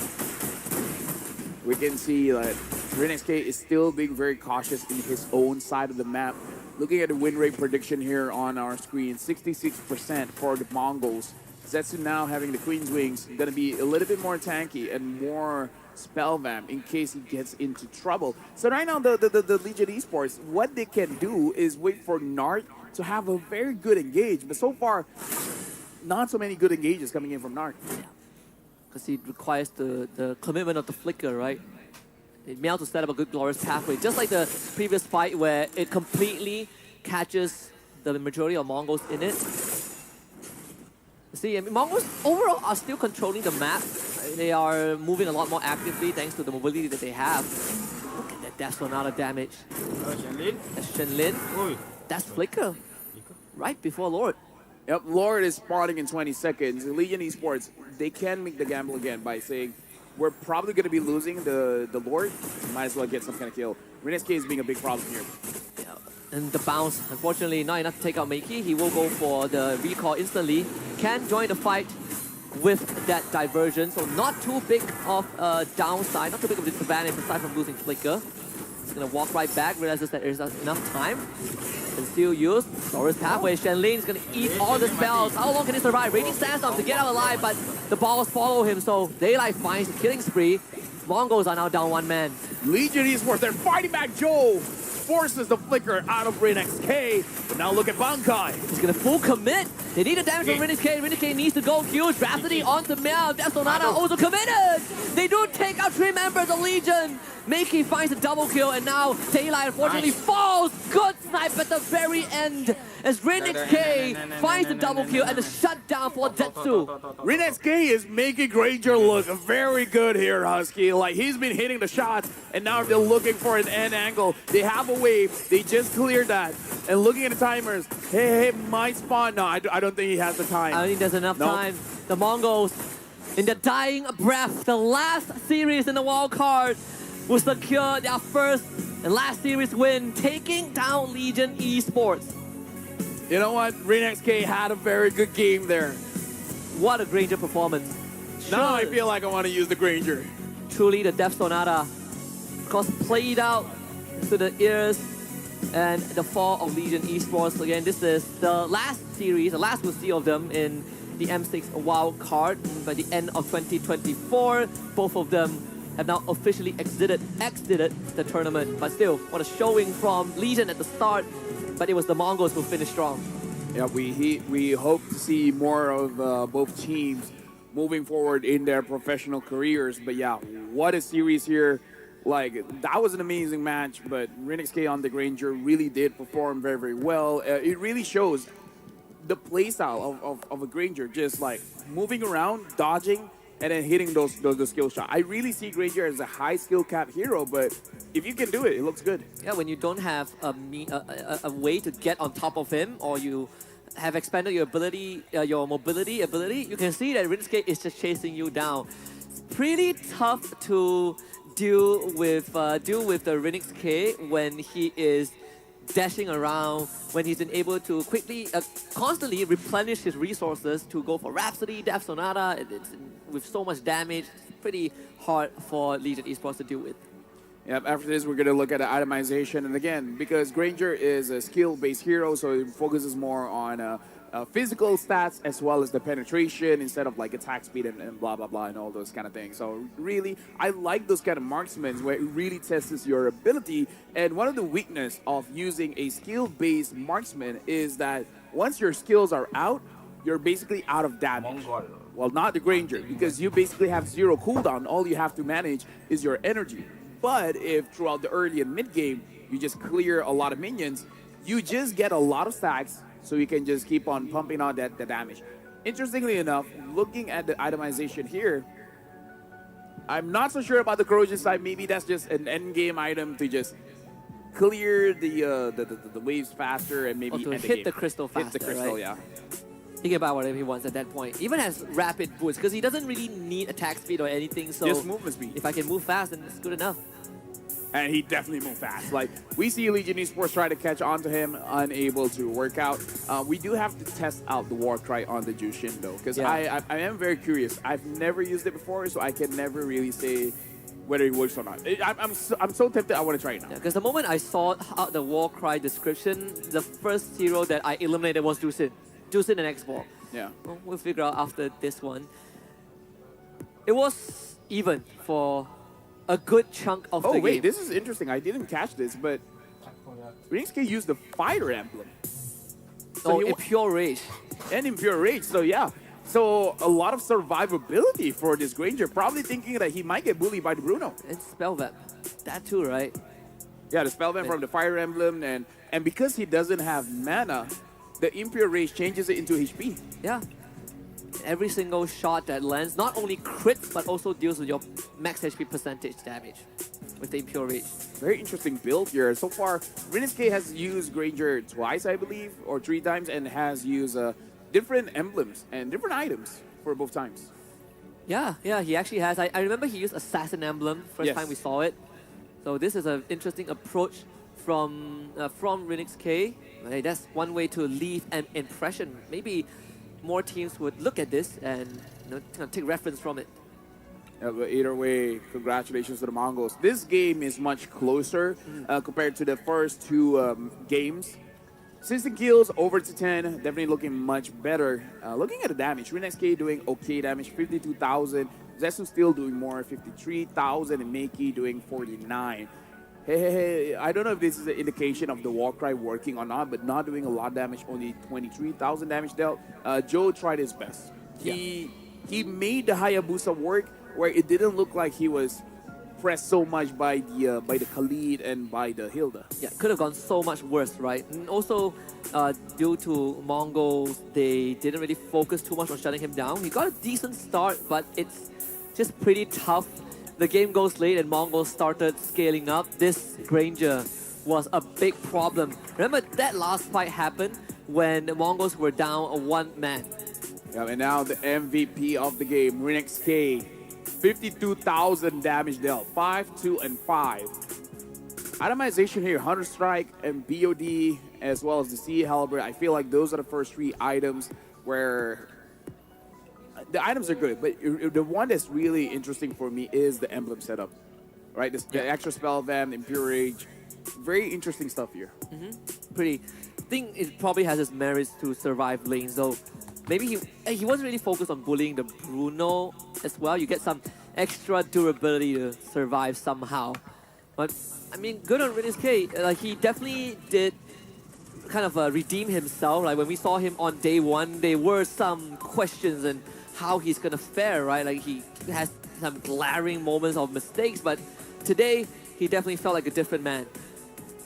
Yeah, looking very, very much comfortable on the Granger. Makes me want to see what other players, what other goal laners can do with the Granger. So far, we haven't seen any Granger in the jungle, but again, Swiss stage, anything can happen. And these are some of the highlights from Rinske, our MVP highlight here. And the way that he moves around, it really does look like he's dancing gracefully. Like, how can he dodge all those skills while hitting those skill shots? This is why I look at Granger as a high skill cap hero.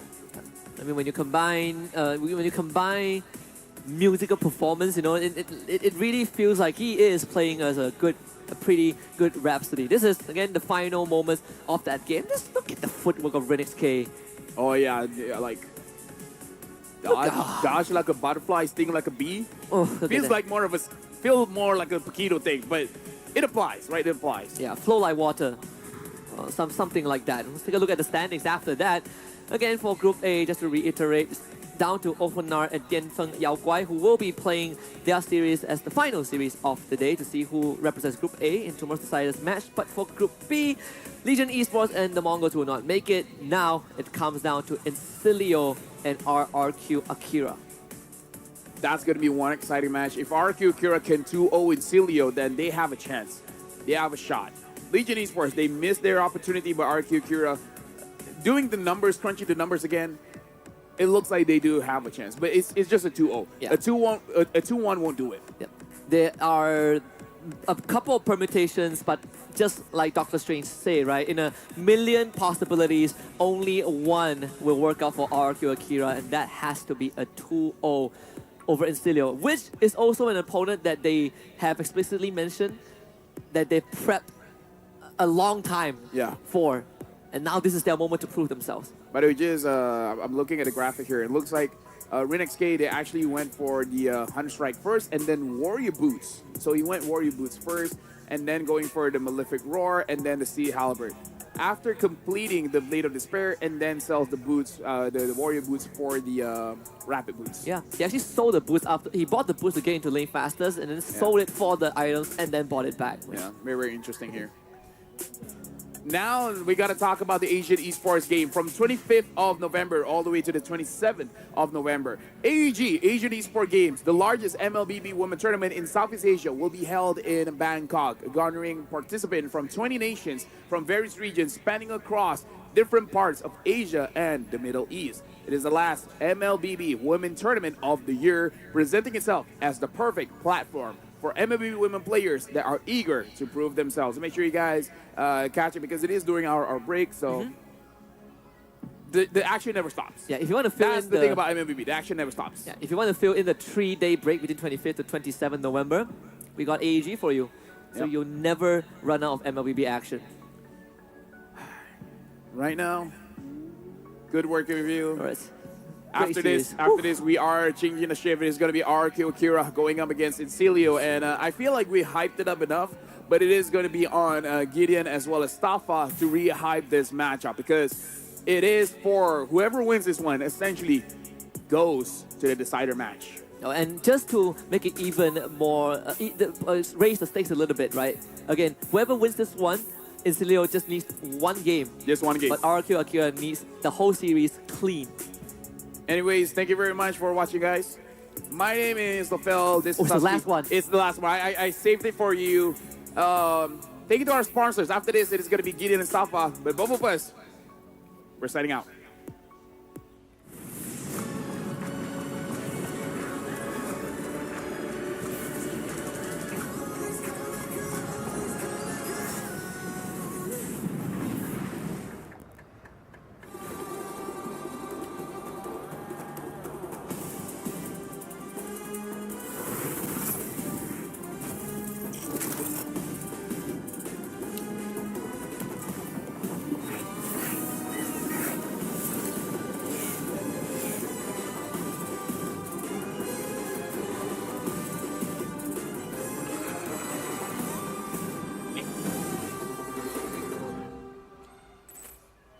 Sekejap lagi game.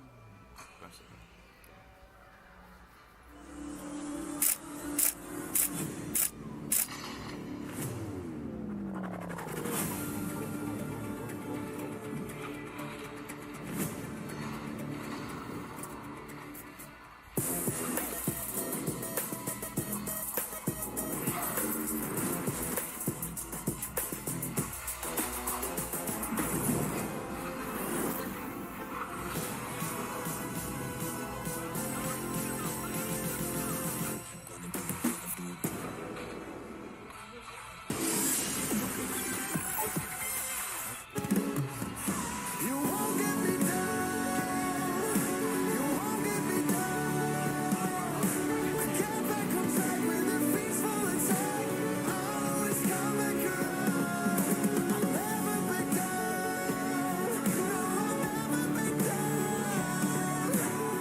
Fight for ultimate glory starts now.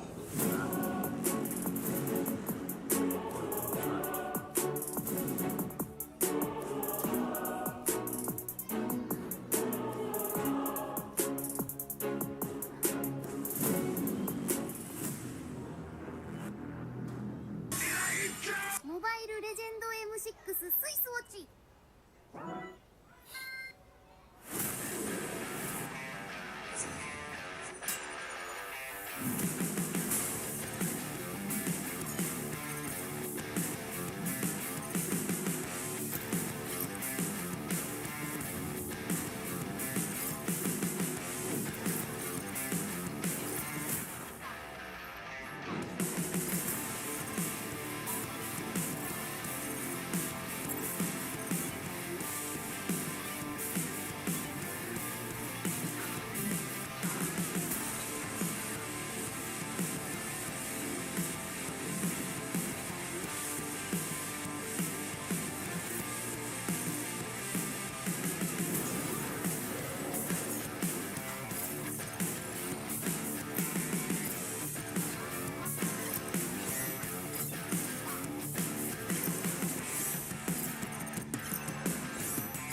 Kenapa ni? Alah. Rabut betul lah tolong.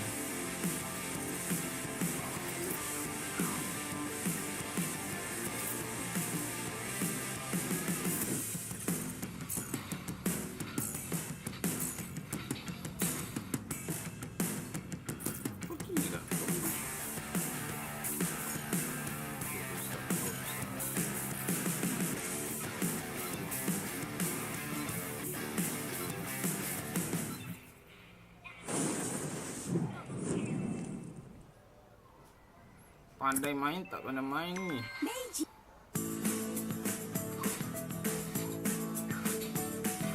Hello panda, semua suka biskuitnya. Biskuitnya enak isinya lezat, rasa coklat dan strawberry. Hello panda, semua suka biskuitnya.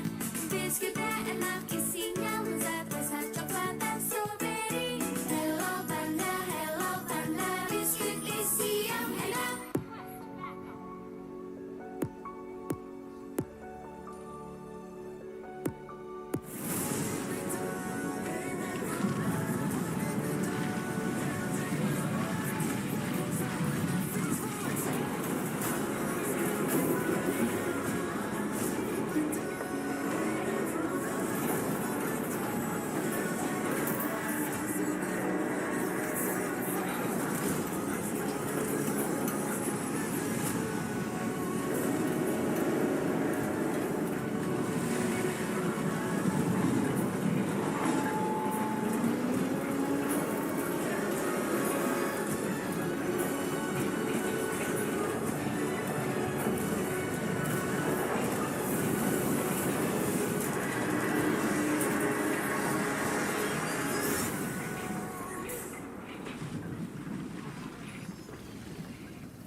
The penultimate chapter of the M6 Wildcards is upon us, ladies and gentlemen, with only a few paths remaining open for that single M6 with stage slot. You are watching the second half of day 3 here. My name's Staffa, as well as Gideon, taking over the desk from LaFell and Husky for what is going to be 2 amazing series. Now, these series are going to be extremely important, and hopefully we're going to see a full showing of what these teams are going to be capable of. At least we are seeing teams start to experiment, and Ranger has come out in the past 2 days already, so today I expect nothing less.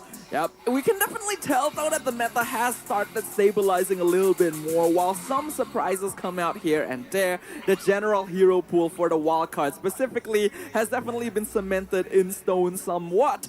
So we shouldn't see anything too unusual, but you know, fingers crossed. Fingers crossed. I mean, I do like the way that the meta is kind of shaping up to be compared to what we've seen during the regular season, but with that being said, hopefully you guys are staying at the top of your game like these players are going to be trying to at the stage when they're unleashing unmatched gaming performance with ROG Phone 9 Pro, a mobile masterpiece that seemingly blends high-powered gaming with a sleek and modern design. Ooh, ROG Phone. Big fan of ROG Phone. Been using them a while myself. So definitely recommend. I know all of our players are enjoying using them as well, and it is what keeps them tip-top when you have a single ticket to M6 main stage on the line. Your gameplay has to be stellar, so you gotta make sure your tools are just as good. Honestly, I hope that the 9, I didn't look too deep into it, but I do hope that they still have the Type-C coming in from the top side, because man, when you're streaming, it can get a little annoying when you want to charge and play at the same time. I getcha. That's actually a very convenient feature. But for now, let's go ahead and talk about the current standings. We've only got 2 matches left before the grand finals. Of course, we're going to be looking specifically towards Group B. The very first match that's going to be happening here is going to be Incilio up against RRQ Akira. And honestly, it feels like that Incilio wants to be able to take Group B entirely, but all they have to do is take 1 point away from RRQ Akira in this best of 3. That means a lot of pressure on RRQ. They can't even just win the game anymore. It needs to be a clean sweep, because Incilio, as long as they get 1 single game, doesn't matter if they lose the match, they will get to move on to the next stage. Whereas on Group A, Ulfednar and Tianfeng Yaoguai are going to be facing off at the end of today to determine who will be the team from Group A moving on to the wildcard finals. Yeah, honestly, I love the way that Dianfen has been playing generally. I mean, it's been a very big change from what we saw the last time we saw a Chinese representative make it all the way to an M series. If they were in Group B, maybe things could have been different. It could have been an entirely different storyline, but at the end of it, only one team gets to go to the Swiss stage. I think they've definitely cemented themselves as the dark horse and the team to watch, right? There was a lot of people hoping for them to reach new levels of potential after witnessing what they did, their first international appearance last year, right? But I think what they've done here at the Wildcards has already surpassed all expectations, and this is only the second place team as well. We still have Keep Best Gaming to keep an eye on in the main stage. Would be huge if the FYG can join them, but Ulfednar is no easy cookie. It really isn't. But let's focus on our very first match here today. We got a quote from Lovely from Incilio. We don't have a single shot caller due to our lack of experience. Personally, I try to communicate more, but the pressure can make it difficult. It's easier when everyone is active in discussion, but it can also affect our discussion and outcomes during fast-paced situations. Hopefully, we can find a balance where we all communicate, but also have someone that can make quick decisions when needed. Well, there is a reason where the majority of teams will have a single determined in-game leader.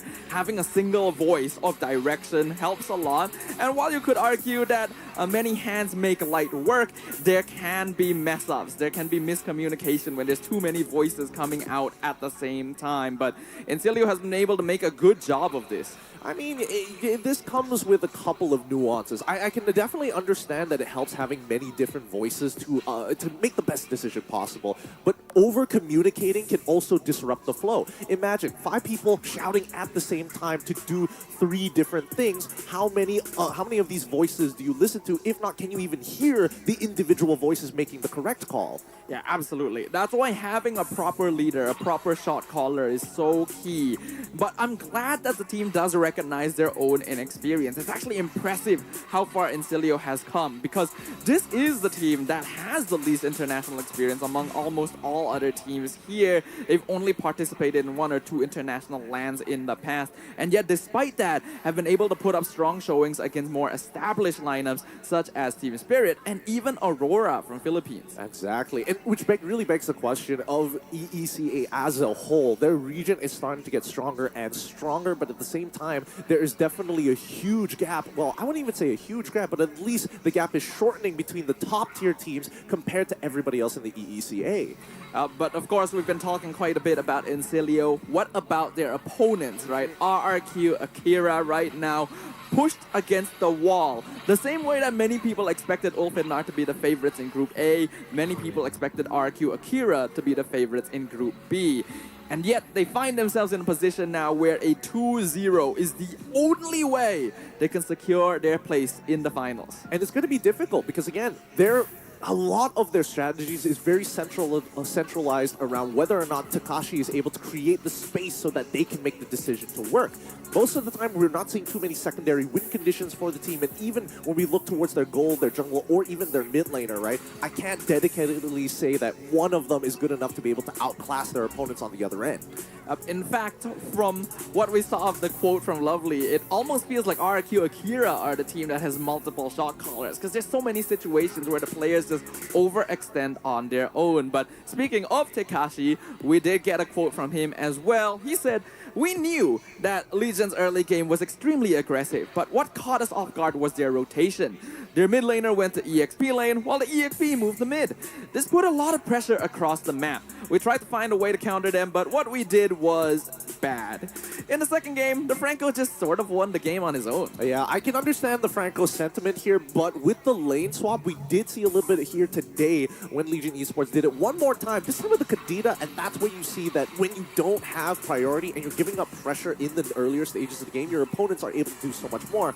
I love that Takashi is able to give this quote because at least he knows and is self-aware as a team that when you are going up against X Factors, LE, they got to have some preparation because it feels like they're putting a lot of their eggs in the basket to focus on this matchup against Incilio rather than Legion Esports. Yeah, RQ Akira definitely underestimated Legion Esports because based on what we've heard from their players as well, they did specifically do a lot of preparation against what they thought would be their strongest opponent in Group B, which was Incilio. And because of that, Legion Esports caught them off guard with slightly off-tempo plays, the swap of mid and EXP lane, and the Franco pick that worked incredibly well to disrupt their rotations in game number 2. However, I feel like cleaner play would have gone a long way for RQ Akira regardless of this. So there's still flaws in their own gameplay itself that need to be resolved. I think they need to just fix a couple of things. Fundamentals they need to focus on, and also some of their setups. Because again, Luis coming into the previous game against Legion Esports, the fact that he decided to go for Vengeance on a support as well, not exactly the best option. You don't have the base health to actually protect yourself. You don't have the gold income to be able to supplement that missing HP. So why not go for a Revitalize, which is actually right now the more effective spell unless you're a Phobius. Yeah, I agree with you. I think there just needs to be more forward thinking as a whole, right? RQ Akira has come this far off of the micro potential and experience of each and every one of their players. This is a lineup that has made many appearances in the M series, and they have the confidence to back that up. But because of the new meta and their ability to adjust to being affected, you can tell that a lot of the players are making individual decisions.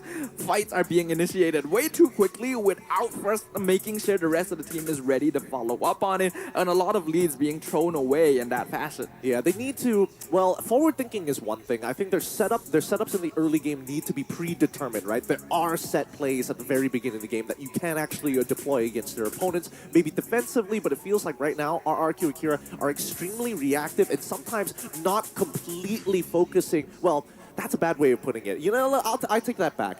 I would say that RQ Akira are caught most of the time in autopilot modes, especially when there aren't key objectives on the map to fight for. Yeah, because RQ Akira is a team that likes team fighting, but their style of team fighting isn't the usual front-to-back 5v5. Yes. They like to split the fight up. They want to take independent battles and kind of work together in that way, connecting their scattered engagements into one full initiation. But because of that, there are risks that are taken, and there is disconnect if they're not able to find these connections in the first place that other teams can take advantage of. So since they've mentioned they've done extensive preparation for Incilio specifically, we should hopefully see a very different RQ Akira. Two things I'm hoping to see in this game. Number one, I want to see whether Gusta Lagusta, after hitting a 3-item power spike, depending on what marksman that he is going to get, really start to press the tempo. Second thing that I want to see, I do want them to make very decisive decisions here. Let's look at the lineup for RRQ Akira. It's Gusta Lagusta in the gold lane, Luis as your roam support, Sagan as your mid laner, King your jungler, and Takashi for the EXP. I feel like all of these players are mainstays here on the international stage. They have the experience, they have the maturity, but you can also see some flaws that need to be ironed out. I think Gusta Lagusta, definitely a key player that has been holding his own and making comebacks happen when his team doesn't have the lead. But other players, such as Luis and King especially, need to know when to step on the brakes to try and make sure they are not starting fights where it doesn't need to happen. Well, let's look at their opponents, because now they've been preparing so much against the EECA runner-ups in Incilio with Don't as your gold laner, Lovely as your roam support, Reaper as your mid laner, Justinian as their jungler, and Maniac as EXP. And Reaper, of course, is able to create some pretty incredible plays. Day one taking the play of the day. Hopefully we might see a repeat of that performance here. Yeah, I'm really happy to see the aggression coming in from Incilio. Despite their lack of experience on the international stage, there is a clear connection and chemistry between these players. Besides Reaper, I do think that Lovely has been doing a great job as well as the roamer, opening up the map and setting up situations that Incilio can capitalize on. But it's not a flawless team. They have made mistakes in the past. Their record is not perfect, so they've still got some work to do themselves. Now, we actually quoted and got Reaper. We asked him, many see Incilio as wildcard underdogs. What are your thoughts? And he said, we also think of ourselves as underdogs. Nobody knows much about us, nobody believes in us, but I think we can perform well. Of course, the biggest threat in our group would still be our RQ. So there is recognition from their leader Reaper themselves on Incilio, recognizing that at least for our RQ Akira, if they can beat them, they basically won this group. And right now, that is the matchup they're going to be facing. When you consider the fact that Incilio see themselves as the underdog, you can really see the direct parallels between them and RQ Akira. And that RQ is weighed down by that pressure. Many people expect them to be a team that makes it into the main stage, while Incilio doesn't quite have as much to worry about in that regards. But they share that similarity. Both want to move on to the finals. So let's see what kind of draft they can pick up in game number 1 to help them along that path. All right, let's have a look. It's going to be Incilio on blue side up against RRQ Akira. On red side, Yujushin Ban, we're seeing the atypicals coming out very quickly. I'm curious to see whether Incilio is going to consider banning out the Cho. Takashi had a strong showing on day number 1 with it as well. And slowed down in day number 2. So they're getting rid of the casuals, they're getting rid of the usuals, no focusing on the jungler, or maybe even Karabal might be thinking, hey, since they banned out the alpha, we might as well get rid of the Suyo. Yeah, it could be the Suyo being banned out here, with the Hilda and Zusin already gone. Looks like we are going to see a little bit of a shift because RQ Akira is the team that ideally wants to get a bit of a snowball early. The Cho being banned out against them ever since day 1 when Takashi showed that he was able to set up plays as the primary initiator. My mission. Next ban going to be the high loss this time around. First pick going over to Incilio. This is going to be a free Suyo for them if they wanted to, unless they've got other power picks in mind. I mean, we've seen some teams have been opting not to take the chip entirely, not even bothering to ban it out. Others don't mind trying, but we've seen a huge dip in usage of chip. Yeah, Chip still really depends on having the proper lineup to take advantage of his map presence. He's no longer as strong as an independent hero as he used to be after the recent nerfs, but in the right hands, still a terrifying foe to worry about. But is it worthy of a first pick? Looks like that's the answer. Khalid going to be locked in by Incilio. Okay, so they set up entirely to maybe get the Suyo, even banning out the counterpick themselves, but they decided to give it over to RRQ. Okay, going to be quick work here. Yep, Gatot as well as Suyo. Pretty good opener coming in for the side of RRQ, but it doesn't predetermine what the composition looks like just yet. Yeah, keep things more open. I think a lot of teams have been leaning towards that style, where we're seeing a lot of these safer opening picks, like the Gatot, like the Suyo, like the Valentina, in the first phase, so that you don't reveal too much early on. And speaking of, the Valentina will be locked in by Incilio here to potentially steal the avatar of the Guardian alongside the Nolan. I'm pretty okay with this. You know, I think that Incilio, really good idea with their draft. They have that strong initial flex pick that can go EXP or even into the roam. They've got the Valentina to steal some big ults, and honestly, with Gatot already available, I think usually that would be enough, but let's see what else RRQ Akira is going to throw out and give to them. Because now with Valentina, you got to think, what resources do we want to deny from Incilio? And Loyi, very good idea. Because now, if you are Valentina, you're thinking, man, GOA sounds like a great idea, but if I could TP into the backline, that could be another possibility. Yeah, it's the second way of dealing with a Valentina, of just overloading them with powerful ultimates. In this case, you're going to have to choose between Diversion and AOG. And if the Valentina does steal the Diversion to play with, and they mistime their engagement, they would set themselves up to be hit with the Gatot Kacha instead. So it creates a difficult challenge for Reaper. Now going into the second phase, we have to worry about gold laners because again, so many haven't been touched, not even banned just yet. Or could they be looking to kind of limit down on the EXP pool? We do know that Phobius is still available for play as of right now and wasn't picked up in that first phase. Ooh, Natan ban coming out from Coach Cabral. Natan going to be the focus. Still a very powerful goal laner, even if he's one of the few marksmen that doesn't benefit as much from the Malefic gun. Bruno and Beatrix being the big winners in that regard. Chip also going to be banned out by Incilio to make sure that RQ doesn't have 2 teleports. I think right now, gold lane, it's kind of difficult to play no matter what you have. There's not much setup for Beatrix specifically, so I'm thinking about independent gold laners. I'm thinking along the lines of Harith. I'm thinking along the lines of Claude, Moskov. Yeah, I agree with you. I think having Moskov, even Harith is okay here because you already have the zone control in the Gatot, so you don't have to worry about that as much. I do want to look a little bit more towards the EXP lane though. We know that Tekashi, a question that we've posed throughout this wildcard is how deep his pockets are in the EXP lane, because it's not the usual meta he's more comfortable with. He always goes to Cho, the Terizla, and made the Arlet appearance yesterday, but besides that, we haven't seen anything else. Yeah, Glue Band coming out from RRQ Akira. They could just go first pick in the second phase, Phoveus, and then afterwards look to try and go for the counter pick at the very end towards the gold lane. Hopefully G sees this, because at this point, banning out the Phoveus isn't too bad of an idea. You already have 3 heroes that do a good amount of dashing, 2 from Valentina, infinite amounts coming in from Nolan, and guaranteed 3 from the Khalid. I will choose The glue ban is very, very specific, so it makes you think that they want to go for heroes like the Phoveus, but Arlet will be the one that they get rid of instead, just to deny RQ Akira more initiation ability.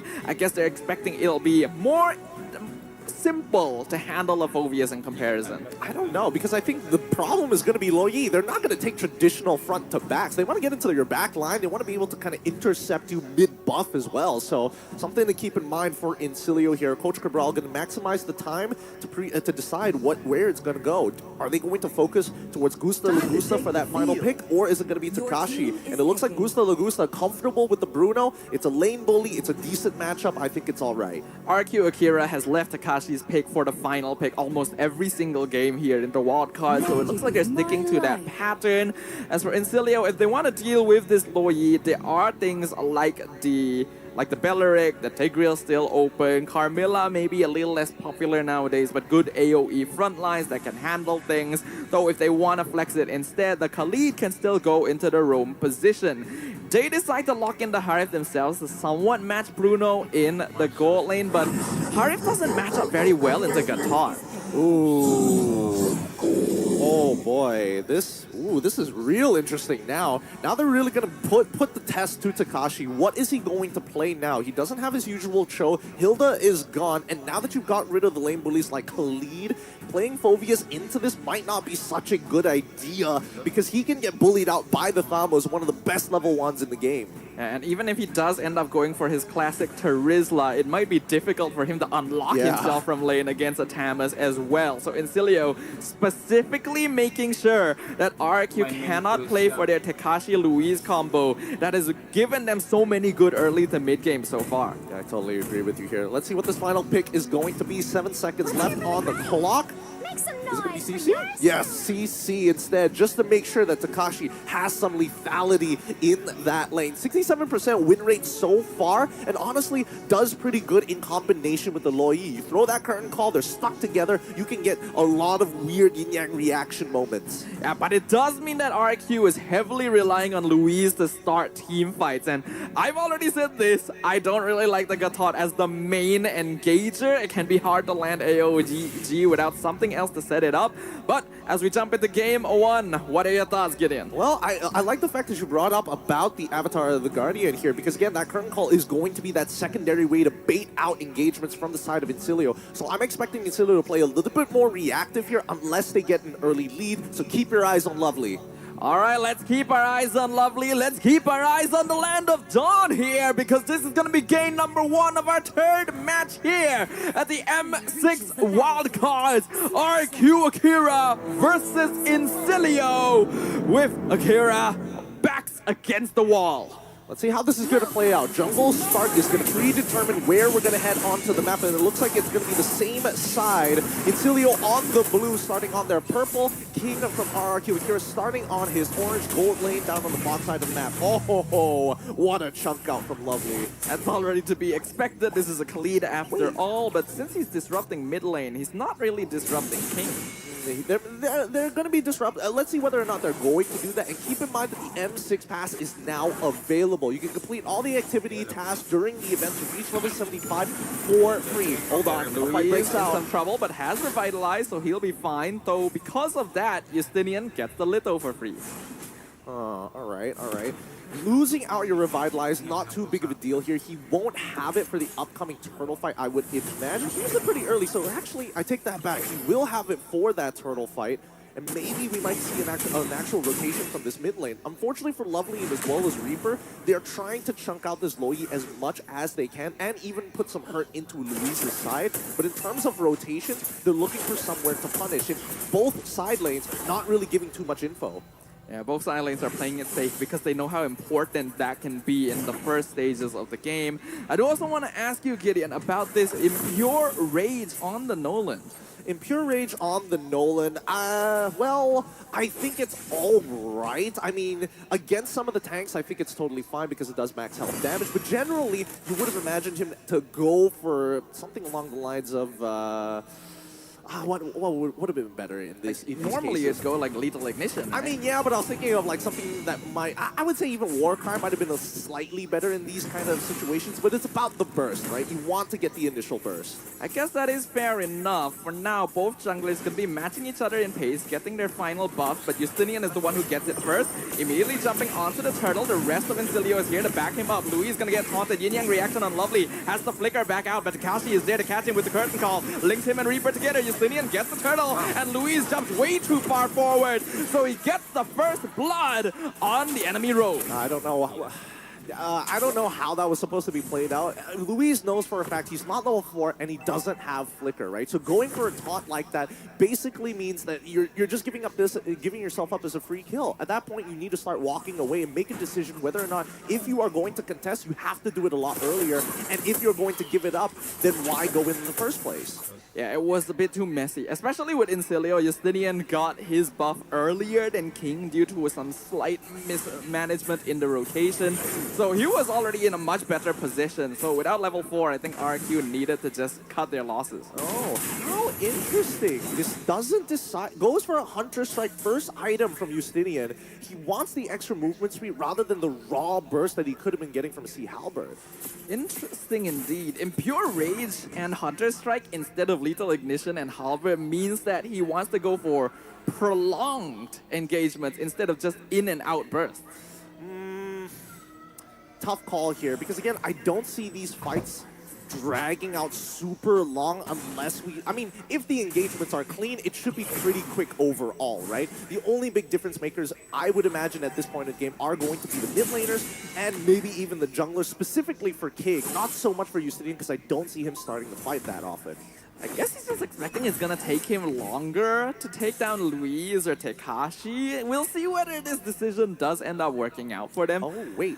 Actually, no. If he's not looking to fight, the next best thing when you have that Hunter Strike is to outperform the enemy jungler in terms of the economy. Stealing away his camps, being twice as fast on the clear, on top of having the movement speed to quickly transverse across. So right now, previously it was a 2-level lead. Justinian currently maintaining a 1-level lead over King so far, and a single kill. Let's see if he maintains that for the next 4 minutes. I see. So the idea actually would be to avoid fighting in general and just try to out-economy RQ Akira. Could be a good idea, especially since RQ Akira is a team that likes to get advantage through teamfight victories. If they play this slow, it should be alright, because again, keep your eyes on Takashi. He wants to start this off with that curtain call before anything. Gusta Lagusta survives the gank down bottom. Vengeance already used on Takashi. King comes in, gets the turtle. Avatar Guardian zones them out. Raging Sandstorm lands on one. Louise gonna get caught. Revitalized though, keeping him alive. Yin Yang reaction pops the Vengeance on Maniac as well. And now RQ Akira getting their objective. Alright. Interesting. The timing of the AOG could be a little funny, but And he survived this. No, it doesn't even need the extra TP. King goes in, gets the kill. Seiken, for some reason, continues the diversion and gets caught. Where is the faith? Where is your faith in the teammates here? Somebody needs to communicate how likely this dive underneath the turret was going to go. And honestly, when the Purify came out initially out of Don't, that should have been pure confirmation that there's no way we can fail this. Yeah, there was more than enough time for Sagan to see the kill and walk out of the diversion circle. He did not need to continue on that. So, bit of a mistake. Still a win for RQ because the gold laner is a bit more valuable, but that did not need to happen. For now, as the game continues to progress, we aren't seeing major leads just yet. We're not seeing hyper-aggression. We are just seeing very technical plays from both sides. I think Justinian is actually going for a very late game build. I think his second item might be a BOD based on the way he's building. I mean, he's got the Hunter Strike first, right? So it's about outmaneuvering your opponents. And also doubling down on your economy. So far, really good stuff coming in from RRQ Akira. They broke bottom tier 1, now they're looking for top tier 1. And from this point onwards, I'm hoping that RRQ Akira really starts pumping up the gas. Yeah, they've made some mistakes, but overall still look a lot cleaner. There's a clear direction in how they want to approach the map, and now King catches out Reaper in the mid lane, just instantly disintegrates to both him and Sagan. Beautiful stuff here, and that's what oh, Justinian pops the retreat to slow Takashi, but not able to get the kill, so they'll have to settle for the tier 1. Yep, they just gotta keep on trading here. RQ Akira cannot get caught up with what Incilio wants to do. If they want to keep it pace with them, could be a little difficult because their composition is just a little bit more mobile all across the board. So RQ Akira, they don't mind trading bot tier 1 for bot tier 1. They will take turtles, invade enemy jungle, vertically jungle, but most importantly, they need to play around their ults. A good sequence of events here from RQ, but good response from Incilio as well, pulling their whole team over to make sure that Justinian is still able to secure his purple buff away. Net worth now even on both sides. Hopefully it starts to progress a little bit faster now. Since they have their ults, doesn't seem like there's much information on the map. Even bot side being completely untouched here. At this point, with tier 1 already gone on the bot side, both teams can allow it to just leave itself alone for a little while to focus on the rest of the map. Diversion was spotted out by Lovely there. 3 members go through, not going to be able to find anyone.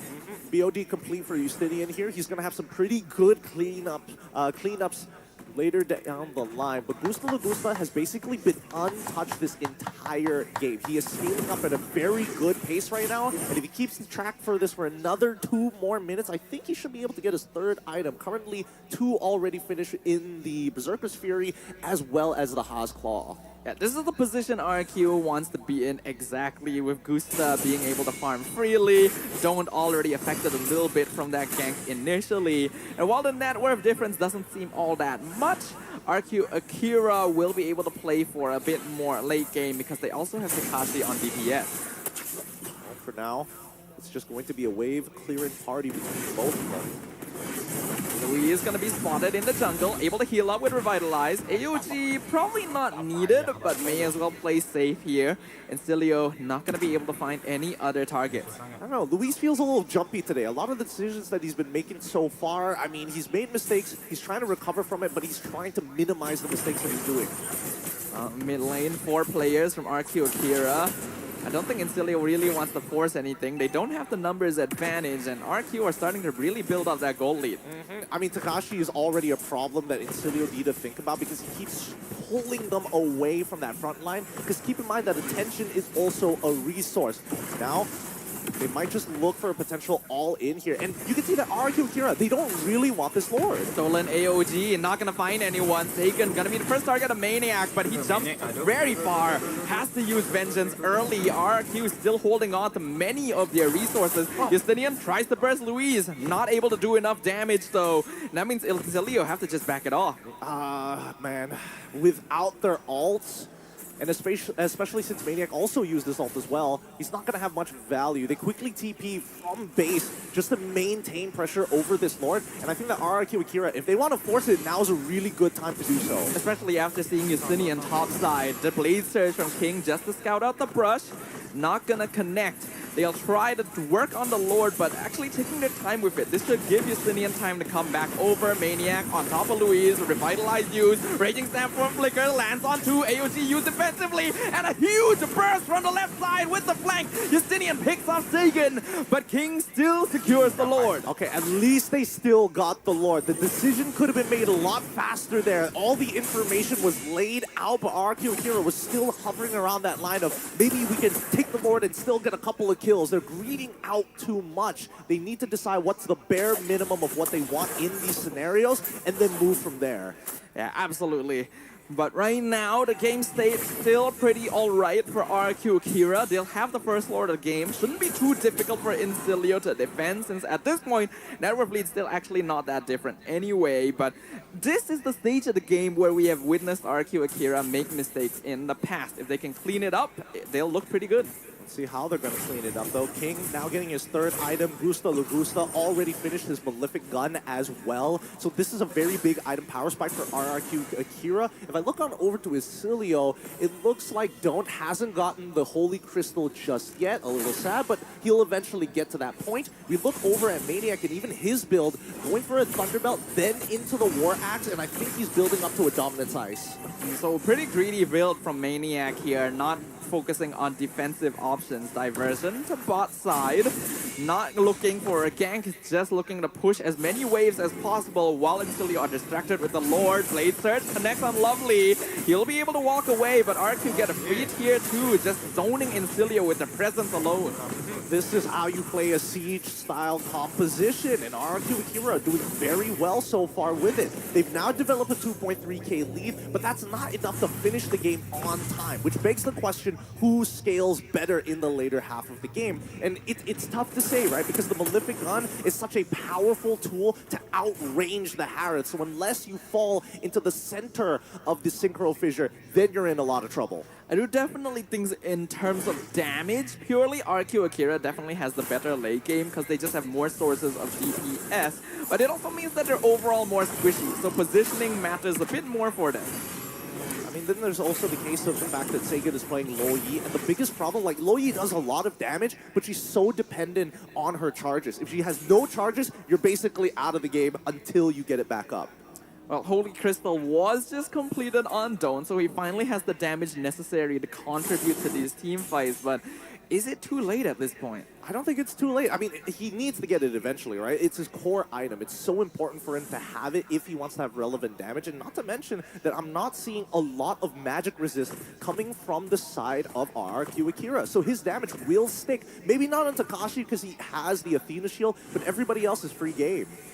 Speaking of diversion, once again they catch out Lovely, instantly bursted down by a 5-man gang. Very surgical from Akira. Very good stuff here. And now, with a man advantage, this Lord technically should be free. Maniac gonna try and engage on Luis, but Takashi just gonna zone them off, and Luis even finds Justinian in the brush, surviving with Revitalize. RQ Akira still 5-man strong, and Incilio cannot find an angle to enter. Takashi's just doing such a good job. Maniac finally uses the Vengeance Reaper, jumping too far forward. They'll trade for Luis and Takashi. 2-for-2 trade, actually. Incilio, though, still has to give up the Lord. All right, that just happened. As long as RQ Akira get the Lord, it's completely fine. We do see that Justinian is doubling down on that burst damage, and his item build so far is looking real nice to one-shot some targets here.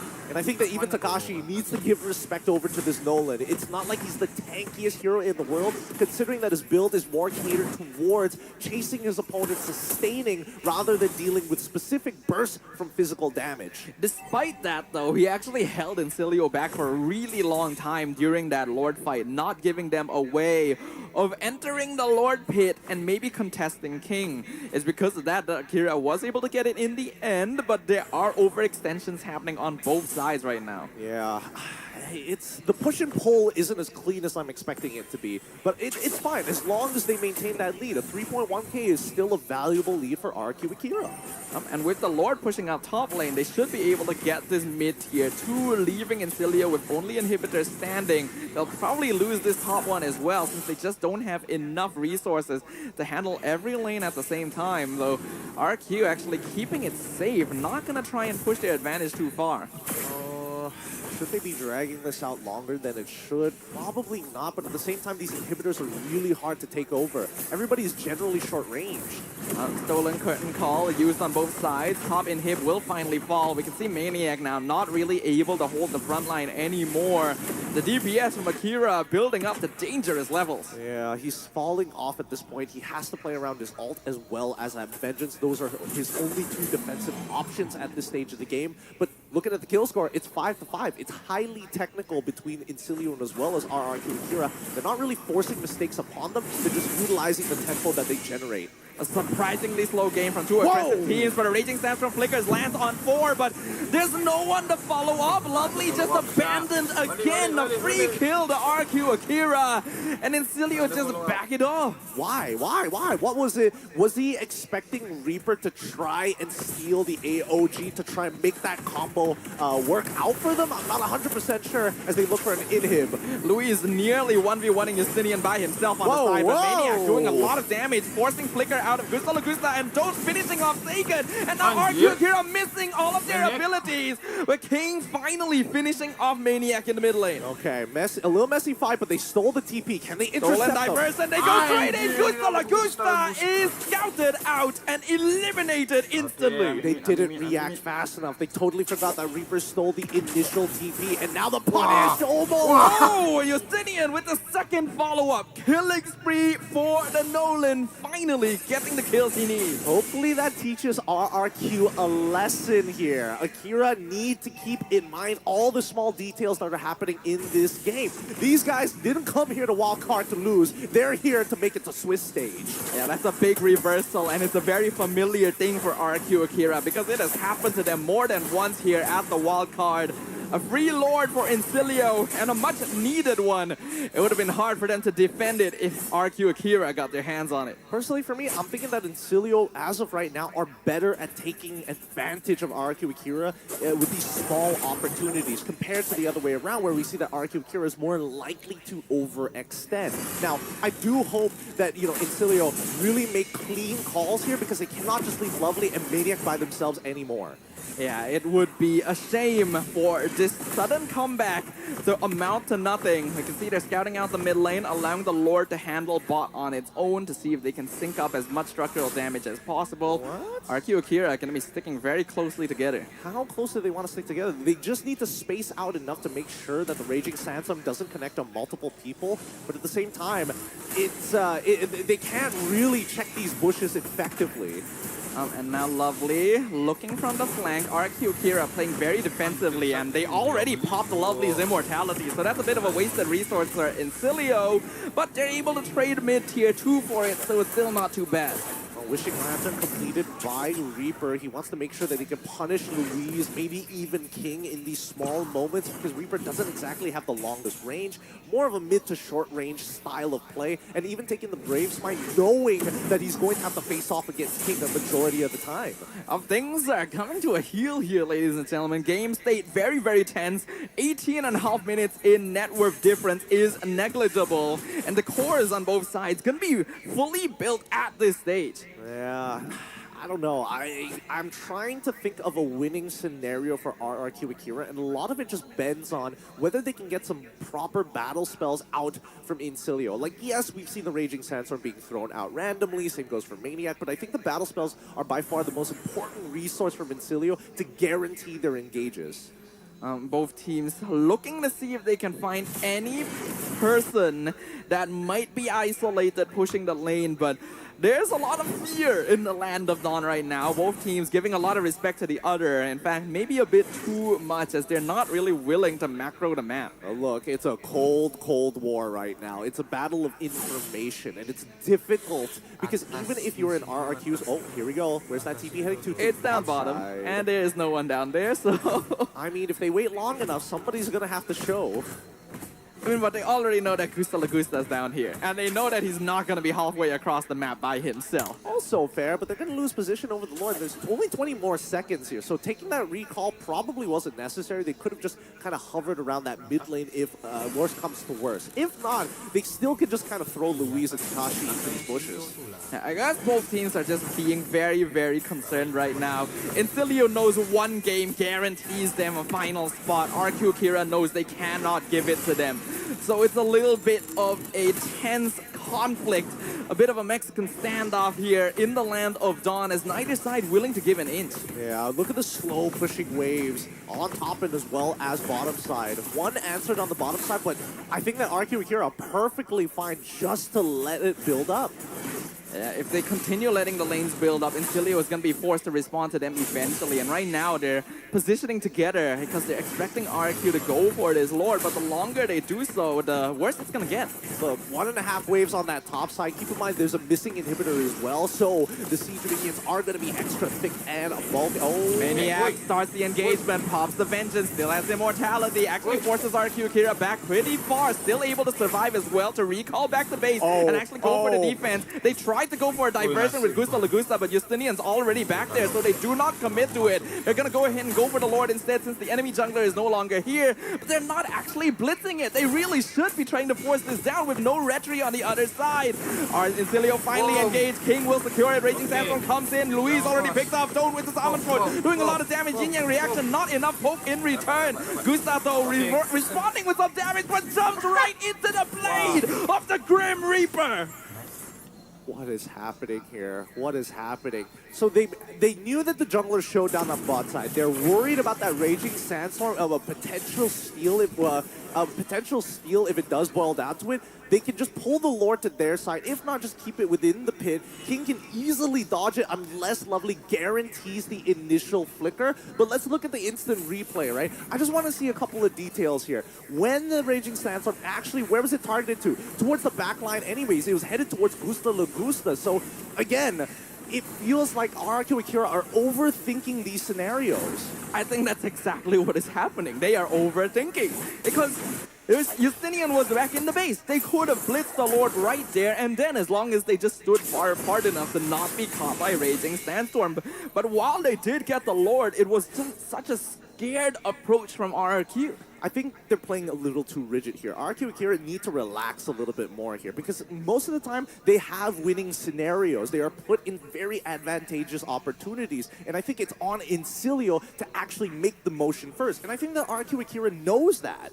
And Incilio, they're no strangers to this position. They already consider themselves the underdogs of the wildcard. So I think they're fully ready to deal with the pressure ahead of them. Their positioning's pretty good overall.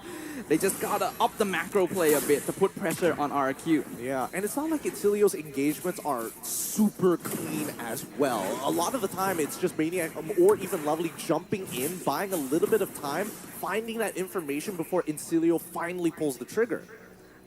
This is going to be a long haul here, as right now, even though RQ Akira has the structural advantage, it doesn't feel like they're playing in a good enough way to keep that going. Luis will get counted out. Maniac takes so much damage from the Yin Yang reaction. Gonna back it off straight away. They're not really able to find more space here. I think it's totally fine for now. They just need the Lord on their side, and then they can start pushing out and making things happen across the map. Just have to wait just a wee bit longer here. In the meantime, at least for Incilio, having to play reactively, not much of a choice in their eyes, because there's just so much counter engage coming in from RQ Akira, mainly coming in from Luis, but the timings of his AOG, I would say, is a little questionable and honestly punishable. And that's why I said Gatot as a primary initiator really isn't the best thing. You gotta have a bit more crowd control. And because RQ Akira went for the CC to match the Tamas, Luis doesn't really have that sort of setup, so the positioning can be pretty awkward, and that's something that Incilio has been able to take advantage of. Well, I mean, their composition is more designed for Siege. I think they should be utilizing that AOG. Oh, Raging Sandstorm flickers in, finds Sagan in the back line, and now they jump on top of King. Immortality gone, shut down by Justinian. Mega kill for the Nolan, and that is the enemy jungler gone. Interesting. No commitments of ultimates. Nobody wanted to try and bail King out of that scenario. Something is not working out for RQ Akira, and I think it's their communication. That's just an assumption here. I'm not 100% sure. But for now, Incilio have the advantage and should be able to take this Lord without any contestation. Should be an absolutely free Lord. King is still dead for another 40 seconds. In fact, RQ should be making something happen on the other parts of the map instead of just hovering here, looking for something that isn't there. The pressure is mounting. RQ Akira, they cannot afford to lose this game. They will lose their ticket to the Swiss stage. If they do, they've got to win this 2-0 against Incilio if they want to stand a chance. And I think that Incilio, minimal pressure on their side.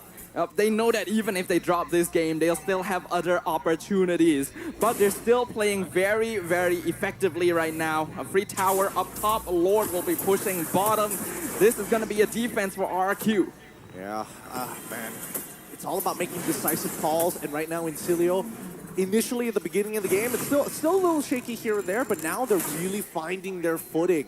Especially since the RQ Akira positions themselves, well, mispositions themselves a lot of the time. You can tangibly see the momentum building up on Incilio's side of the map. 7k gold lead, though, at 25 minutes. That actually doesn't mean as much as you would think.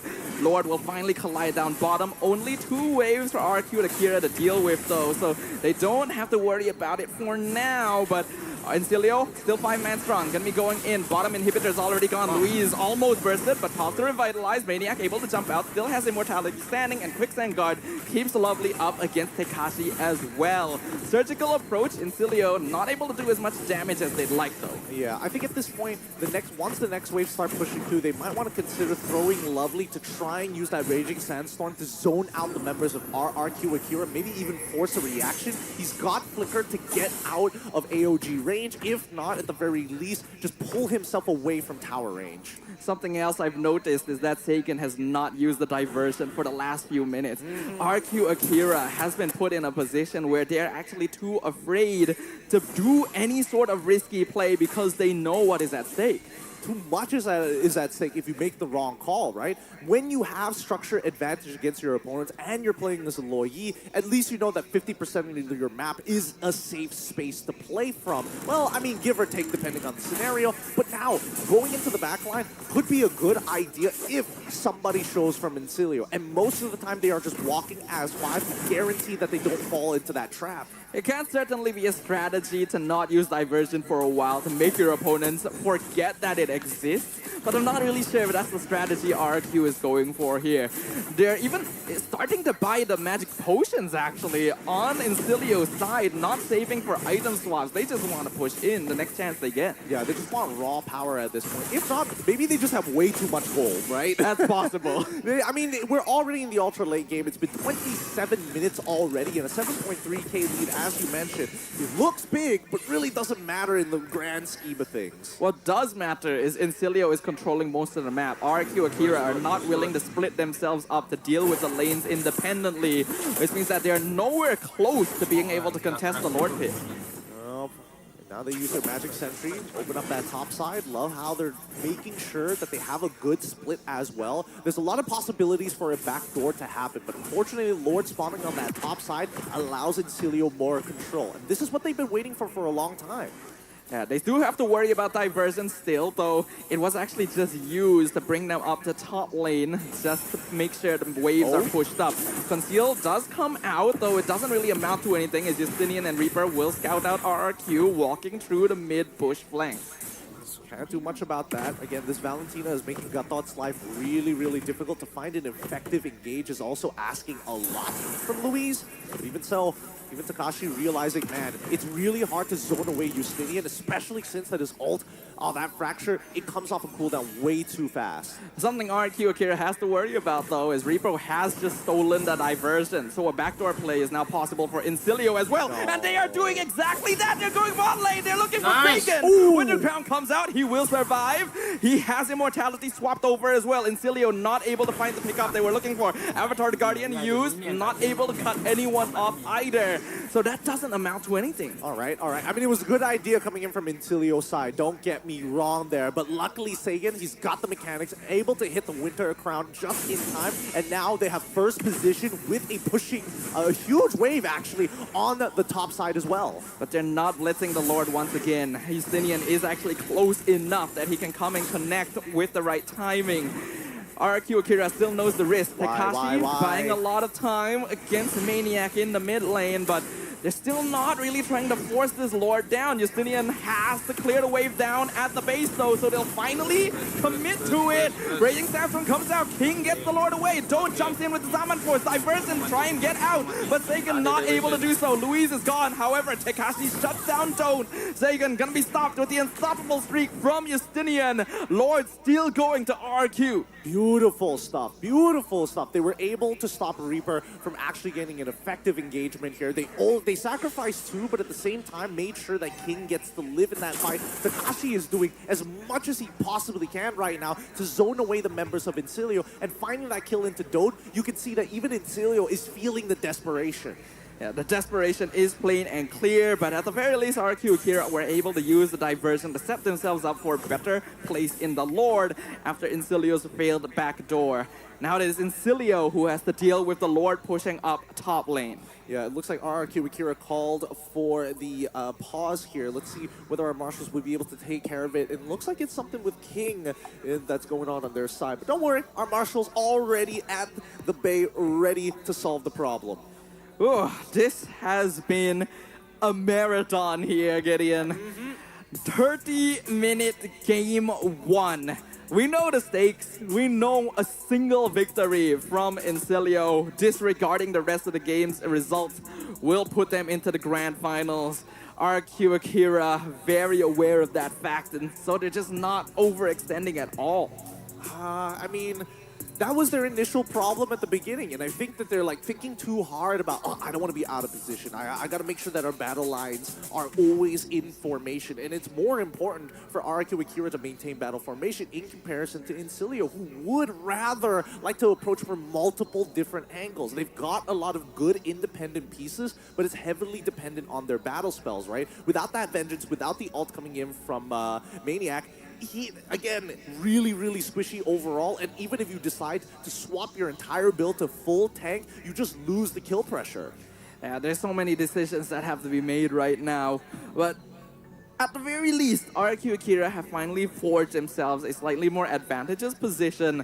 Having to deal with a Lord 30 minutes in is a tough obstacle already, and Incilio doesn't have many towers left. They really don't, and I think it's going to come to who makes that very first mistake. We're not seeing mistakes being forced upon each other anymore. It really just boils down to who gets tired first, who is caught sleeping at the wheel, maybe if somebody is just, you know, on autopilot walking through the jungle.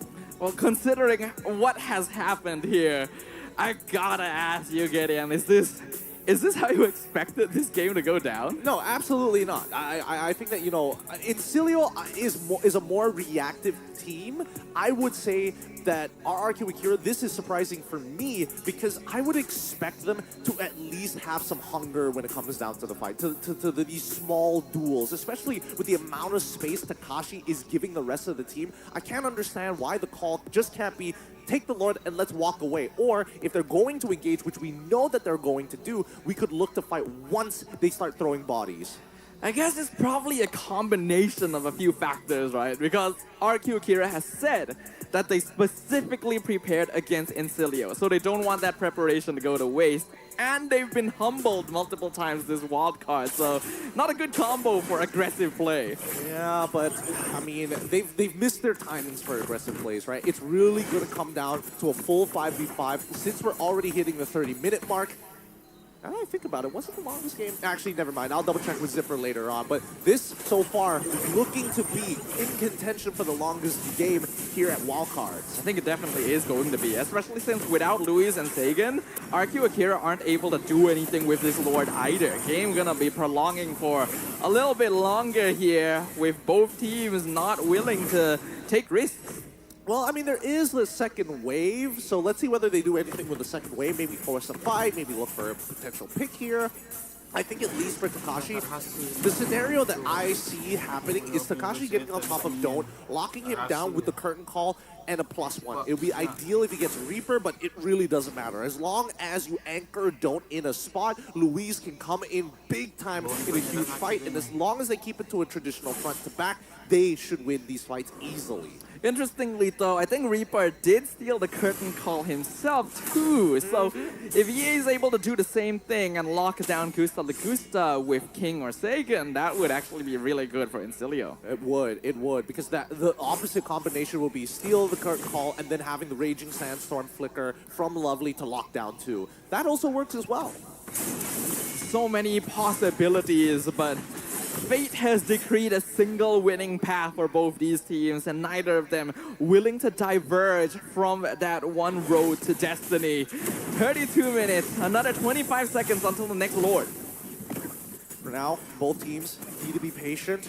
Nothing much they can really do at this stage of the game. They could look to try and bait out some motions, which I hope that they would do, right? They have the pressure to push them all the way up to their inhibitors and then look to TP out, worst comes to worst. And, whoa, Conceal being thrown out. Incilio's too far away for this to really do anything, though. They were expecting them to be guarding the bushes in the Lord Pit, but Incilio's playing a little bit further back. The frustrating thing that I'm seeing here is the fact that they are taking space, but they're not looking to hold the space. So what's the point of taking the space if you're not looking to hold it in the first place, right? You open up these bushes, and now guess what? You have to recheck them again just to make sure that nobody is there, and you are uncontested for the Lord. But the macro still in favor of RRQ. They're able to more easily shove out the lane, so Incilio has to actually respond. And that gives RRQ information on where their opponents are. Lord at 50%. RQ Kira gonna reset it once again, not willing to risk it. Maniac in the back line, but does get scouted out by Takashi, and now they catch out Lovely. Gonna be stuck in place with the Yin Yang reaction, but RQ not overextending to break that immortality. Okay, now RQ, they see this. Clearly that Reaper has the curtain call, right? So now they gotta make sure that their back line doesn't get locked down. Oh, wait a minute. They're just giving this up. RQ Kira either looking for the re-engage or giving it up, and it looks like the latter is the case. Justinian gets it for free. Maniac now wants to run away. AOG lands, knocks off the Tammuz, but he's able to jump out. Still has immortality remaining. RQ Akira are playing too slow, and now Justinian is re-engaging on Tekashi. Vengeance comes out, raging stats from Flickers right too, but Gusta shuts down Justinian in exchange for his own life, and the minions are in the base. But King will be able to recall to clear it up. Tekashi and Sagan, will they be so lucky? Lovely still on top of them. Reaper finishing things off. Immortality pop on the Khalid. Maniac very low, not willing to walk up as Sagan is still very high HP. He's able to diversion them into the base actually, but Don't is there to stop them. Does he have Summon Force? He does not, but he just got it back up. Tekashi is down. Winter Crown on Sagan. Immortality swap, but he doesn't have abilities. Double kill for Don't. Oh man, and Don't still has his Purify, so even if a Yin Yang reaction were to connect, it would not have mattered. He would still get that last auto off. They trade 3 for 1. Oh. This is now a 4v2. King and Luis don't have enough wave clear to deal with the Lord, and the Crystals at 30%. Reaper and Don't are coming in to back up their teammates, and that's Luis down. Killing spree for Don't. Finally, the game is broken open as Incilio take the game and the direct ticket to the Wildcard Finals. Woo! They've done it. They've done it. Extreme patience and the right opportunity presenting themselves in a long, drawn-out marathon game here. Coming in from Incilio. What a match to kick things off for this group. A grueling 34-minute game, and it is only the first of the series. RQ Akira taking every possible precaution to avoid giving the game over to their opponents, but in doing so, gift wrapping it to them on a silver platter. Oh my, you could definitely tell this was territory that both teams were not comfortable playing in. Both missing an inhibitor, both having minions walking into their base as well to threaten that crystal. The backdoor potential just because Loyi is in the map on top of the fact that they had the Valentina. But man, it's tough. It is a exhausting game to watch. Undoubtedly breaking the mold though. We've always said we want to see something different. We want to see something interesting. I don't think it gets more different than what we saw here, and it is quite an upset as well. Incilio, a team with very little international experience, stealing the final slot away from none other than RRQ Akira. Yeah, and that's the crazy part. The fact that Incilio is so reactive in these fights, but are better at taking advantage of opportunities in comparison to RRQ Akira, very much going for technical plays overall. I mean, let's look at the item builds first of all. A lot of swaps happening in this game itself, and you can see that even King, pretty sick of the Queen's Wings, right? You get that passive initial proc, and you're like, okay, dump this item, let's pick up an Immortality instead, and even a Malefic Roar to double down on the one-shot potential towards the carries in the back line, which he never got access to. I was just thinking, like, whoever's in charge of producing Immortalities and Winter Crowns is getting, like, really high stock profits in this game specifically because of all the swapping. 35 minutes. And despite that, the kill score is only 17-9.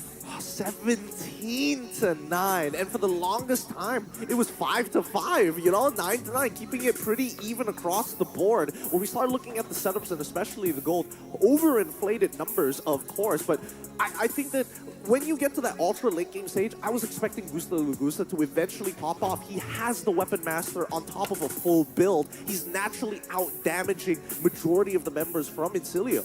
But I think he did mistime his flank in that very last Lord fight. He went in, got the kill on Justinian, which that was his only death of the game, so it was pretty valuable. But he also exposed himself because the rest of RRQ Akira was playing separate from him and expecting him to enter at a later timing.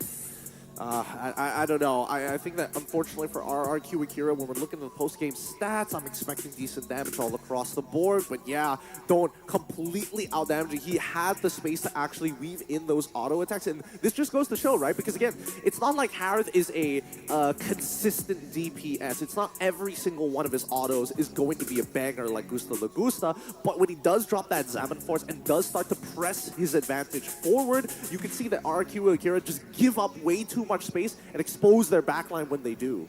Harith typically has a terrible matchup against a Gatot Kacha because once the Summon Force comes out, you just drop Avatar the Guardian right on top of it and you can't use it. But RQ Akira only had the Gatot to engage, so they had to save it for other circumstances. And they were playing pretty safe the whole game anyway. Our MVP of this game going over to Don't in the goal lane on his Harith. Full build and even going for rapid boots just to make sure that nobody is able to backdoor and is able to keep up with the rest of his team as they rush down to the enemy crystal. I think Incilio could tell towards the end of the game when there were so few diversions happening that RQ Akira was trying to save it for potential macro play instead. So having the rapid boots, I want to check again whether more than like the other players had it as well, because they definitely want to navigate the map faster than RRQ. But a very smart choice, and him being there to stop the final diversion by Sagan and Tekashi basically saved the game. Yeah, they did. Although I would like to see RRQ. Unfortunately, I think that Sagan, he needed to utilize his ult a little bit better. And not in the sense of TPing his entire team for a potential backdoor, but instead of having to commit the conceal, which is a much better tool looking to engage your opponents or chase your opponents now with the extra movement speed that it provides your team. Utilize it. Throw the diversion out. Get information through vision. RQ Akira just did not play like themselves. This was a change in approach that they felt was necessary to make sure that they wouldn't give up the final slot to the finals here. But their slow pace and decisions being made in the heat of emotion ended up costing them. Yeah, and I think the early mid-game, RQ Akira played it pretty well. They had a good idea. They knew exactly how they wanted to kind of push their opponents off from these turns to get structural advantages. But then when there were too many options and too many priorities not being set in the right places, then the option paralysis comes in. What do I go? Do I go for this flavor or this flavor? There's too many options here. RQ Akira was outpacing Incilio in macro play the entire game. So many times, key players like Justinian being forced to respond to a wave pushing into the base on the opposite side of the map, and yet RQ didn't use those timings to push Lord and objectives. Yep. So many missed opportunities. Yeah, and worst comes to worst, especially in the early game, just sacrifice Louise if you have to, right? Just drop the AOG just to create some space, and maybe then they'll have that level of luxury to enjoy the game. Simply like Fairy, because again, luxury meets gaming with Fairy's first M6 Swiss watch, a special jewelry collection for Jushin and Mia, and a brand new champion rings as well as medals. So follow our friends at Fairy World on TikTok and our website for more updates. I think an M6 Swiss watch would be a great way to tell that time has run out here for RQ Akira. But they do still have more games ahead of them. But with no stakes on it this time, I think they'll just go ahead and play the game they want to with no pressure on their shoulders anymore. And we'll see if it's a little bit more active. Yeah, please. I would love to see that because, again, this is clearly not how RRQ Akira usually plays. At least, let's try to see if they can just out-mechanic their opponents alone.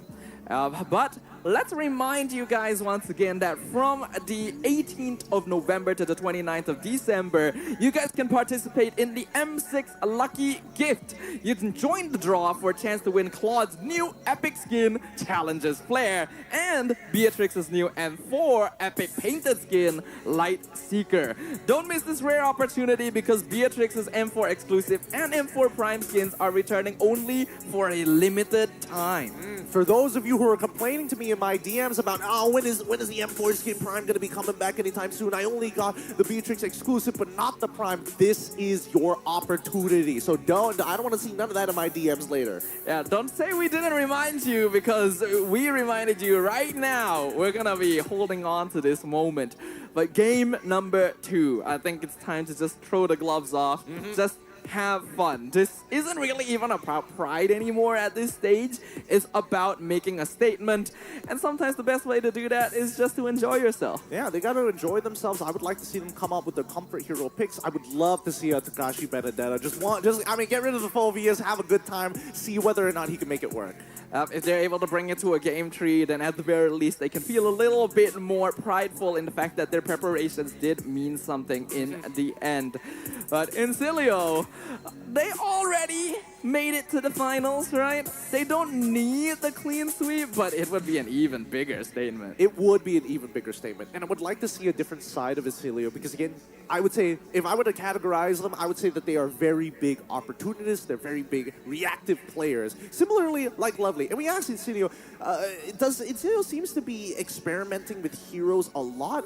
Why is that? And his reply is, we practice many heroes in scrims, but we don't always know how they'll perform in tournaments. For example, we had success with Matilda in scrims, but here, teams know how to pressure and invade. Our lack of international experience makes it hard to predict. Well, you could say that the opposite is true. Their lack of international experience makes them just as difficult to predict for their opponents. RQ Akira put so much work into preparing against Incilio specifically, and it still did not bear fruit. So I think Incilio can feel very proud about the fact that they have achieved so much here, and that their path to M6 main stage is still open. But for now, let's see what happens in game number 2 as we jump on into the draft. All right, let's see what weapons we're going to arm these warriors with as they're going to head on into the Land of Dawn right after the draft.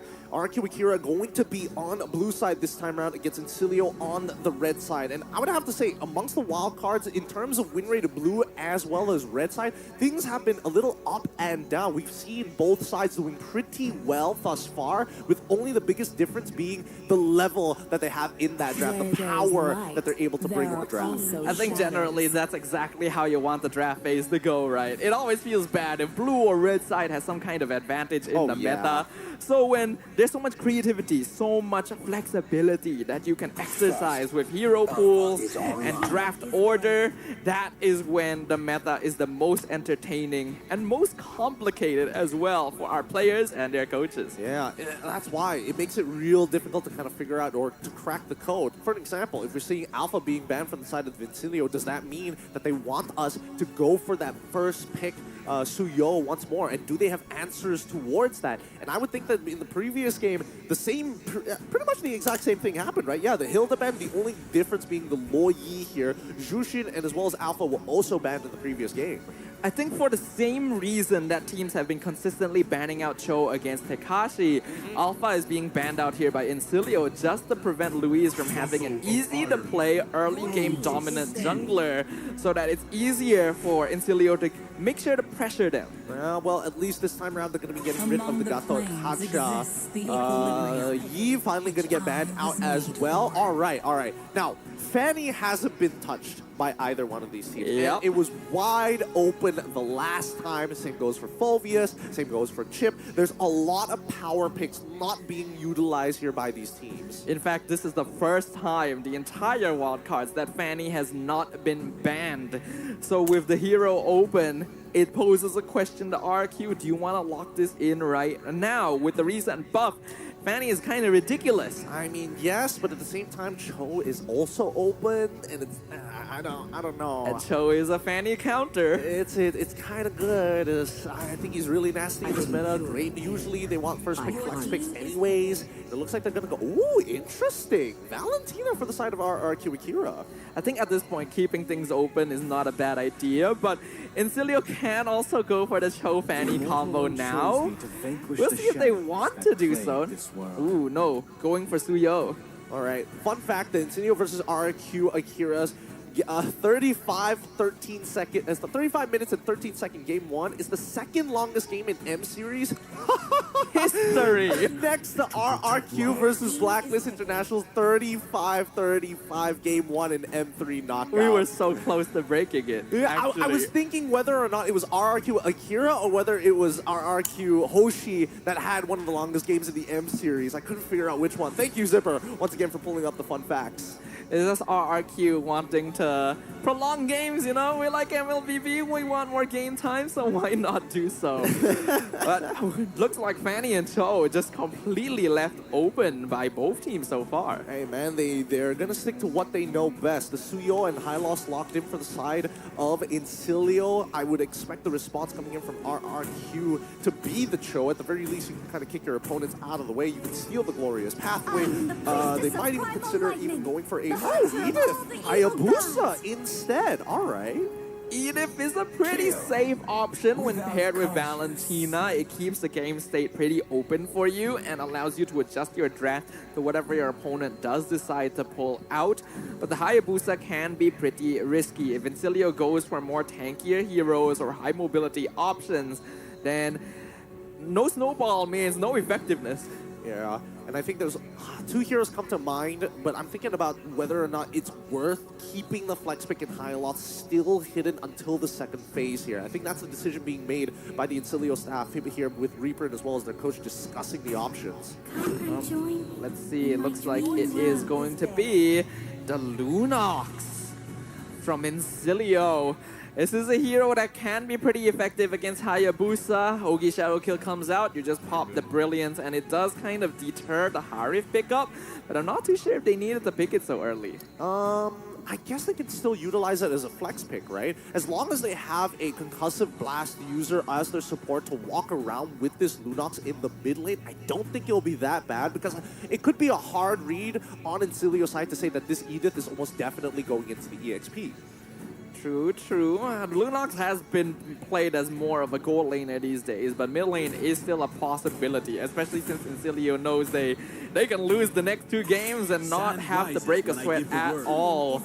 They do ban the Khalid to prevent a little of that early game harassment to keep the Suyo ahead of Hayabusa. I think that's totally fair. I think that's an okay ban. At the same time, Chip is still out in the open for both of these teams. Although, whether or not the Arlet should be a consideration for the side of RRQ Akira would be interesting though, because at this point it's about whether or not you have enough ways to kind of bypass the front line, if not disengage and look to counter-engage your opponent afterwards. So those are the 2 options that they have, either flanks or counter-engage. And those are the things that RRQ Akira has traditionally been quite good at doing. So I want to see a little bit more of that personality again. They ban out the Tigreal to make sure that Incilio cannot punish them if they do end up being grouped up.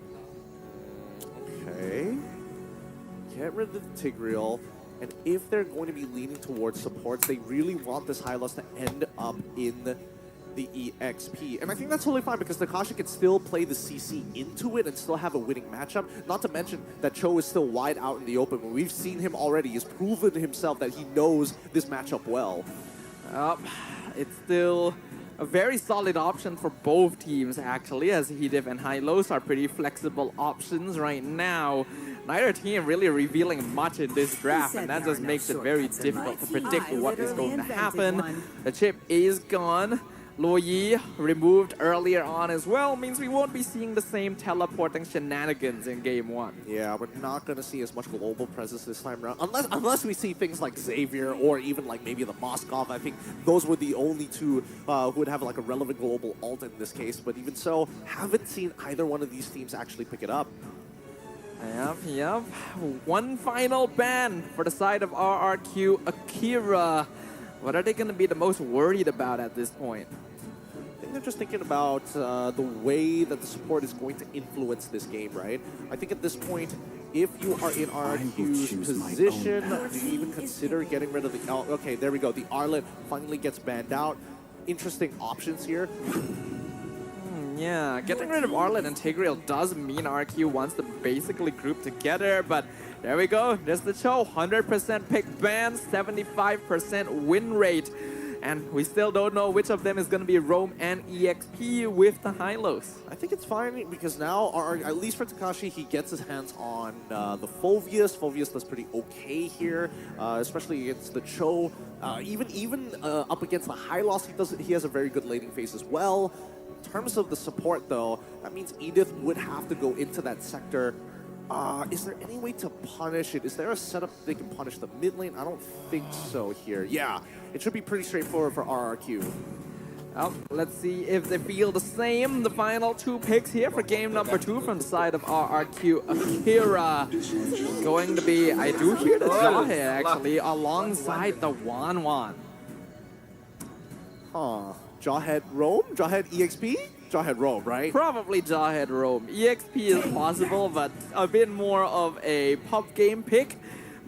Ooh, Lunox is going to be mid lane for Incilio. Yeah, that's what I thought. I think Incilio still remembers that early gank in the mid lane previously being set up by RRQ Akira. So maybe this is the adjustment that they were looking for to maybe help transition from early to mid. Good luck to both of these teams, though. I think that the composition is interesting coming out from RRQ Akira because now they've got when I say a wider toolbox, I think they've got an interesting toolbox because now they can either double down on the speed of their composition if they do find an early game lead, but where is it going to come from? I'm not too sure. Incilio, pretty straightforward, survive early, win late. Their late game potential is so strong with Moskov and Lunox, but RRQ can build up a snowball because of how much displacement and setup they have for the 1-1's crossbow of Tang. Either way, the pressure is completely off here as the rest of this series will have no bearing on who moves on into the grand finals.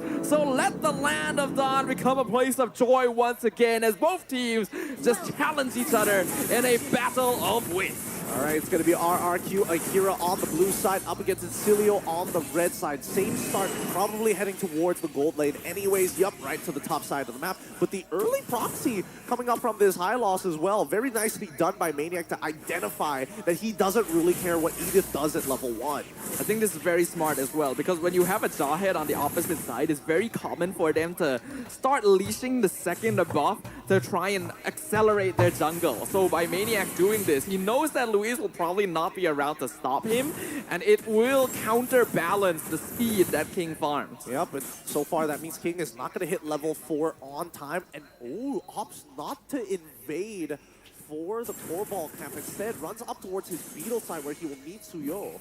Justinian's already here, both junglers at level 3. King starts the battle. Justinian taking a lot of damage. The retry is being used on both sides. And we're going to jump into a pause. Oh boy, what a dangerous scenario that was for a moment. I don't know.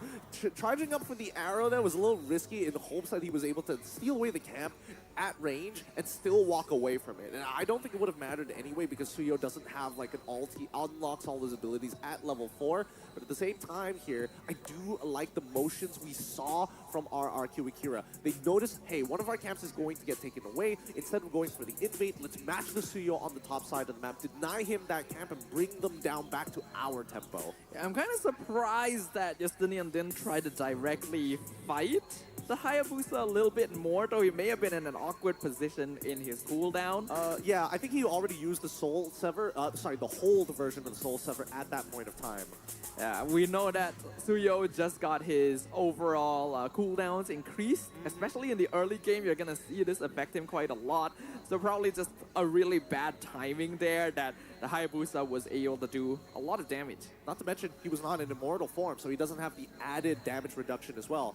Warcry is surprisingly really effective in the early game, especially on Hayabusa for some reason. It's super easy to proc, and it's super easy to get multiple reactions from it. I mean, Warcry is just a very universal emblem, right? The condition to hit it is pretty simple, and its effectiveness will be present throughout the game. I think personally for me, Impure Rage is the most universal one. You just need to touch the guy, that's it. I mean, I'm not saying it's the most universal. It is a universal emblem. It's true. I mean, the extra damage once you trigger it is very, very fun, and it feels nice to be on Hayabusa, trigger your Warcry, and your autos feel like you're throwing out, at least touching somebody with one of your shurikens with each punch he throws. Yeah, it's a very good feeling here, but starting things off already, we are seeing a little bit more willingness from RQ and Kira to engage.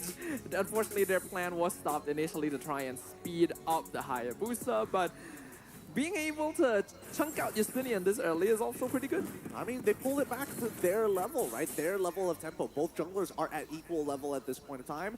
Both hitting at level 4 exactly at the same time as well. The only slight advantage I would expect to be seeing is probably from Reaper and as well as Sagan, right? The slight EXP lead coming from stealing away that one camp.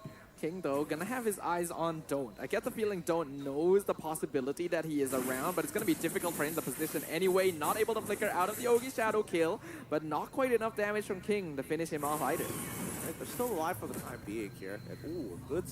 Louise using that ejector. It looks like the potions haven't been popped down. They still want to make sure that the ejector can potentially save lives, if not grief them. We all know the possibility of that in our Puffs games. But with the first turtle up, both junglers still can be matching each other in pace. Just going to be taking these final buffs before they commit to it. Oh, they're just waiting for the right amount of, waiting for the right time here. Both junglers, at least for King, it looks like he's positioning himself to actually try and take this away. He's going to hit level 5 first. I don't know if he wants to get his purple buff real quick, but at this point, Justinian knows which side of the map that he's already started on, and probably recognizes that he will go for his purple before touching the turtle.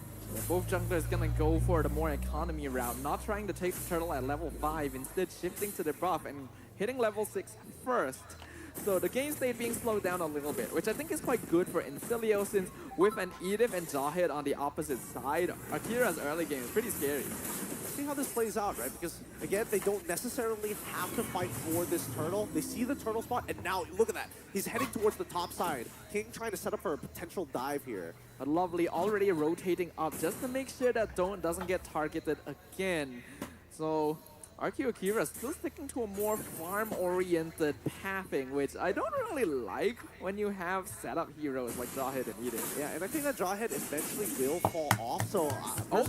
there we go. That's what we want to see. Yes!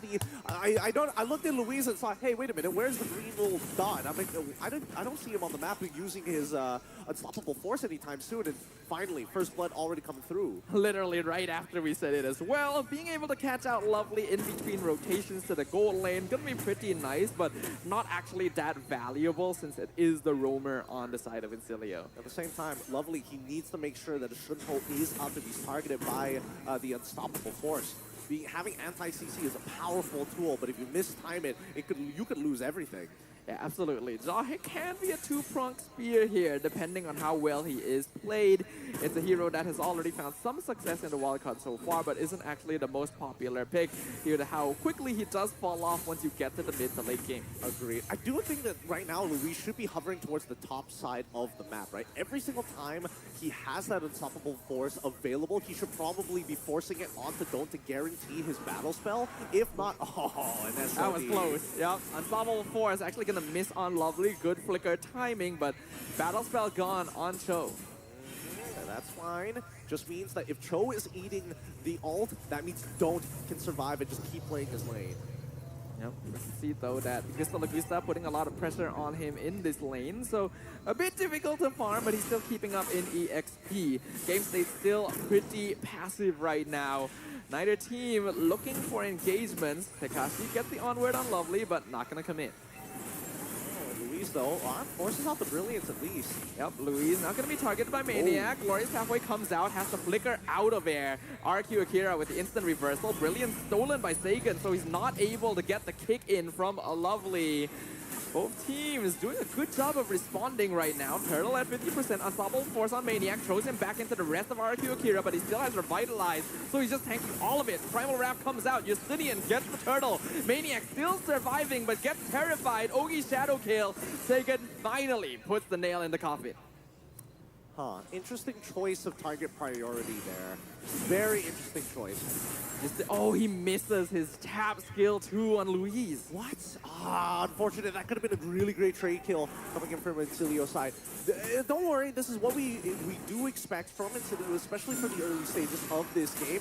Probably doesn't want to get too involved just yet, but RRQ Akira, hopefully they start pumping up the gas, right? Now Luis is missing out on his flicker, big deal. He still has that unstoppable force. He just needs a volatile target, and Don't is currently missing his flicker right now. So if they can start this dive and set it up nicely on that top side, and I can see Sagan hovering around there too, this could be a free kill. Yeah, it's a pretty big timing with flicker still on 50-second cooldown. Louise not gonna commit ult yet. Lovely is here, gets the kick onto the jaw hit, into the tower. Glorious Pathway cutting off Louise's escape route, and that's gonna be an easy kill, sniped by Justinian. Yup,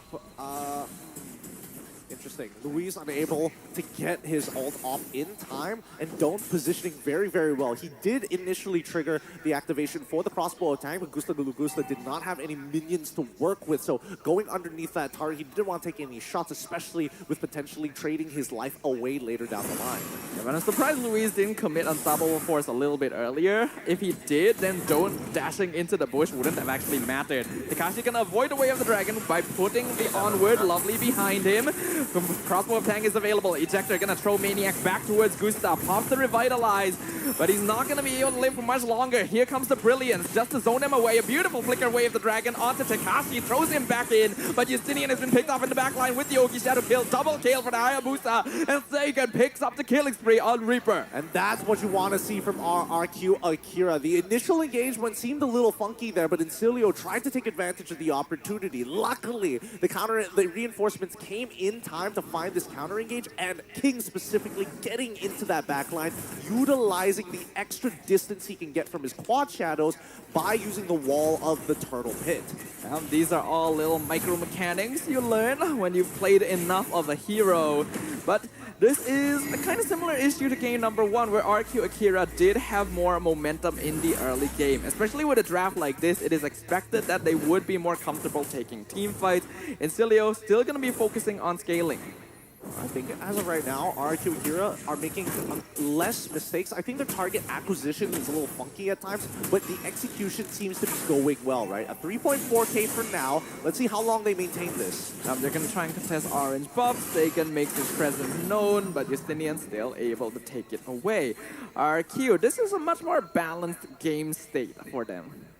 Yeah, and maybe for Incilio, is there a way out? Can't they find... I mean, Lovely can go for some kicks. I think it might just be worth kicking Louise to a certain degree here. Oh, Unstoppable Force onto there we Lovely. go. Avoids it with the Shunpo. RQ Akira are pretty deep, but Incilio not quite ready to fight yet. Justinian's coming in. Tower being targeted by Gusta. Glorious Pathway comes out. Incilio now chasing Louise down, but getting terrified. Onward, going to miss with the Earth Shatter. Brilliance as well. Not doing much poke damage. And now, King waiting for the ultimate opportunity. Picks off Reaper with the Yogi Shadow kill. Huge, huge opportunity there. Nicely done by RQ Akira. Again, bait your opponents out, let them utilize their abilities, and then go for the big kicker at the very end. King currently at level 13. He's a level ahead of Justinian, and he's at a pretty big power spike in his build. He opted to go for a Malefic Roar early on as a more cost-efficient item compared to the BOD to get that bit of oomph that you want to see pre 10 minutes.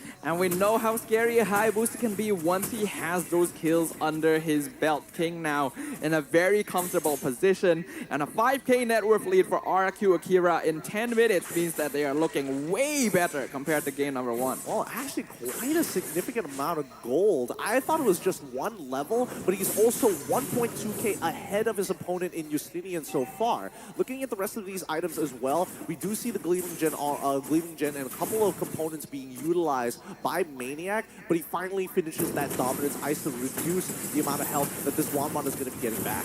Now RQ Akira grouping up on the Lord. Incilio knows that they're not going to be able to contest this, so they go for some macro play instead. Get the bot tier 1. Shouldn't be too hard for them to defend against this, but RQ Akira, now is the time to step on the gas. Yeah, I think that RQ Akira, now that they're playing a composition that's very heavy on their ult, at the very least now their tempo is much better compared to game number 1. I think a lot of their pressure is off their shoulders, and this 5.1k lead is looking real nice for them. Yep, looking really good, in fact. The pressure off their shoulders now means that RQ Akira can play a lot more similarly to their usual style. It may be a bit late, but at this stage, you may as well put it all on the stage since they're not going to be moving on. Yeah, for now, we haven't seen too many hard engages just yet. They're just playing the technical side, focusing on the macro, focusing on structural damage against Incilio to create an economic lead. If they can break the holy barriers early, that would be nice, but Lovely is going to try his best, but he won't take too much damage here. That's the barrier down, and they still have a big siege minion ready to go. I think that Takashi was thinking about flickering there for half a second. Luckily, RQ, they decide to call it off. I think they're calling it off for now. Looks like Incilio should be able to defend this as we expected. They are able to run back out, but you can see the poke damage coming in from RQ Akira. Their presence is pretty oppressive. How oppressive can it get, right? Because again, they're pushed all the way back to the inhibitors, but no inhibitors are falling. With all the barriers down, at this point, it might be... Are they willing to take a 50-50 to try and get a pick off here? I think that the smarter option is probably not to, and considering that RQ Akira, they've only got a 5.8k lead, which is pretty significant, but a large part of it is coming in from both King as well as Sagan. Yeah, the map pressure RQ Akira has right now is pretty oppressive. Incilio gonna find themselves in a very similar situation the previous, where they can't really safely extend outside of the base. So this is very easy for RQ Akira if they just continue holding on to this pressure. Yep. For now, looking at the way the items are currently built, I love the fact that Gusta Lagusta is going for a Corrosive Scythe, Demon Hunter Sword, and then going for the Malefic Gun, but making sure that he's staying really, really safe with the winds of nature. Now, as I mentioned before, a large part of the gold was pretty much the Hayabusa as well as the Valentina, but now looking at it, even Wanwan is starting to be part of this conversation. The final items are going to be coming through real quick, and I think that Incilio, they need Lovely to find an incredible kick here. And I think at this point, if they can't get anybody, might as well just try and go for Louise at this point, who is posted up pretty far up in this matchup. Here we go. Conceal comes through from Lovely's side. Unstoppable Force as well. Unfortunately, no ship ball for him. Finds the kick towards Sagan, but it's too late. Immortality down, and the pick is through. RRQ Akira is able to find one for themselves. Incilio will not have the man advantage dealing with this Lord. It's going to be a slow build up here from this point onwards, but at least we look down towards the bottom side of the map and not going to be wasting any time. He needs to get to his own max build, if not a Winds of Nature. Despite throwing the SOD, will not be able to steal the Lord. As we see this game progress, Windtalker already complete from Gusta Lagusta's side. Our RQ Akira are slowly trying to choke out Incilio. Don't let them walk out of their base. Don't give them any jungle farm. Don't let them walk out further than the river. As long as RRQ Akira has drawn this tough line against the sand, Incilio probably will not make a play just yet. But that's an assumption here. For all we know, they could look to make a flicker play of their own. Lovely, in about 58 more seconds is when we expect to see this flicker actually pull through. But so far, we need full commitment. If he's, oh, here comes the play. The flicker from Louise, not going to be successful though as he gets caught out. Glorious pathway inside the base. Jawhead, going to be the first one gone. Wind of Nature just purchased by Doan. Brilliance used by the Lunox to make sure that the Ogi Shadow kill does not come out. They still have the Lord, it's Luminous, and it's going to go for the charge. They're guaranteed at least one inhibitor. Let's see if they get all three. Bottom inhib gone, mid inhib gone, and Incilio wants to hold on to this last one. Lord gonna be made short work of. They're able to defend this for now, but for how long? They should be able to hold on for a little bit longer. Their high ground defense actually isn't too bad, but it really depends on the position of Reaper. He's 0-2-1 so far, and he only has the Blood Wings alongside... Oh, wait. Are they gonna... Brilliance comes in, Glorious halfway. Incilia wants to try and punish them for this. But King, almost gets caught, able to blink out. Reaper, though, not as lucky. He gets picked off. Wind of Nature used by both marksmen. And now Gusta gets the crossbow of Tank Maniac. The first one down, Lovely, gonna be the next target. Gets the double kill on the 1-1. Incilia with only 2 players remaining. Don't able to shut down King, but he will lose Justinian. Triple kill. Oh my Fear of God. Destruction comes in. I don't know if he wants to commit for it. It's probably not a smart idea. It is 1v4. He has to hold 15 seconds for Reaper, but the Unstoppable Force has already been committed. RQ Akira gets the mega kill and the crystal. We are going to a game number 3. RQ Akira choke out Incilia in game number 2, making sure that they're keeping it competitive here. We are seeing at the very least they're minimizing their mistakes and more importantly punishing Incilia on their opportunist play style. This is the gameplay we needed to see. This is the RQ Akira we needed to see in game number 1. I think even they can tell it. They just needed to stick to more natural styles of gameplay.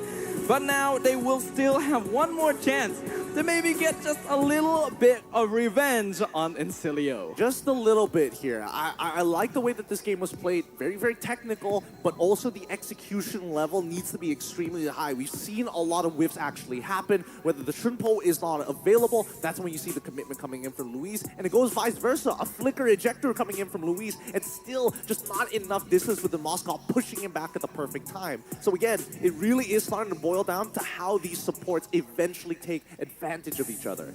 And I think we saw the supports coming in from RQ Akira being much more aggressive, much more willing to play make, basically, right? Game number 1, they were so afraid, they were so rigid of trying to initiate. In this game, they have Jawhead, they have Edith. It's a lot easier for them to start fights, and when you combine that with an aggressive early game snowball jungler like the Hayabusa, it allows you to really punish Incilia for going for a greedy Moskov Lunox late game core. I mean, that's the thing, right? When we look at the item build here, I'm curious to see where Reaper finally ended up. And yeah, unfortunately for him, he just got that Wishing Lantern, wasn't able to build any other items, and unfortunately, despite having the right tools to escape, gets caught out by Takashi right at the very end when he hits that peak. I mean, Takashi, we've always pointed this out. He wants these set-up EXP laners. He wants to be able to start fights with them. The Cho, the Terizla, the Arlet, now the Edith. I'm kind of surprised we didn't see this hero from him a little bit earlier. Don't know if they've been saving it this whole time, but it's also something that allows RQ Akira to set the tempo of team fights on their own. And even so, I think that at least we are seeing the version of RQ Akira where they are trying to be as clean as possible. Like, I think that King's job in this game was going to be really, really difficult if Lovely was able to kind of figure out what the pattern was earlier, as well as finding information with the help of Maniac. But all of them, even their side laners, got locked in their lanes extremely early on. Now, let's look at the emblems here, right? Hopefully, there shouldn't be anything out of the ordinary. Tenacity for both Don't and as well as Maniac. Yeah, nothing out of the ordinary here, but at the very least, we're seeing that Gusta opting to go for pull yourself together. That is actually quite interesting. You wouldn't normally see that, but I guess he just expects to be participating in more team fights, so having a lower cooldown on the Inspire means that Wanwan just has access to damage more often. Yeah, that's also true. But then again, I feel like Inspire is already pretty short overall compared to something like Flicker, maybe even comparable to like Petrify as well. But even so, that's his preference here. I think I'm okay with it overall. Yeah, it's an interesting concept and honestly something I kind of want to try myself when I get the opportunity to. But RQ Akira look way more comfortable in this game. Were there mistakes? Definitely, but much cleaner while being willing to start fights on their own turf. In Cilio, I think they also were wondering where was this RQ Akira in game number 1. Yeah, I don't think they were caught too off guard here, but I think they also understood, they kind of put themselves in their own position because of the way that the draft works. It's really, really difficult, especially when we're talking about specifically Lovely having to try and man-to-man defense Louise all across the map and to try and keep King in check at the same time. He can't always be hovering around that mid lane to allow Reaper to move, because even if Lovely and Reaper were able to move together, there's a very high likelihood that they wouldn't be able to burst their targets down until Reaper gets his 3 items. Yeah, that's why you don't usually see the Lunox being comboed with heroes like the Cho. It's just, even with the setup, you just don't have enough inbuilt DPS to burst someone down early on. Lovely needed to play with Justinian, but he was also kind of stopped early. And all of this because of Sagan. Every single time they try to go in towards melee range, Valentina really punishes close range combat, especially with that Terrify, really disrupts your flow on top of being able to kite perfectly. And you can see that even he's getting pretty greedy at the end with a lightning truncheon of his own to spice things up. Yep, why not, right? When you are already at the lead, when you know that you need to end the game before the opposing cores can get their farm, you may as well all in on the burst, punish them as much as possible, and pick up squishy members wherever you can. Sagan, I think, has always been one of the more solid players on RQ Akira, just doesn't get as much chance to shine since he's just doing his job. Yeah, he is doing a very good job at the same time, right? I mean, the fact is, he's been stealing ult whenever, depending on what the scenario needs to be. Sometimes he's even taking Brilliance just for the fun of it, right? Just to keep himself alive, despite having Brave Smite as well. But based on what we've seen so far, RQ Akira, I mean, I do miss their previous, chaotic playstyle, but the clean way of playing the game can be very taxing on the mental. Yeah, it takes a lot of work, even though it feels like it should be less, because you can't just throw yourself at the opponent all the time. I think it's very clear, though, for most other teams here, that the combination initiation from Louise and Tekashi is very, very crucial for RQ Akira. If they're not both playing some form of engagement, you can see that it's very difficult for them to start fights. Yeah, I do think it's difficult to start fights, but at the same time, I feel like their drafting pattern is kind of interesting as well. It's not I don't want to say that it's not the usual, but it's very clear that they don't change too much from their drafting periods, right? They still are looking to hold off on the EXP until the very end. The most they'll do is show a flex pick and be like, we'll decide at the end to see whether or not we're going to give it to Takashi, if not Louise. I think it's a symptom of RQ Akira still trying to fully realize what their identity is in the current meta, right? Because their playstyle was still very much similar to what we saw in previous metas, where you want to have the EXP lane be very involved and very active, not necessarily as a frontline sandbag. They still want us to lean towards that style. That's why they want to lead Takashi to last pick all the time, to make sure that even though he's playing on less tanky EXP laners, he's not going to lose out his lane. I don't know, just give him the Cho. I think the Cho is perfectly fine. And not to mention, there was even Phoveus in that picture as well. So there are ways to kind of find these overlaps in the draft itself. I just think that the crux of the composition is leaning away from Takashi's side, but he needs to be able to kind of open up this map to allow that playstyle to work. And I think it's definitely revolving specifically around Sagan as well as King. Although, I will say that King's performance on the Hayabusa looking a lot better compared to the Suyo. Yeah, I think RQ Akira does kind of have an issue when it comes down to hero pool, because a lot of their players are quite dependent on certain comfort pocket picks to really make things happen, right? That's why you can see a pretty inconsistent behavior in the way they approach the game. When they're good, they're good. But I think we've seen the alternative. Yeah, we definitely have. Let's have a look at the players so far. None are going to be discouraged just yet as they're preparing for our very third game in this best-of-3 series, currently equalized 1-1.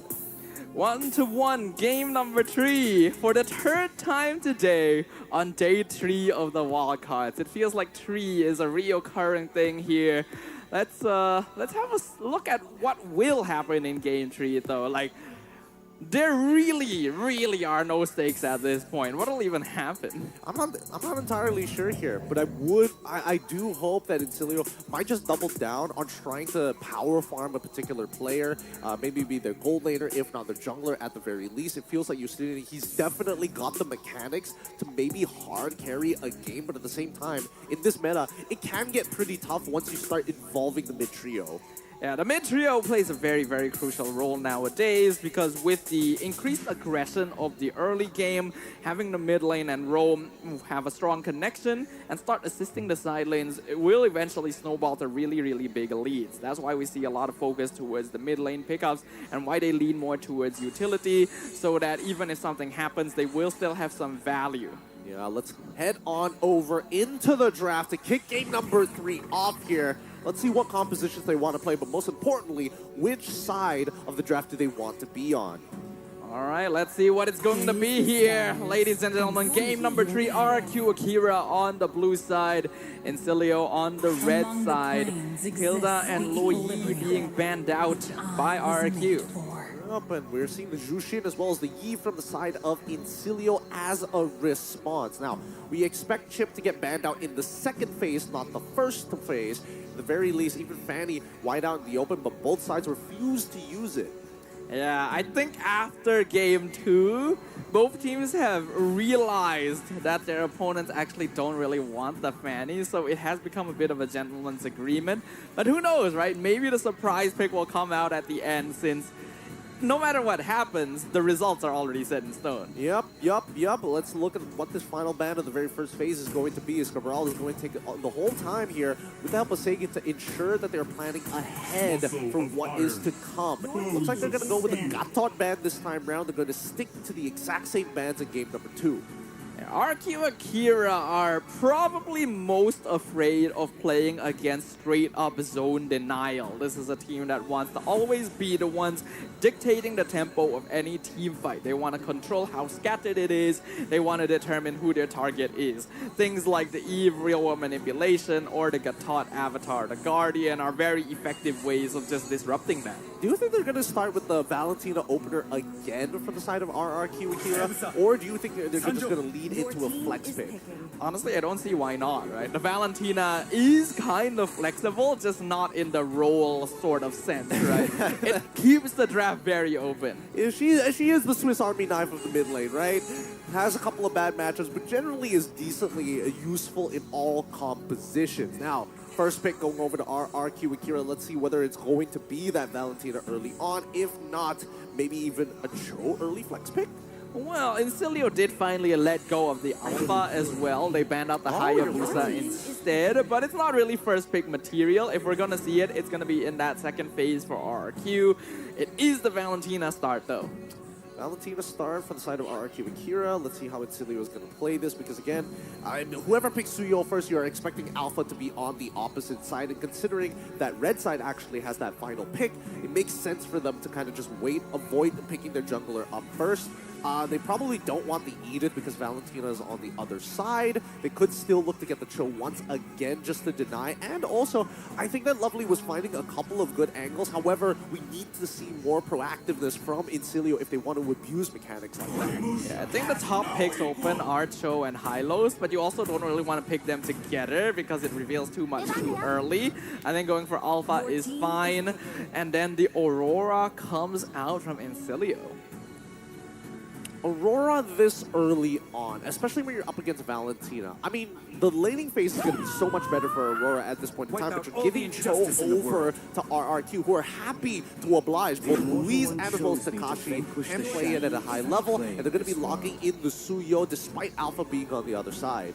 Alright, RQ Akira once again leaning a bit more towards that early game, but there we go. Incilio stealing away the chip at the last second. RQ, though, actually don't have to be worried about this as much because, well, they have the Valentina. I mean, yes, the Valentina is great, but the annoying thing about Chip isn't just his ult. His passive, why That's walk? True. When you think, oh, I show up on the map for 2 seconds, the next thing you know, he's in my face on the opposite side of the map. That's when you start boiling up. That's true. Chip is even harder to keep track of compared to Lo Yi because he just always has access to a way of going to different parts of the map for free, and unless you scouted it out somehow, you just have no idea. Yeah, but it's too frustrating to deal with. I think if you want to confirm that this Cho wants to go to the EXP, they get rid of the Khalid here for the side of Cabral. Coach G decides to get rid of both Hylos and as well as the Edith. That's kind of interesting. Why ban out the Edith this time around? Probably to deny Tekashi playmaking ability, rises so when I give the there's word. still plenty in that regard. I was thinking that Incilio could maybe go for the Khalid themselves in the EXP lane, but looks like RQ Akira not gonna allow that anyway. So let's see what Incilio will go for here. Are there any decent options? Fove is already banned, and that was probably one of the better ones. The Cho into the Kali would have been so good as well. But at this point, you can see that they're really having a tough time to think about this. It might also be worth Incilio considering whether they want to deny the Arlet away from RQ Akira, since that would be a very good response to the chip ult. But they go for Tamas instead. I mean, they just want to make sure that they have pressure on the EXP side of the map, which I think is totally fine, right? I think teams who have no other options and are capable of playing Thomas and they need early pressure should do so. Now, all right, Benedetta gets locked in for the side of RRQ Akira. I think this is totally fine. What's this last pick? Harith as well. All right, so at least we're going to see a signature coming up from Takashi. This is very formless from RQ Akira, which is their classic style. And you did literally say earlier in the series you wanted to see Tekashi's Benedetta. So yeah, since there's no stakes on the table, why not pull it out and have some fun? I'm down for it. I'm all down for it, at least at level 1. At level 1 is where it's going to be the most scary. Level 2, at least you have eye for an eye to get out of there. But now we see that the Wan gets locked in from Incilio. Great response to the Benedetta. You're up against the Harith, which can be a little difficult because Harith will eventually outscale you to tap you even. But even so, hopefully the laning phase goes well and maybe the Inspire could give the advantage over that Incilio is looking for. But you typically also want to combo 1-1 with something that has a really long-term lockdown like Cho or Edith, and they don't really have that this game. They're very reliant on Aurora keeping people in place. So that could be difficult. It could be difficult, but don't forget, even Chip has a mini stun. He has a knock-up as well. Let's not forget about Alpha, too, when he uses the Spirit of Alpha to sweep people, all of which can combo to maybe get 1-1. The opportunity she needs to activate the crossbow of Tang. Well, that is true, Gideon. I'm very excited to see what's going to happen here because this is the epitome of a show match here. RQ Akira versus Incilio in their final game here at the Land of Dawn. Let's see who comes out on top in the end. All right, it's going to be the same start here. RQ Akira are going to be starting on their orange buff on the blue side of the map. Incilio's Justinian going to be starting on the purple buff on the red side of the map. They're going to be ending up towards the gold side as expected here, but now without the Jawhead, the curious thing is, are they going to keep up with the same pathway? Is it going to be a double buff into an instant invade for Justinian, or is it going to be a full clear? Well, it's a little bit more difficult to do that when you have something like a Chip. Yes, he can be on the map at any time, but he doesn't have the same amount of annoying pressure that something like Matilda would have. So Tekashi doing a great job of trading against Maniac so far. Oh no, he was doing so well until the very end where he got hit by the empowered auto. Oh, sorry, not the empowered auto, but the molten explosion there. But at this point, looking towards the top side, I'm specifically looking at Lovely. You don't know when he's going to gank. And speaking of, he ganks right now. Does a great deal of damage with that concussive blast, already forcing the recall. And Blaze Surge not lucky enough to land on him. Okay, he still has access to his Don't Walk here, so he's looking for critical moments. He could be potentially set up a dive on the bottom side of the map. And Louise just making sure great coverage here from RRQ Akira. Already some harassment towards Sagan as well to unlock Reaper from the lane and start rotating down. So the Litho will scout them out. Blade Surge going to miss.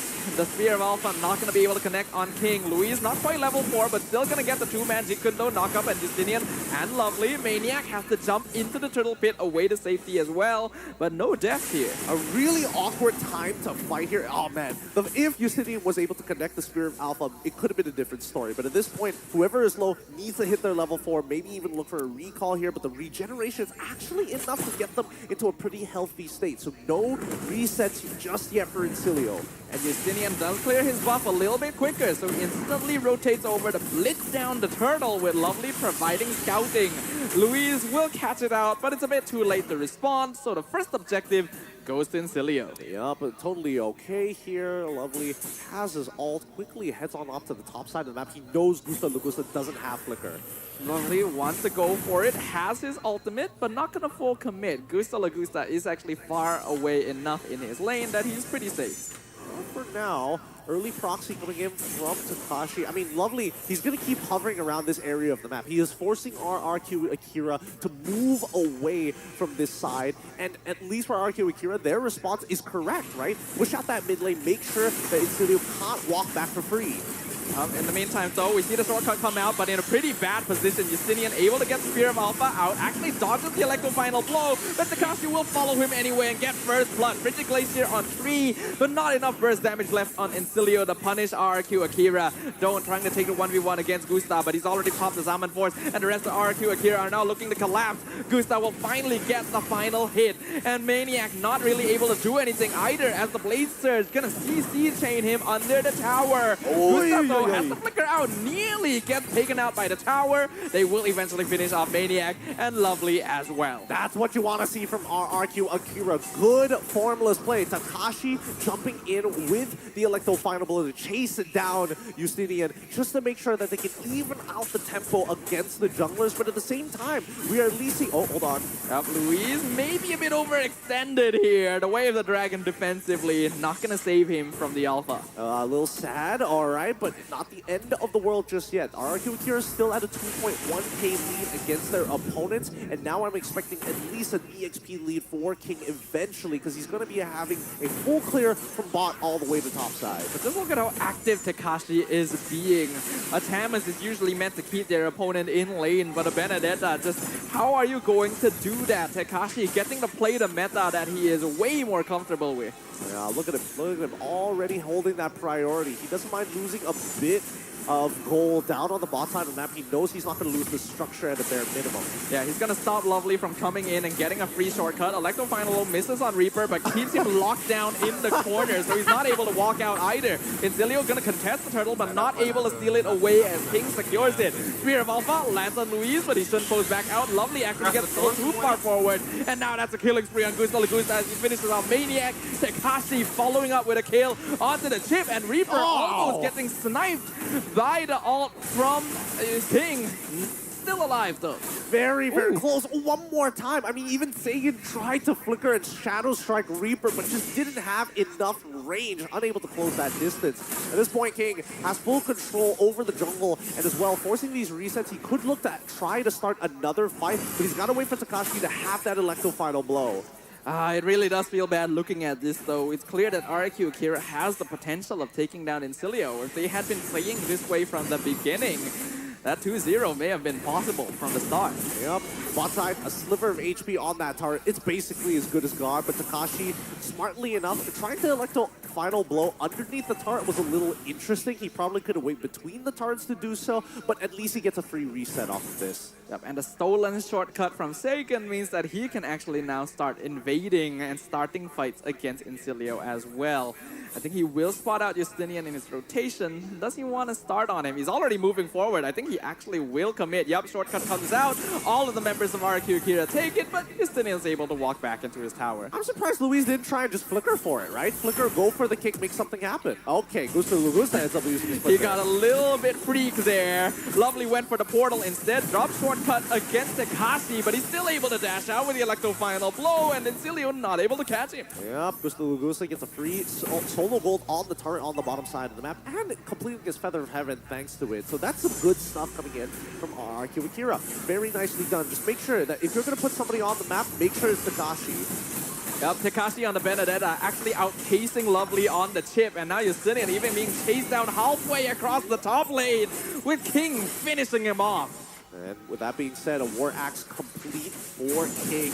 This is where we expect to see Suyo start rising up in terms of how proactive he can be on the map. Obviously, he doesn't want to go in first, especially if Spear of Alpha is available, but definitely keeping his eye out for more opportunities for those who overextend. Oh, no. Yep, down here in the bottom lane. Not actually going to commit his Crossbow of Tang. I think knowing Takashi still has quite a few resources there, RRQ Akira clearly outpacing their opponents. Actually, let me just double check. How many items does he have? Yeah, don't only have the corrosive scythe at that point in time, so that was a good decision. If he had maybe 2 or 3 items, for sure he goes for the crossbow of Tang. So you gotta recognize those situations. That a 7 kill score to 1, 7 minutes in, with a 5k gold lead. This Benedetta pick against the chip actually working out so much better than we could have expected. Exactly, because now it is clearer and more effective for RRQ to actually trade against Incilio. He's able to proxy, he's able to not only cut these waves, but at the same time keep pace with the rest of the team, despite Lovely looking for these opportunities. Takashi, you can see his experience, his comfort on this hero. Literally everywhere on the map at once. You need him, he is present. And now he is present in the top lane as well. All 5 members of RRQ are here. Conceal comes out just to scare Incilio away. And a free tier 2 goes to them.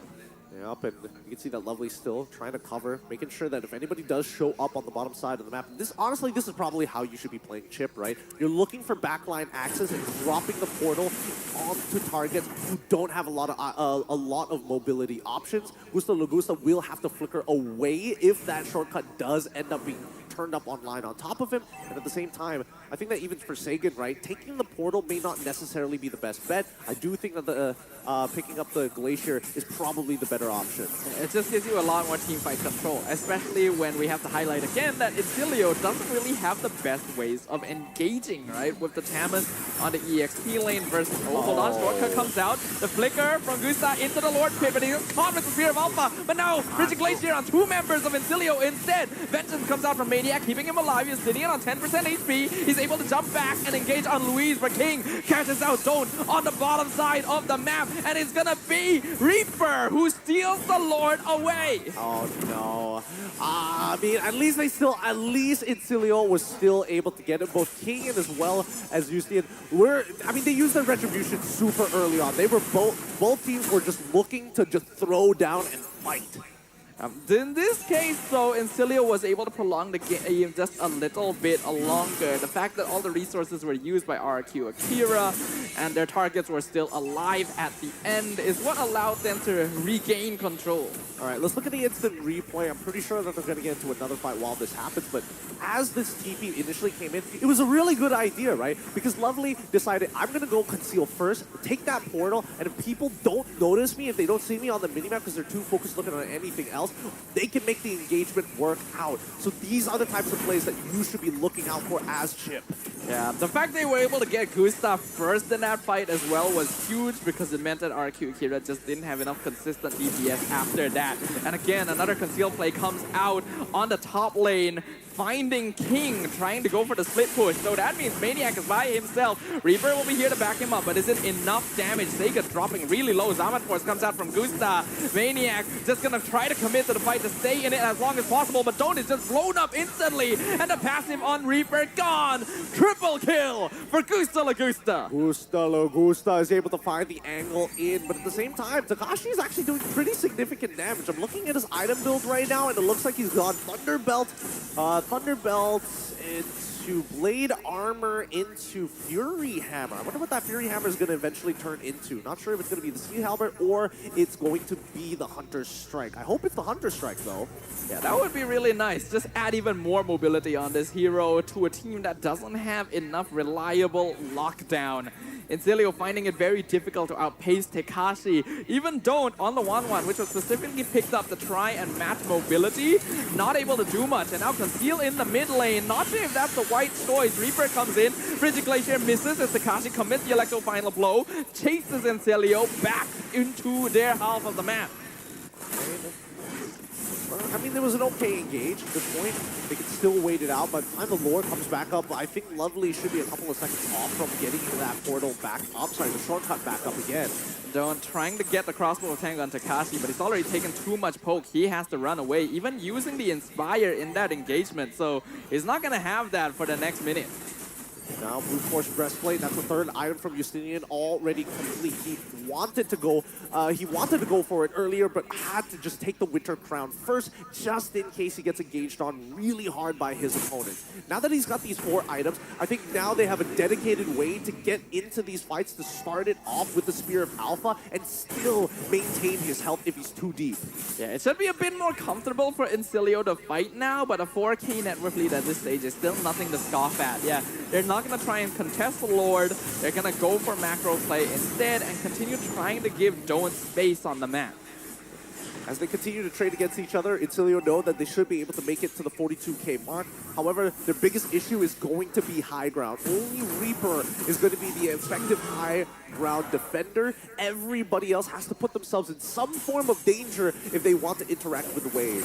And RQ Akira knows this. The Electo Final Blow can be used in a similar way to Gloria's Pathway to just split up the map and segregate frontliners from the rest of Incilio. And speaking of, Maniac taking half his damage already. Lord crashing in mid lane. Inhibitor should fall straight away to Gusta Lagusta. Don't also on half HP, has to back off the region. We're gonna see Justinian pull the Lord away to make sure it doesn't crash onto the crystal, but RQ Akira still sticking around, looking for an opening while setting up timing for Tekashi to maybe get a split push in. Minion wave, unfortunately not here though. Incilio still gonna be able to hold against this next minion wave as well, so they'll live for now. Yeah, but as the next wave is trying to come on in, let's see. Are they going to go to the bottom one or the top one? Oh. RQ still looking for the engage, potentially. Tekashi with the Electro Final Blow splits the fight in half. Maniac is segregated, but not quite enough for RQ to engage on, so they'll immediately back it off. A flicker, Frigid Glacier finds one, that's King! Maniac finishes him off. All right, at least Maniac was able to finish him off. The Hailstorm ends up just being a little off-keter. Lovely's behind them. He's looking for Sagan. Goes in, pops the shortcut. Do they want to take it? Incilio goes for the team fight. Lovely dropping very low to Way of the Dragon. Finds one. That's going to be Maniac. Uses the Winter Crown. Justinian still surviving as Maniac takes the attention of Gusta Lagusta. Not enough though. Mega kill for the Harif. But he has to dash away from Tamas as well. While Lovely in a 1v1 against Tekashi. Maniac actually doing a lot of work, keeping Reaper alive by distracting the rest of the team. Unfortunately, his time is done. And RQ Akira keeps up the assault. And they're going to keep on pushing all the way up to the crystal here against Incilio. Members are getting low. Ooh, Luis loses immortality. Don't and Reaper still have pretty okay wave clear here. Luis on one hit, but Don't knows he cannot chase him. Safer not to at this point. The team members coming up. Justinian in 4, Maniac in 12, Lovely in 5. Frigid Glacier stolen. It lands on Reaper and the crystal is exposed. Don't taken out by Tekashi. And RRQ Akira finds a semblance of vengeance, taking game 3 and the series against Incilio. And they close this series out in fluid fashion here, showing a couple of their signatures and really coming back into form. The formless side of them. You don't know when the engagement is going to happen, and when the opportunity presents itself, it's already too late. And it's unfortunately too late for RQ Akira as well. Despite taking the victory, we've already set the stage. A single game is all Incilio needed to qualify to the Wildcard finals, and that is what they got. But hopefully this loss will demonstrate to them that they will need to work very hard if they want to stand a chance against the winner of Group A. Maybe this just isn't their meta, right? Maybe this isn't just it could be just a seasonal thing. For all we know, next year they're going to be looking even stronger than ever. But I will have to say, Incilio, there's a couple of things that they need to start working on, and that is to be proactive in the game. A lot of the times they're playing a little too reactive for my liking, especially in the meta, and especially if they do end up moving on towards that Swiss stage, they're going to meet with Class A teams who will, hey, you use an ability, you use a battle spell, that is a weakness that we can exploit. Yeah, this is not a reactive meta. It is a meta that really necessitates proactive gameplay. You want to be the one setting things up for yourself and forcing mistakes from your opponent. It worked out in game number 1 because RQ Akira was taking a very safe approach, which just prolonged the game and gave them more opportunities to make those mistakes. But like you mentioned, Gideon, against teams in the main stage, that is not going to happen. Well, I mean, let's look at the item build so far, and I think, you know, pretty standard all across the board. Gusta Lagusa is totally fine with his item build. Luis opting to go for an anti-cuirass. It makes sense, right? There's a lot of physical damage coming in from the side of Incilio. I mean, obviously true damage as well, but for the physical side of things, it has a wide coverage already. But then we look over at Sagan. He's been consistently farming throughout this game, despite it only being 15 minutes, having 4 items already complete, inclusive of the Enchanted Talisman, which is useful for a lot of cases, especially when it comes down to Valentina, who would rather you be able to spam her spells in comparison to dealing big damage. Yeah, I think RQ Akira can really say that they were outpacing Incilio in this case. I personally wasn't a big fan of the Tama's pickup in this particular situation as well, especially if they were already considering 1-1 at that point, because I don't feel like he contributes quite enough to the rest of the game. I think bringing the meta back to more of a 1v1 style EXP lane is exactly what Tekashi wanted too. Oh, absolutely. And I think, you know, this is the one time I'm going to forgive Tekashi for playing Benedetta in the full tank build. Wait, actually, no, he doesn't even opt to go for the full tank build this time around, right? Because he still has adaptive attack and also Festival of Blood, which is to be expected on top of the Concussive Blast. But I'll forgive him this time because he's up against a Thanos. Taking the Revitalize, personally for me, I would have preferred the Petrify. I think that Don't would probably have a much harder time in this game had he did, but taking this Revitalize keeps him alive early on and is still capable of actually helping backline divers like King, maybe even Sagan if he goes to try and make a play. It allows him to be a lot more aggressive. So while he is not necessarily setting up as well for the team, it lets him be more of a presence on the map, which I think is what RQ Akira wanted from him as well, since they know that there is a chip on the opposite side, right? Having a Revitalize to keep your Benedetta around for as long as possible is a little bit more valuable to them. Yeah. Now keep in mind, just because you have chip doesn't necessarily mean it's a free win. You have to be proactive on this map. You need to be able to utilize that shortcut, the don't walk a majority of the game to create small advantages in the lane. Previously, we saw Gusta Lagusa losing out on his flicker. I was expecting Incilio to really double down on that damage because, again, if Gusta Lagusa fails to scale in time, this Wanwan is basically allowed to do whatever she wants. The only raw CC she's worried about is the Way of the Dragon coming in from Louise. And Don't, unfortunately, just kind of pulled a bit of a short end here because Tekashi was unlocked so early on from his lane that he was often dueling him instead of the slower frontliners that he'd want to target. Yeah, and which is why he went straight for the Blade Armor as his second item, if I'm not correct, if I'm not mistaken. I believe so. He went for Thunderbelt, then he went for Fury Hammer, and then he just left the Fury Hammer as the component for the extra damage and picked up the Blade Armor just to make sure, auto attack me all you like, Don't. It's not going to matter until you get the Malefic Gun or a Malefic Roar. Tekashi was assigned to keep an eye on Don't for the entire game, but he also went above and beyond and did everyone else's job on the map at the same time.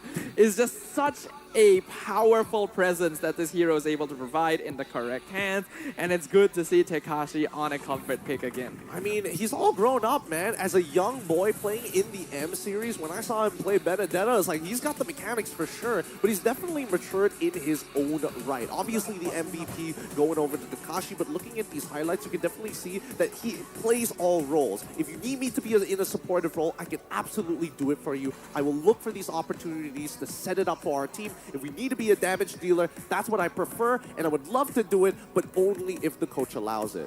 Yeah, with the exception of Wanwan as well, Incilio's lineup is very, very all-in. There's not a lot of ways for them to peel themselves out of a team fight. If they're not winning straight away, they're gonna have some difficulty, and that is what Tekashi on a Benedetta would specialize in punishing. Yep. But that being said, it just means that Incilio is going to be sitting right at the top of Group B. Their head-to-head against RRQ and Kira unfortunately didn't go in their favor, but at the very least, they have won more games than they have lost compared to RRQ and Kira, putting them right at the top despite having the same match win-loss. It does feel bad for RQ Akira because we really started to see their true form towards the end there. It was after all the pressure was finally off that their masks could be unleashed and they could show Incilia who is who. But that is all for Group B. Incilio will be moving on to the finals of the wildcard tomorrow. But we still have one more match to determine who is going to be facing them from Group A. And this one's going to be a banger. It's going to be Ulfendar up against Yangfeng Yaoguai. DFYG, and I've been honestly, I was thinking that maybe DFYG coming into the M series this time around through the wildcards might be a little early for them. I was absolutely wrong. They've come extremely prepared, and the micro and macro that we've seen demonstrated by this team in these past 2 days has been exceptional. It is incredible to see what they have achieved despite being literally the newest region in MLBB. So gotta give kudos to them.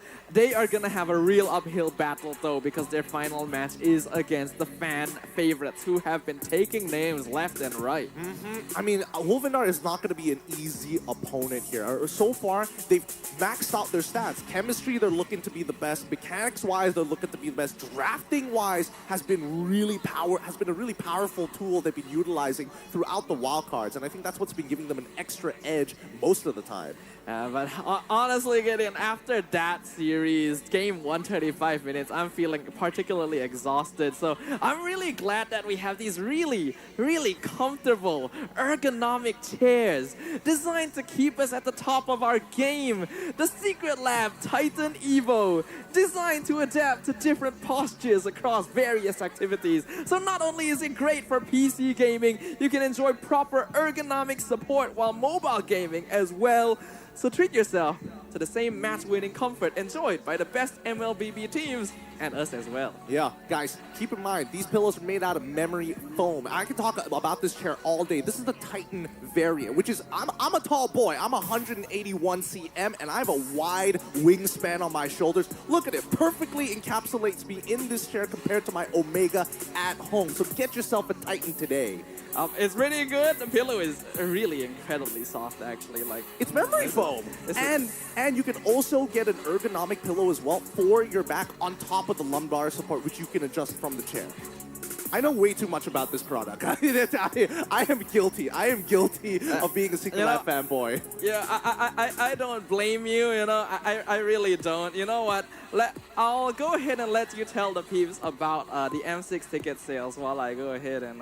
Don't worry. I got you covered. You guys want to check out the Secret Lab? Maybe come on down and purchase some tickets, because you can grab it right now and you'll get to witness 16 of the world's best teams clashing it out on day 1 and day 2 of the Swiss stage. And let me tell you, the Swiss stage is going to be crazy. A whole bunch of best of ones happening, and you get to see every one of those teams duke it out. It's so worth what cover.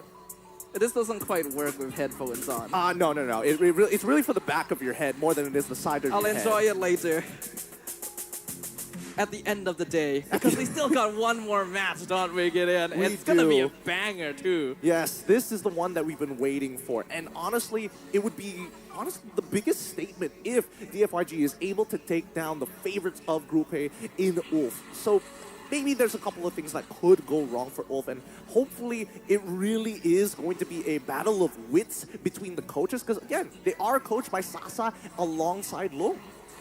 Like the greatest uphill battle that you could ever expect, because fan favorites of the wildcards, undefeated so far, multi-time M series participants, up against a team that is making their international appearance for the first time. It's going to be tough, but with that being said, we're going to go on a very short break. And when we come back, it's going to be more MLBB action here at the Wildcards. Day number 3. Don't go anywhere, because you might just miss it.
for ultimate glory starts now.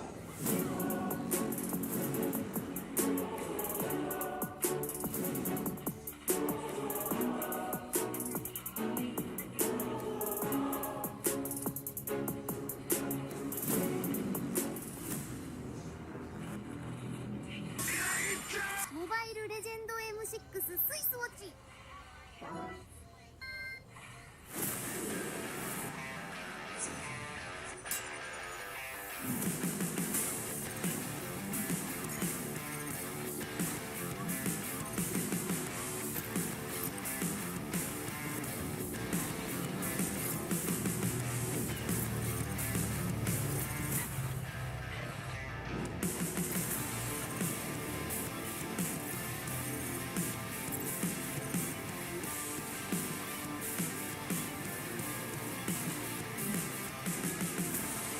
Boleh pula situ kan. Aduh.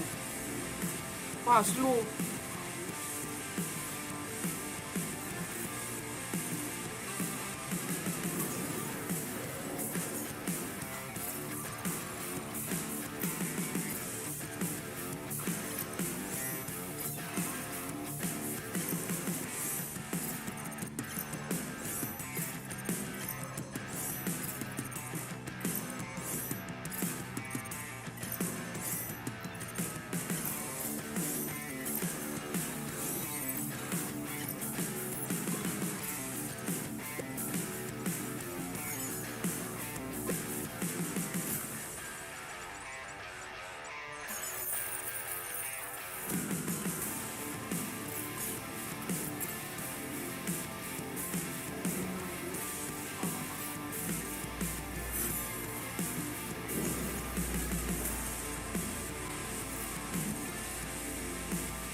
in Malaysia we call it already kantoy. So it's already updated on the website, so everyone knows who they are. But let's focus on to the fight right now because the turtle. Babak selanjutnya. Game kedua. Melihat Sekis. Game kedua lah ini, jangan terakhir. Eko aja lah. Satu lah, iya. Seri dulu, lebih seru. Masalahnya guys, kalau ini gamenya kelar duluan juga nggak ngaruh ya, ISL tepat waktu. Iya sih. Gua cowok kemarin aja. Ya tapi kalau udah kelar kita bisa rest dulu sih. Apa breaknya setengah jam, anjing gua sampai ke ruangannya Jo, cowok saking gabutnya. Tapi emang enak gak sih Jo kalau gitu turnamen nggak nunggu-nunggu. Iya, terus nggak buru-buru juga. Iya, maksudnya kayak tepat Happy birthday Farid Bapaki, semoga sehat selalu ya. Wah, palennya pakai diskon. Diskon adaptive attack, impurage, assassin. diskon thrill ya. Sebenarnya kalau dia ambil adaptif itu untuk nutupin magic untuk nutupin magic power yang kecil sih karena pakai assassin. Jadi early-nya masih ketolong guys. Jadi dia nggak gedein Bennett sebenarnya. Kan assassin aja cuma 10 adaptifnya. Iya. Tapi nggak tahu. Tapi penetnya kan jauh lebih gede dibanding lu magic. Tapi gue lebih suka pakai ini sih Jo, pakai apa namanya? Kurang dari segi pakai basic aman kalau gitu nanggung aja. nanti cukup. Banyak adaptive attack-nya. Kalau gua tergantung ya. Tapi magic power 30 sih. What happened with Sanford? Kok delay suaranya? Agak mengerikan nih ya Sanford. Sanford gampang mati guys sekarang ya. Lu ngomong kacrot lah, tapi first blood-nya baru datang. Ini kenapa nih guys? Tapi inilah guys yang gue bilang kemarin ya. Fanny ini emang paling haram buat sekarang kalau usernya jago. Ada garis bawahnya ya. Delay guys. Turtle-nya langsung bingung, bimbang, aku akan menjadi Paling kampret cok, burstnya terlalu gila Fanny ini. Belum baru Jo. Iya. Gua akuin guys. Iya ya.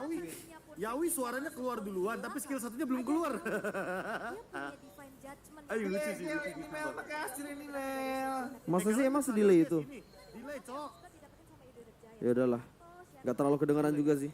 Aman. Tuh suaranya udah skill 1 tuh, Yawinya. Mati. Wah ini combo Sansan guys. Duo Sansan. Kalau Sanford udah Yuzong nih emang pasti ke arah Sanford ya selalu rotasinya. Refresh kali guys. Kedelay gini nih. Ini. Kita lihat Sekis anjing 1 lawan 3 berani banget. Wah, Sekis sih serem juga ya. PD. Pede loh, mantap. Dia tahu Kajang gak ada ulti itu. Nah, mentalnya tapi ada be, walaupun lawan tim sekelas dunia gini coy. Iya. Juga dulu gitu, berani main Fanny. Makanya juara. Emang hero-nya sih. Oh, emang hero-nya. Emang hero-nya itu. Berarti juga mainnya berani nabrak-nabrak. Iya, coba. Gila. Solo kill by Sekis. Weh, ini Fanny-nya ngeri sih guys. Gua akuin. Thank you. Nggak ada. Karena tidak mungkin terjadi itu candu ya. Misalnya itu kalau misalnya itu masih terjadi lah ya. Contohnya Jo. Apa? Misalnya Apis balik jadi pro player lagi itu kan masih bisa. Benar. Kalau gua tidak. Menggunakan kata perandaian kan jadinya. Ya. Atau sebagai backup. Apakah Apis balik di pro player guys? Tapi enggak Jo, sekarang gue pikirnya yang ini aja Jo, yang enak dan cuan aja lah. Udah lu jadi pandit aja. Balik. Mati, supernya nggak mati. Kegedean. Bener gue bang. Ih, lucu banget guys. Ayam sayur. Lucu lagi. Tapi emang Valentina tuh hero powernya PH guys. Kalian kalau nonton, Cek. kalau nonton match PH pasti lucu banget ya. Pasti bakal ada Valentina rata-rata. Itu hero turnamen guys, bukan hero rank. Wadah. Dia. Ngeri banget anjir. Wah ini sih mode mau pulangin paus ke PH banget nih guys. Kan dibilang openingnya ganti Jo. Game terakhir. Iya ini mah bisa game terakhir banget nih. Ini lagi panas doang Sekis dari kemarin Jo. Wah Sekis sih ngeri sih. Lu nggak nonton Jo ya?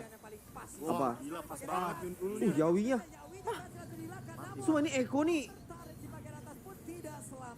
Ada apa ya? sudah berubah guys. Kan JP kami.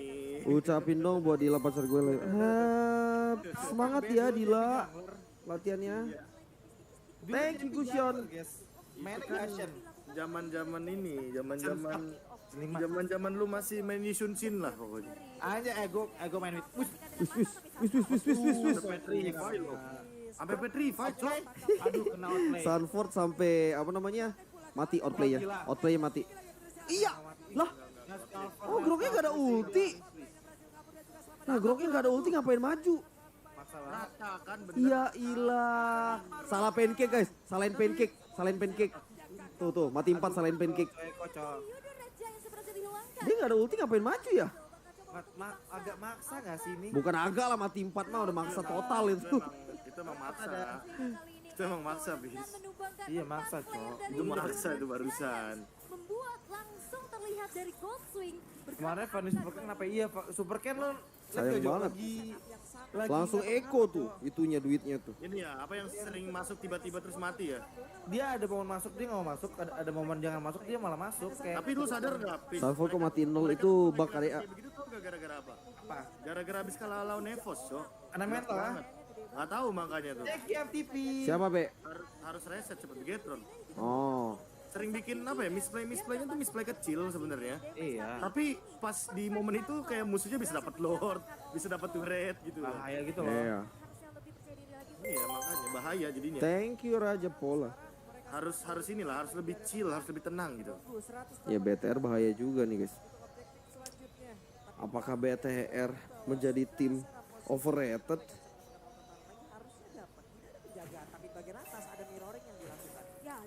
Di minimap 5 di atas ini, tapi nggak dapat apa-apa guys, rugi banget. Kok Eco lower yang nurunin brand kemarin 2-0 kalah. Sama sekali dengan 100% Divide participation ya, atau kill participation.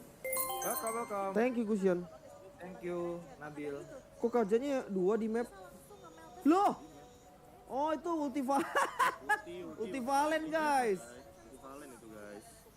Kok jadi kaja tapi ya itu bug dari Mobile Legends sih pasti. Iya kayak bugnya dari sana. Thank you Lightning. Tapi Valen tuh emang paling sering ngebug. Kemarin aja gue nonton Benny Ketek. Lah, tapi dia nggak punya ultimate kaja. Lah. Loh. Ini temennya pusing dong. Atau spektatornya doang yang ngebug ya? Tapi tarik Gojas. Ya, apa previewnya doang. Dibalikin dong. Anjir. Outplay. Wah dibalikin kan. Mati Sekis ya. Tapi 1 tukar 2 sih. Tapi oke sih, pakai ulti. Sakit banget. Wah Ratole Sanford nih bisa. Tari. Trot. Ending lagi dia. Gila Sanford. Satu hit. Ayo lo, tembok. Yawi, tembok immortal. Beli winter. Seru gini. Jual tanah. Pancake di sini juga gak punya damage ya, dia seorang. Loh, masih kaja, Cok. Ngebug dia. Besar dan dia Iya. bisa mempertahankan satu buah immortal, tapi kali ini RESTREAM mencoba tembus. Anjir. What a play by Sanji. Gila Sanji gendong parah di game ini guys. Sanji selalu gendong gak sih? Tadi kan dia mati terus. Mati duluan terus dia tadi. Tanya. Busuk tadi Sanji.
Jual Immortal di Winter ganti apa surat tanah ganti rumah.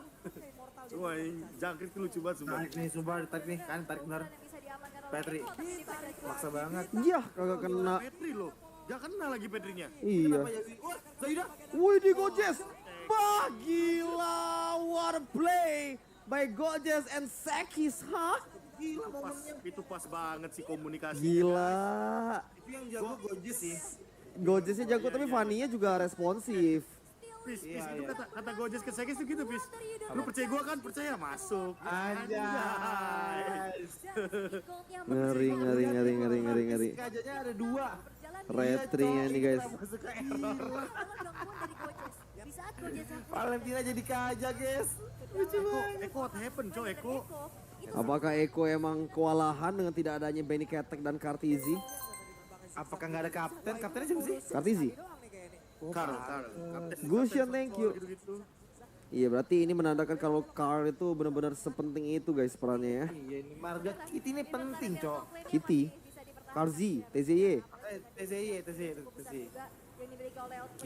Gua kalau ngomongin yang tadi Jo bilang, gua kayak Selena Burik. komen-komen TikTok yang berantem tau gak lu? Apaan? Ya kalau misalkan di PH ada nggak yang kayak belain kayak lu bisa apa? Lu tuh siapa? Kartis itu udah pernah menang M series, nah gitu. Padahal cuma beda opini gitu guys. Ada sih harusnya ya. Katanya iya pasti ada lah. Kita aja nggak ngerti mungkin bahasanya. Iya. Speedy Light Wheel sekalinya aktif. Agak Karzi. Thank you BTV 168. Ini kalau malah yang kaya banget.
The time has finally come for the final match of the M6 Wildcards group stage to determine which team from Group A will be moving on to the finals to face off against Incilio for a slot at the M6 main stage.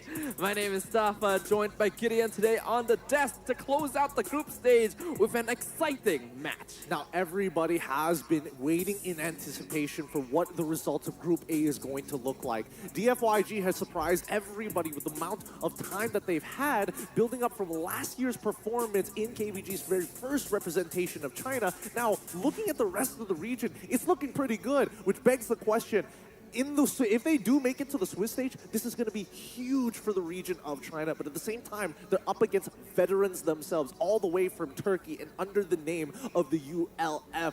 Ulf Hundar is dangerous on many different levels. And that's what makes this game extremely exciting, Sadafa. I'm guessing that it might just be a 2-1. I'm just not entirely sure which direction. I'm leaning more into the ULF, but considering how DFYG has been playing through the group stages, they have a chance. I think most fans have continued sticking with the favorites that they already expected to move on from the entire wildcards Ulfhednar from the start of the competition. But DFYG is definitely one of those teams that has surprised us quite a bit so far in these 3 days of the wildcard, having shown incredible improvement from the region of China despite being one of the newest to join the MLBB ecosystem. But against veterans, it's gonna be up to them to see how well they will perform. Yeah, really it boils down to how much preparation has gone into this particular game, and I think, you know, it's a long building process for them considering their history. Similarly to Qiddiya. Qiddiya Gaming and Esports District unites gamers, communities, and fans across all genres and walks of life. I'm super excited to see Qiddiya's Gaming and Esports District because it is just such a cool concept. I think it's something that all of us gamers have always dreamed of having and experiencing. I hope that I get the chance to experience it one day, but you guys can definitely go and check them out at Qiddiya Gaming to show some support for all your fellow gamers. Now, let's bring back to the upcoming matchup here because I feel like the big difference maker, especially for DFYG, is going to be the draft. They've shown very distinct playstyles of which they perform a lot better on compared to others. A lot of it being around pickoff compositions with the help of a high burst jungler. Yeah, but I do also feel like DFYG has shown us that they are capable of being a little bit more flexible with their gameplay style. They're not entirely fixed to a specific approach in the Land of Dawn, and that gives them a little bit more flexibility in determining what kind of draft they can bring to counter against Ulfhednar. But Ulfhednar themselves are a very powerful opponent. They have been uncontested just in performance alone.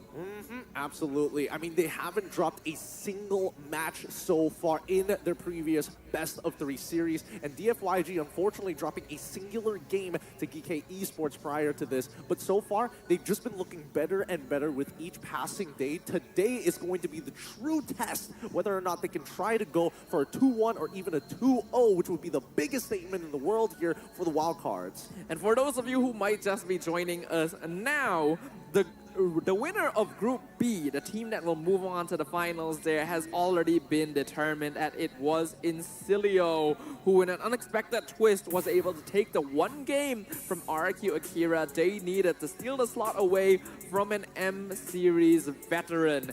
Will a similar pattern happen to Ulfhednar, or will it be a retelling of Destiny? It'd be a crazy storyline if DFYG is able to get that 2-0 and honestly fill in the tagline of M6 greater than ever, because it's really just following suit to how the rest of the world's champions, previous reigning champions, are getting knocked down as the next generation of players is catching up to the former. Yeah, there's so many new names among the teams that have made it to the M6 main stage automatically this time around, with a lot of prior M-Series mainstays and veterans and favorites across the globe not being able to find their spot in the World Championship. So it's definitely a new era, something that's really exciting to keep an eye on, and we still got one more slot for one of these teams to join them. Now, the exciting thing is whether or not these teams are going to be able to bring out their best gameplay. But with that being said, let's look at the quote specifically from Lefel, Arcasa, and Sasa. Lefel mentioned that I love DFYG's playstyle. It's different from ID, PH, and MY. The most iconic game is when Cho and Moskov actively scouted the enemy to control the map. They're disciplined like PH teams, but while PH teams focus on winning objectives, DFYG tracks the enemy jungler and disrupts them from taking objectives. But I'm not sure if this playstyle comes from the players or from the coaches. And we also got a quote from Coach Sasa of DFYG at the same time, where he said, "I do my part as a coach to guide them with everything I know, but I also have to credit the players. They've taken inspiration from other mobile games, so I think it is a combination of different styles." I do agree with both of them that from Lefel's perspective, the way that DFYG plays, I wouldn't say is the most outlandish, super creative even. However, it's extremely effective when they are utilizing abilities, especially on their downtime, to find this information. Honestly, let's just look at these highlights and you would see straight away, right? Because as Pishu and as well as Lung are able to kind of not really control the fights, but they can anticipate the next motions being thrown at them from their opponents. Yeah, I think we all know that China as a region has always been one that can stand out in this particular genre of gaming. So it's expected that they would have ideas from prior experience playing other similar games and translating it into the land of Dawn. What actually even further impresses me is not just that they're able to bring these creative ideas to the field, they have the micro skills to be able to pull them off despite having way less experience with Mobile Legends compared to many other teams. Exactly. You know, one of the big things going for them is the fact that they also have a veteran in an MSC participant. If not, I mean, he's a champion. I don't want to drop him down any lower than that. But Kiel VJ, if he has a winning lane, you can definitely feel his influence spread across that map when he's doing well. I mean, what about the Kage himself, Sasa, as the coach and also winner of the M5 wildcards last year? That's pretty valuable. But let's talk a little bit about Ulfhednar as well. Specifically, what can DFYG do to disrupt it? Well, I think a lot of it really boils down to how the draft is going to be played. Because if you were to define Ulfhendar's overall playstyle, I think, again, they're extremely flexible, right? They're especially good when it comes down to these team fights. However, we are seeing some growth in this team with the proactiveness. However, it comes at a cost. They need information, right? They need to figure out patterns of how their opponents play first, and then they intercept them before it becomes a problem. Now, Ulfhednar are a team that's very, very confident and able to adapt on the fly within the game itself. You want them to play front to back, they can do it. You want them to play format, they can do it as well. They catch you off guard, and the rotations and combinations, especially between players like Apex and Alien, are very, very clean. Ulfhednar has a similar style to RRQ Akira in that the EXP laner wants to be someone starting fights and creating opportunities, but there's definitely a cleaner bond between them. Oh yeah, for sure. You can definitely see that there are moments where they even feint opponents into baiting reactions out of them, and these are the forced mistakes that we're expecting some of the top tier teams to be bringing their A game here at the Wildcards, and so far only Ulf has shown that they do it consistently. So far, it's easy to tell that Ulfhednar is the team that is the closest to M-Series ready out of everyone here in the wildcards. But DFYG have also shown themselves to be the most unexpected dark horse of the wildcard competition as well. So I really could not think of a better match to close things off for the group stage. Honestly, it could have been pretty different, right? If the draw was ever slightly so different, DFYG might have ended up in Group B and really shaken up that group itself, because I think in terms of my personal rankings, DFYG wasn't very high up there, and I was more looking towards the Mongols. However, Mongols didn't exactly push through all the way, so now DFYG shooting up. It does feel a little bit bad that they ended up in the same group as Ulfhednar, because who knows how far they could have gone in Group B. But let's go ahead and mention 2 MSC trophies, 1 picture here at NMLBB Esports. We got Kiel VJ, an MSC 2021 champion alongside Execration, now being coached by Sasa, an MSC 2019 champion with Onyx Indonesia.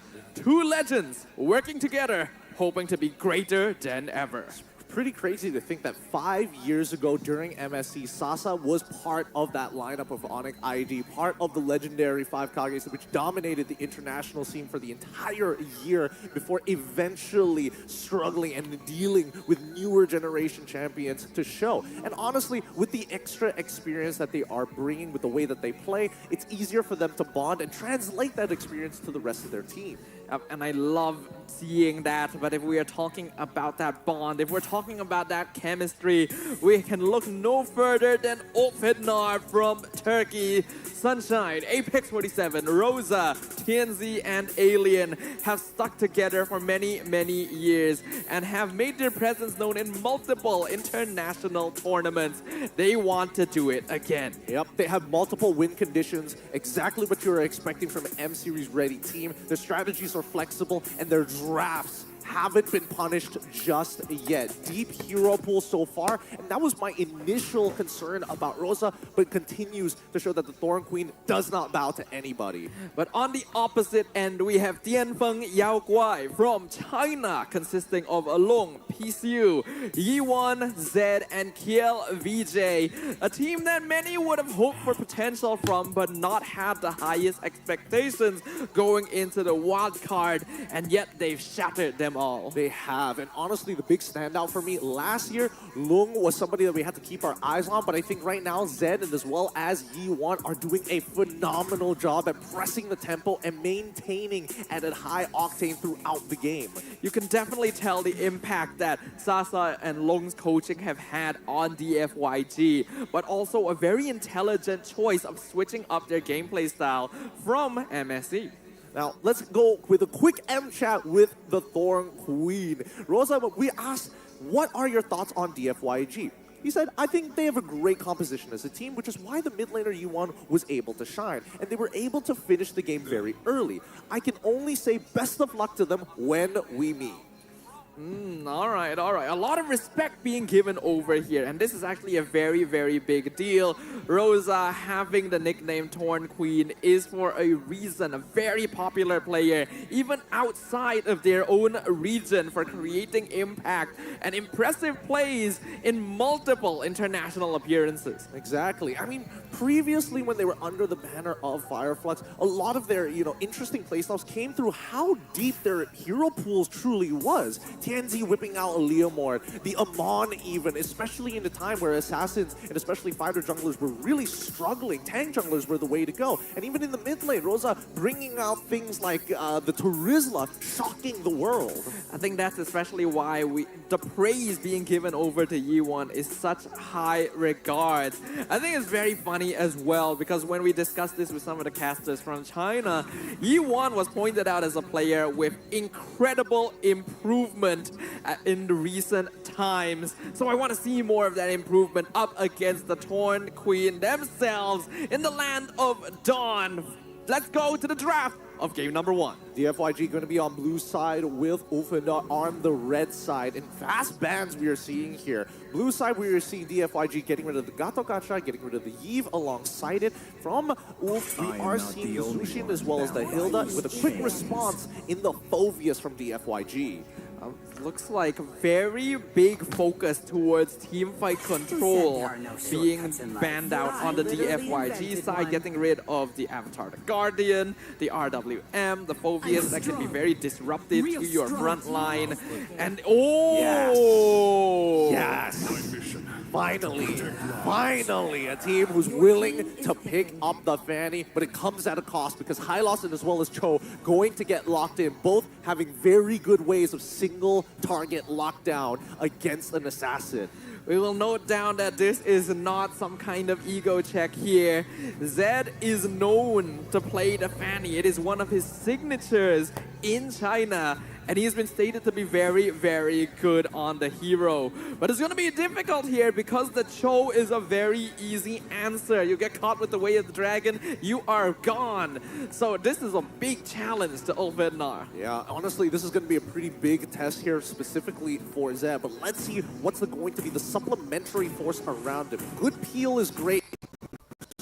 Strong initiation and early game power definitely falls into the category when you want to pair something up with the Fanny. We see the Vexana getting picked here blind and the Khalid. I get the Khalid, but I feel like the Vexana, purely in response to the Hylos, I'm not 100% on board. Yeah, I'm not too sure if that is the way to go just yet. We've seen a lot of teams go for the Aurora instead in this situation, especially against more teamfight-oriented squads, so that they can take advantage of it and try to freeze as many people as possible. But Vexana can be good as well if you have belief in your micro ability to land that Terrify. Better yet, at least this does goes to show that the concept of priority in lane is highly valued by DFYG, because Vexana by herself can clear lanes pretty effectively from level 2 onwards without having to take too much damage against long range mages, with the only exception being Cecilion. And that's why it's typically one of the safer mid lane picks to grab even blind.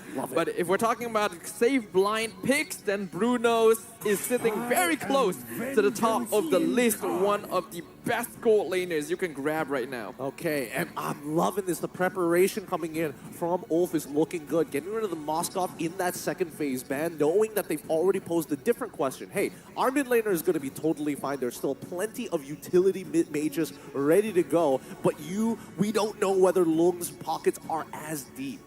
Yeah, well, I guess if we're talking about that, when he was playing his own grand finals in China to qualify for the wild cards, he was actually heavily targeted in the picks and bans. He ended up playing 5 different heroes in the gold lane throughout that series, including things like Beatrix, Ruby, Harif, Moskov, and Bruno. Well, let's see whether or not those are going to be deployed out here today. Valentina going to be the next ban coming in from DFYG as a response. Pretty interesting. It means that they probably want to have more powerful ults later down the line. I mean, the Raging Sandstorm as well as dropping down a mini Lord is pretty good. Let's see what the response is. Harith is the next ban, and I mean, the ULF, they are on top of it. They have done their homework. Yeah, Moskov and Harif are both heroes that would be able to somewhat hold the lane against Bruno, so with them both off the table, Long is going to be forced onto a little bit more of a scaling gold laner. I think Beatrix is still an option, but a little bit more difficult to execute in comparison. Is there anything better than that as of right now? I want to believe that, playing... I would be interested to see if Long can actually play Claude. That'd be pretty fun to see. But at the same time, right, if you are going to go for Beatrix, the main issue is her mobility. Yes, she outranges a lot of people and does really well against siege compositions and has high ground defense. But at the same time, when you're up against that Bruno in that 1v1, there's always that thought in your head, I might just run out of ammunition. Well, that's why I love that DFYG did get rid of the Loi in the end. Rosa, clearly the most aggressive and effective Loi player among all the wildcard teams. And it can even outpace something like a Fanny. That's something that DFYG do not want to have to worry about, especially with a glorious pathway already. More so, it's extremely important that your mid lane duo is able to push out that wave and defend that purple buff, something that Fanny desperately needs. And depending on what side of the map it's going to be on, they might even get involved the EXP laner. Now that is an interesting pick coming in from the ULF. That is a direct statement. We talked about Farsa a little bit throughout the wildcard, how the meta could develop in a way where artillery mages like this could come back if we see more long-range, less mobile marksmen. This game, though, is not where you would typically see it. There are multiple heroes, such as the Fanny and Khalid, that can easily punish a Farsa popping that feathered airstrike. Now, here's the thing. The unique thing about Farsa, yes, she has incredible range in that feathered airstrike, but she has an inbuilt stun into her kit. So, if you have Cho looking for those engages, you drop down that feathered airstrike, and then Fanny is looking to cut you off, at least you got peel from Hylos, at least you have a side tackle coming in from Bruno, and hopefully you can chain that CC together. Oh my goodness. Ooh. Talk about artillery. Granger gets locked in. Such a great idea here. Granger not going to have the best time against Bruno in lane, but his scaling is really, really strong, and his range and peel are really good to respond to what Ulfhednar has put on the table. And if you combine that together with the Tigreal to maybe set things up for Fanny, I really like the balance of DFYG's draft. I agree, but the question is, what is going to go into the EXP lane? Is it the Hylos or is it going to be something else? Because right now, what I'm waiting for is peel, something to be able to stop the initial engagement, because it feels like DFYG need to be the one who act first upon Rosa's Farsa, if not the other way around. You could combine something like the Ruby and Cho together. There's still things like the Edith as well as the Arlet. Let's see what they decide to go for. It is the Su-Yo in the jungle. Somehow, despite through all of this, I forgot that the jungle was just left open. It was left open for quite a while as well. Well, that's on us. We're too focused on this Farsa right now. Again, it has been a very long time since we've seen Farsa touch the land of Dawn, but with Su-Yo in, they've got burst. They have a way to kind of sustain and initiate in a multifaceted way. I like these drafts. I feel like this is a very balanced matchup and really speaks to the volumes of the coaching staff on both teams. We knew this was going to be an exciting match. We've looked forward to it for a long time. But will it go according to predictions with Ulfhednar coming out on top? Or will DFYG continue to impress us by taking a game from the wildcard fan favorites? Only time shall tell as we return to the land of Dawn for game 1 of the final series of the M6 wildcard group stage. Let's jump right into it. Welcome to the land of Dawn. Both our competitors here, it's going to be really important that we highlight who is going to be the big difference makers in this game. For DFYG on the blue side, it's got to be Zed for sure. He's got a lot on his plate right now, but if he can't accelerate this early game, things are going to snowball out of control. But at the same time, we're looking towards TLVJ, right? If he can do well in his lane, we're expecting the early game to fall into the hands of Dianfeng Yaoguai. And once again, we have to remind all of you guys, the M6 Pass is currently available only until the 29th of December. So make sure to complete all active tasks during the event to reach level 75 for free and get amazing rewards such as Claude's Battle Emote, M6 Glory Avatar Emote, and new special skin, Baxia Dauntless Shield for free. Yeah, make sure to clear it while you still can. And there's also extra challenges to speed that process up. Oh god. Rosa taking a huge amount of burst from the CC between PXU and E1. And that's going to be first blood for the Dianfeng Yaoguai mid laner. And this is what I was worried about, right? The early game can be pretty tough here. TNZ landing a beautiful stun, but KLVJ flickers out, gets the quick time guard in time. Will he survive? He actually survives! Nice. And TNZ has to back off to avoid dying to the tower. No, that's so unfortunate. TNZ, he just needed one more auto attack as soon as he got out of that quicksand guard. A little unfortunate here. First blood still achieved by Dianfeng Yaoguai, but still, we're expecting the later stage of the game, especially once they hit level 4, to be pretty devastating. Hopefully, DFYG is able to handle this once the Feather Airstrike is online. Yeah, there's a lot of teamfight potential on Ulfhednar once they have their ult. Sacred Hammer just in time from PCU to avoid the Blade Surge stun. Surprised that that didn't connect. It should. It felt like it should. But even so, here comes the first turtle. Yep, KLVJ already trying to buy some time, but he and PCU are both level 3, so they do not have their ultimates to stop this. They will back off and give it up to TNZ. Now, as this game is going to progress, let's see how this is going to go, because there's two Purifies coming up from the side of Ulfhednar, with Apex 47 going for the Revitalize. A quick gleaming gem to make sure that he can actually stick around in these lanes a little bit longer is going to be great. Gold lane, I'm expecting nothing much to really happen here if they play it perfectly. Apex has hit level 4 before PCU though, so Ulfhednar hitting their EXP timings just a little earlier, and now we can see Zed being disrupted by Alien as well, forced to use Retri on his purple buff. Yeah, so far Alien, after that first initial engagement and early gank towards the top side of the map, is able to maintain control. Like, he doesn't really want to keep fighting KLVJ all day because his life is a resource, but as long as he's moving out of the lane first, I think that is a significant advantage in comparison to Khalid, who all he wants to do is clear waves and then move away. I mean, the fact that he already has a level lead on KLVJ is actually really good for Alien as well, but here comes the Raging Sandstorm, flicker by Alien. Zed not gonna commit, not quite enough energy to dive that. PCU in danger, flickers away from the feathered airstrike, but that means no flicker implosion. Nice, nice. Okay, Ulfhednar making sure that they are at least getting resources away from Dianfeng Yaoguai. As long as they're able to get flickers and big proactive battle spells away from DFYG, then they have a little bit less to worry about,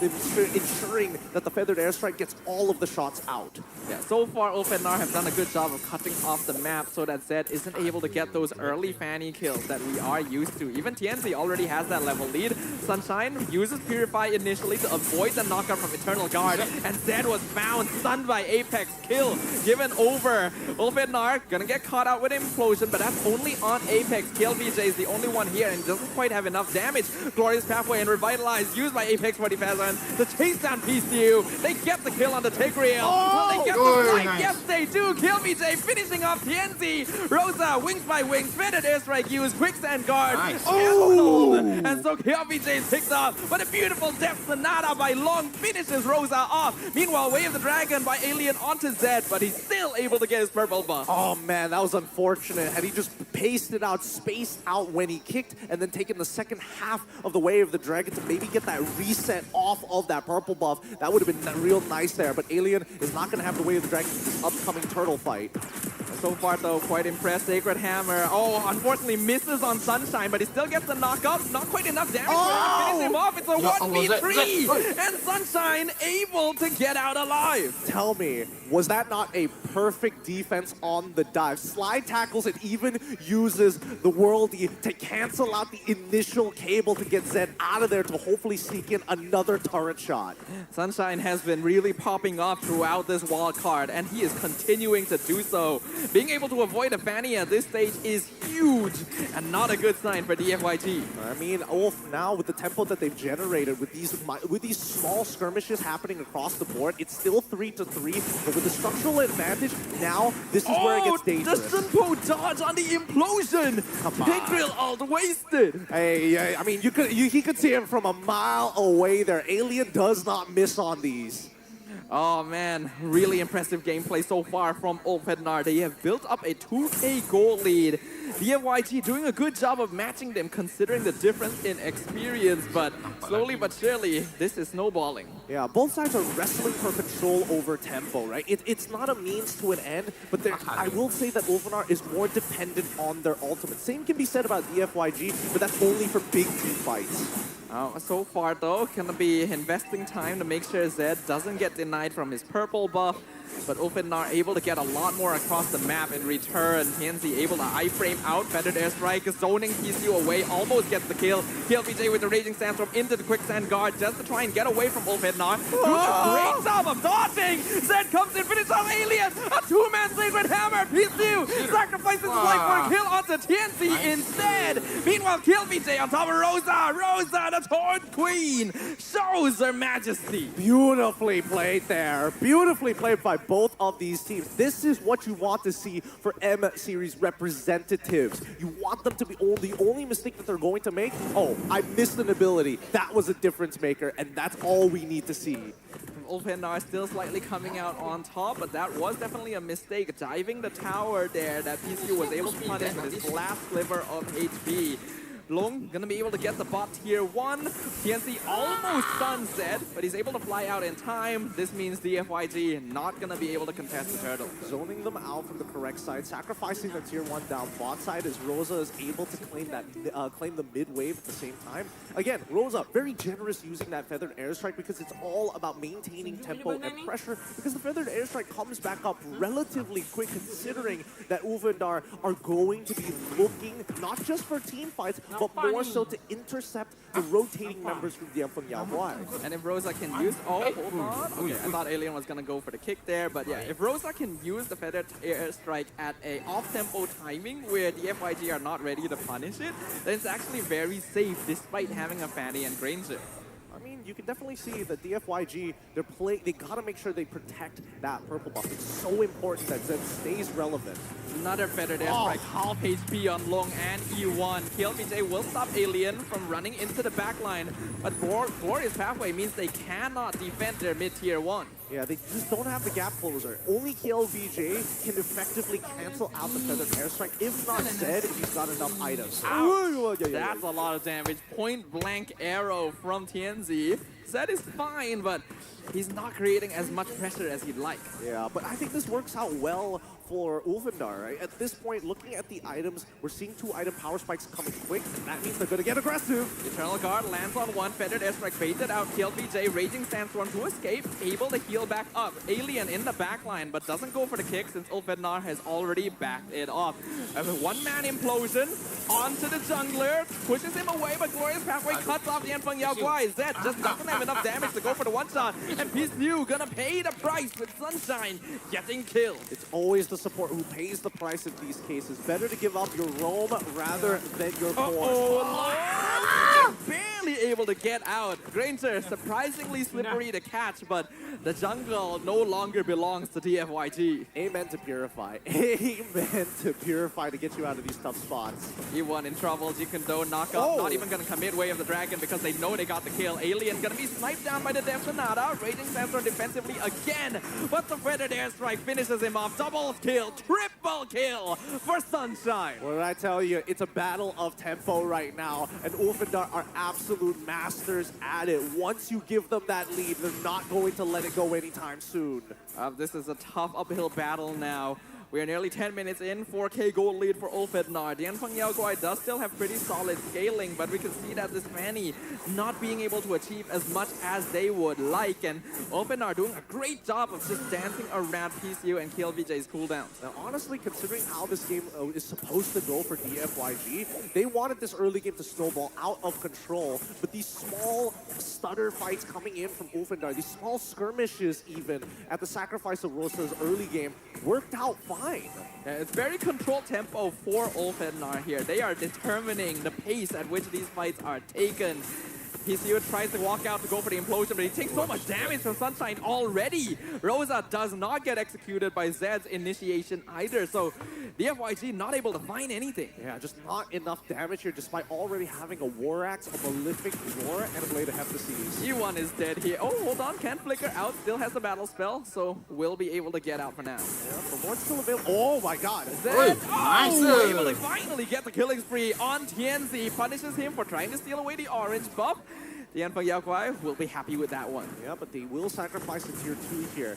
Same time. PCU Sacred now. Oh, flicker in with the implosion. A bit delayed, but it still works out. Feathers right comes out. Zed gonna focus on Rosa, but in the meantime, PCU and KLVJ are both already gone. That's a double kill. Rosa able to wings by wings perfectly away from the Fanny as well. Oh man, that was a revitalized diff for sure, because Sunshine technically did get caught by that implosion. He purifies out of it, but PCU just waits until the very last second to actually go for the flicker to ensure, because keep in mind that the Purify only lasts for less than a second. Yeah, an implosion is actually 2 sequential series of stuns. That is actually such smart usage of the ability by PCU. It's just unfortunate. Dianfeng Yaoguai a little bit too behind to fully capitalize on it. Oh no, God bless Apex 47 to be in the area and have a Revitalize to keep Sunshine alive in those types of moments. I mean, Tianzi was probably thinking like, oh man, I wish he used the Revitalize for me, but I'm a little too far. At this point of time, at least for Dianfeng Yaoguai, they want to make sure that Lung actually scales into this game. I'm actually curious to see what he opted to go for his build. It looks like a Hunter Strike. Hunter Strike, that's not a Sea Halberd. He did go for a Blade of Hephaestus here. Oh wait, sorry, that is a Way of the Dragon kick onto Alien, but he's actually too far away. Both roamers. Oh wait, Alien is EXP, so PCU trading for Alien still kind of worth it for Dianfeng Yaoguai. We're gonna see the Feathered Airstrike and Glorious Pathway come out. Ulfindar just looking to dive straight in for this inhib. Zed gonna be able to clear up the way. Sunshine almost dies to Terrify, but KLVJ is the one who bites the dust instead. How is Long still alive there? I thought he was going to die for sure. A sliver of health even, because they will lose their hit. Ulfindar still going for this. Get the bottom inhib. Zed not able to fly away in time. That's a shutdown. And Rosa comes in with the follow-up to finish off Long. They're gonna go ahead and take the mid in him now. Crystal could be open. PCU and E1 the only ones alive to defend it. They're gonna be able to clear out the one remaining minion. E1 drops to 10% from a single combo by Tianzi. KLVJ is back. Can they hold the minions in time? Implosion on 2 members. Sacred Hammer to push them away, but it is too little, too late. Ulfindar push straight in and take game number 1. Oh boy. What a battle. What a battle for the early mid game. Once we get to the latter half of it and Rosa has 3 items, it becomes so difficult to walk up if you have not generated enough of a lead during the most important phases early to mid for Dianfeng Yaoguai. The FYG certainly tried their best. You can see the potential. You can see the decisions being made, but Ulfindar so composed, so decisive the entire game. The Farsa, we thought it would be risky in this game, but the Torn Queen shows us how it is done.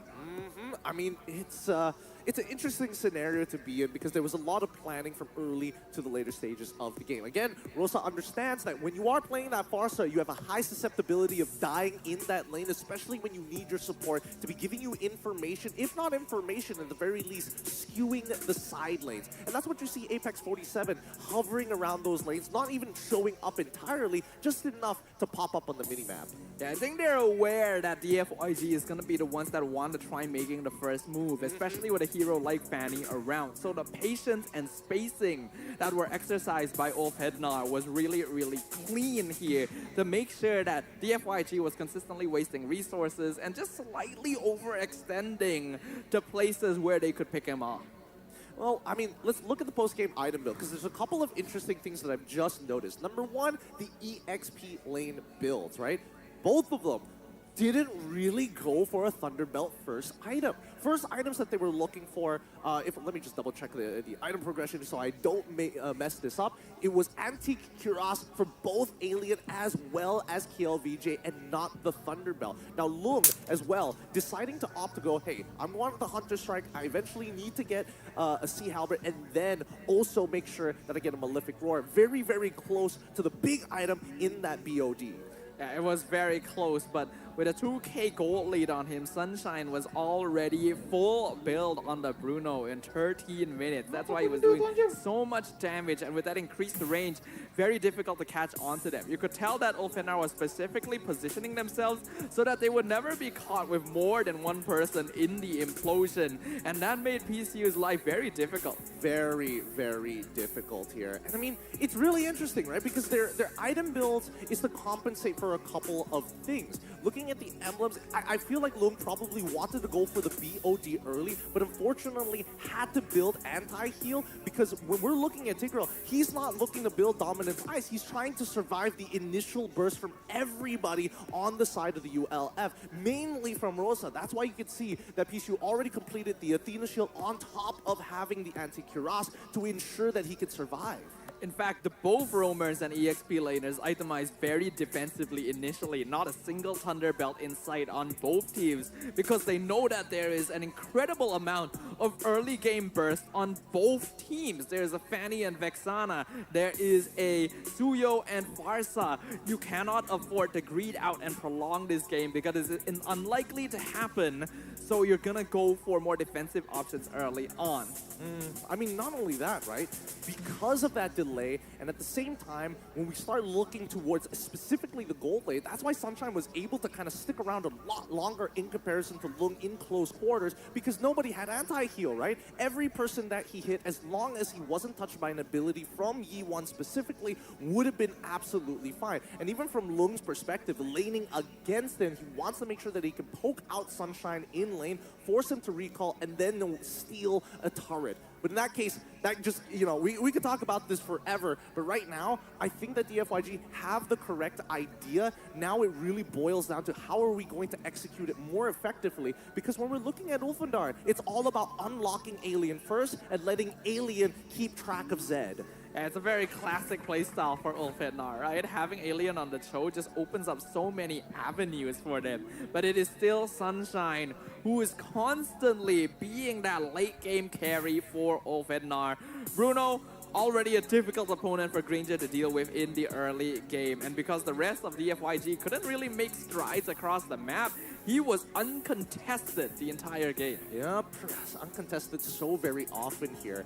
And I think even better is that he is not the primary target in the majority of these fights. It's all about whether or not that Feather Airstrike comes out first, and then that's when you see Sunshine just play within the kill range of the Thorn Queen to bait most situations out, and not to mention having Apex 47 to cover him with the Revitalize if things get sticky. Despite it not being the typical heroes, there is actually a good amount of zone control coming in from Ulfednar. That glorious pathway comboed with Feathered Airstrike is so hard to escape from. And we can see here in the highlights that DFYG did try to go pretty aggro early on, but the extra survivability from this Revitalize made it difficult for them to really close out the case. I think, early main game it was really 50-50 between the two teams. The big issue is that Ulfandar were finding better timings in terms of, hey, you're missing a battle spell, we can actually extend the fight. We can actually look to press the advantage a little bit further. And just notice the positioning the majority of the time, right? Rosa, yes, he's close to walls, but at the same time, he is making sure he is not giving an optimal angle for Zed to get in the fight and hit multiple people, which of course, because he was highly farmed in this game. 12 minutes in, he's 3-1-1. Yeah, Zed was actually doing a great job, but Ulfandar was not giving him any openings to take advantage of. You would think with Apex and Alien running at the opponents, it should be pretty easy to catch onto Sunshine or Rosa, right? But their positioning was so good, Zed just could not find them. Yeah, that's the thing. That's the thing about Ulfandar. I mean, ever since their previous showings in M series, they've always been highly regarded as a dangerous team because of their positioning and the way that they play out their team fights. They're really good at kiting back and forth in these small moments. If not, the execution, I think, has gotten sharper since the last time we saw them. Yeah, and that's a scary thought, especially when you consider how highly they already placed during M5 itself, right? This is a world-class team, among the most promising in the entire world. It is even a surprise that they are here at the Wildcards at all. So that's for the rest of the teams to try and figure out how they can overcome them. And then cut to the Alien just third hit G-Control flickering and missing every single time. But you guys know what time it is. Time to put out the Rizzler glasses here, because keep in mind that Hello Panda is here to fuel your game. Crunchy biscuits filled with creamy chocolate and the ultimate snack to keep you energized and level up your day. Visit Hello Panda's website for more. I would like to have some right now. That energy would go a long way to making sure that we can keep this final game potentially as exciting as possible. LaFell stole it. Yeah, LaFell stole it. I thought this was like, oh great, they have a fresh box here. The sucker stole it from us.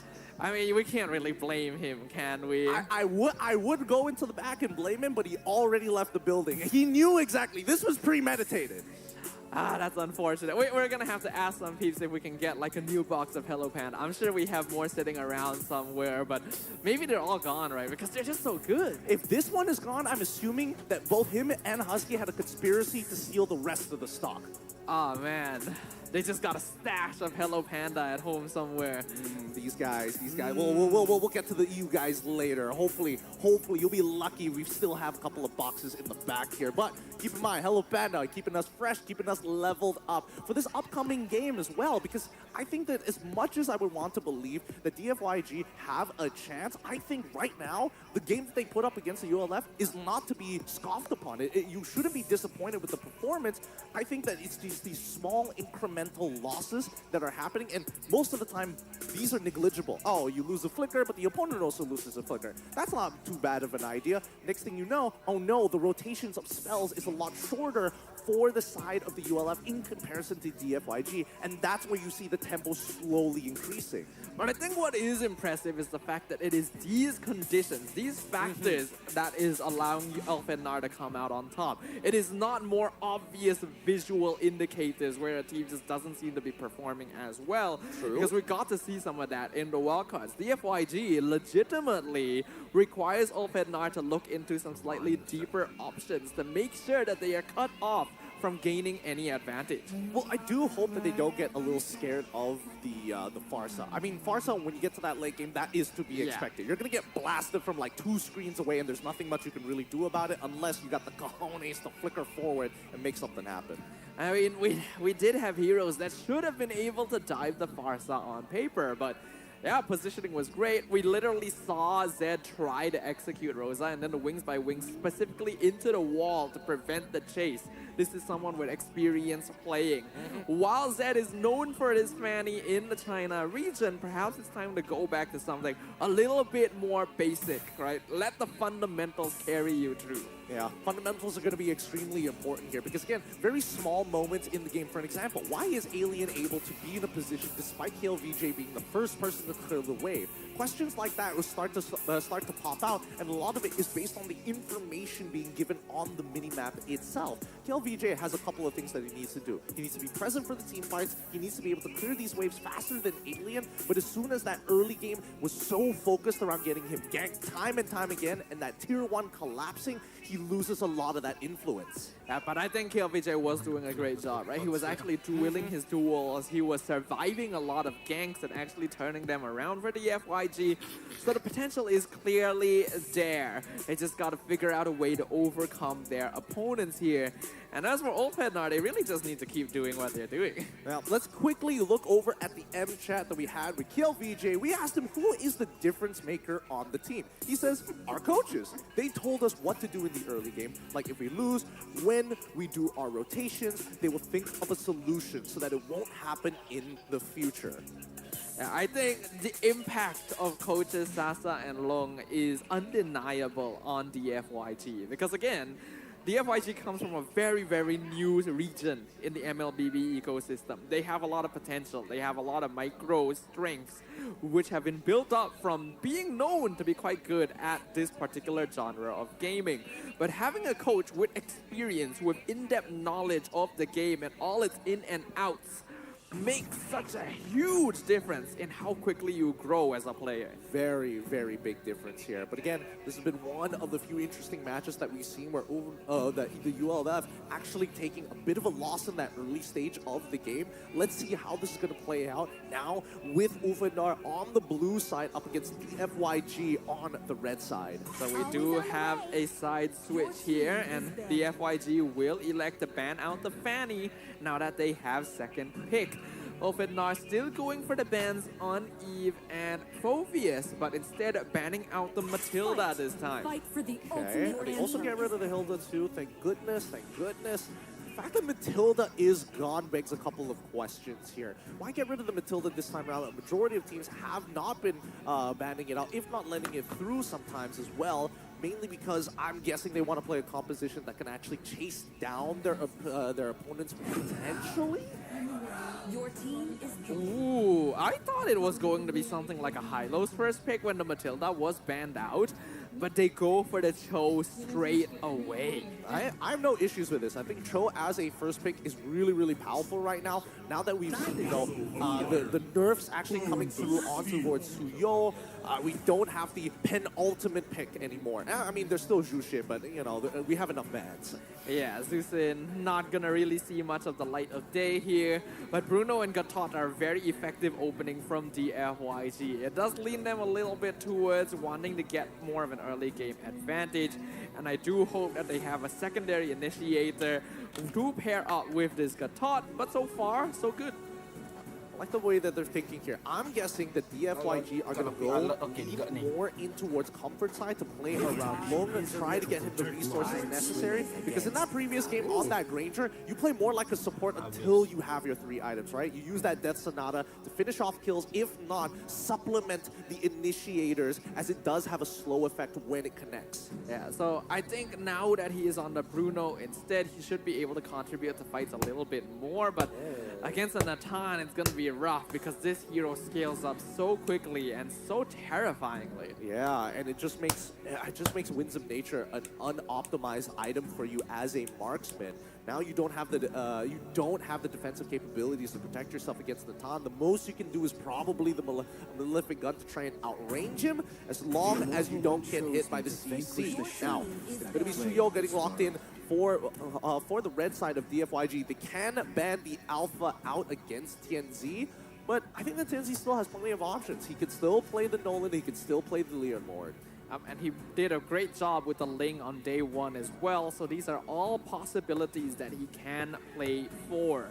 I think the FYG can definitely try to get a snowball going with the Suyo and Gatot, since that would create some good pressure early on, but they gotta be a little bit careful because the Cho and Hylos can really punish outside your positioning. Hayabusa going to get followed up banned by the red side here. Want to get rid of the assassins early on to make sure that they have an opportunity in this game here. But they need something punishable because Cho is on the other side, right? As much as Suyo doesn't want to get hit by the Way of the Dragon during these neutral takes, they probably will need a stronger initiation tool. I'm just not entirely sure what it's going to be.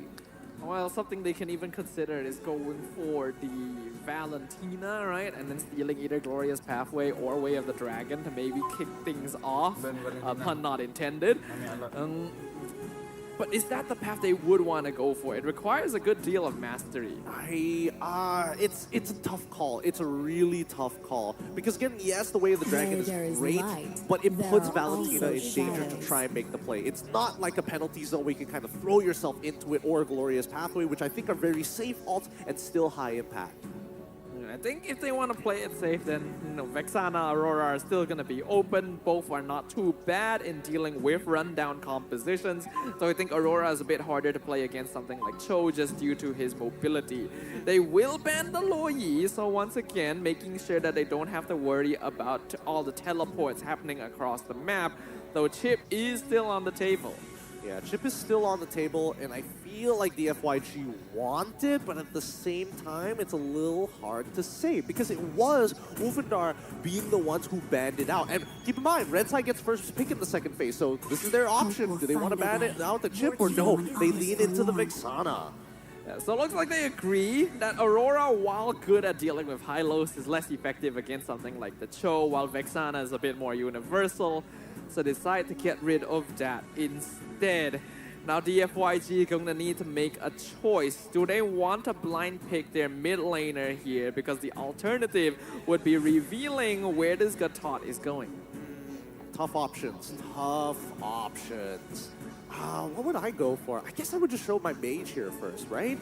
But then, how bad could it go? Because it still feels like Wolfendar probably are looking to play maybe that Pharsa one more time. Actually, no, maybe not. The Gatot could just ult right on top of her. Your team is picking. Oh! No way. Okay. Okay. Got a little bit of an ego challenge here from E1. We have to note, this is a player that is very, very talented. It has even been touted by casters in China that E1 actually doesn't train all that much. He's just built a little bit different. He even has a nickname over there, right? I believe they called him Pajama Boy because he always showed up wearing pajamas. Hey man, he's got his priorities straight. He keeps himself healthy. I bet he only gets sick once every 4 years.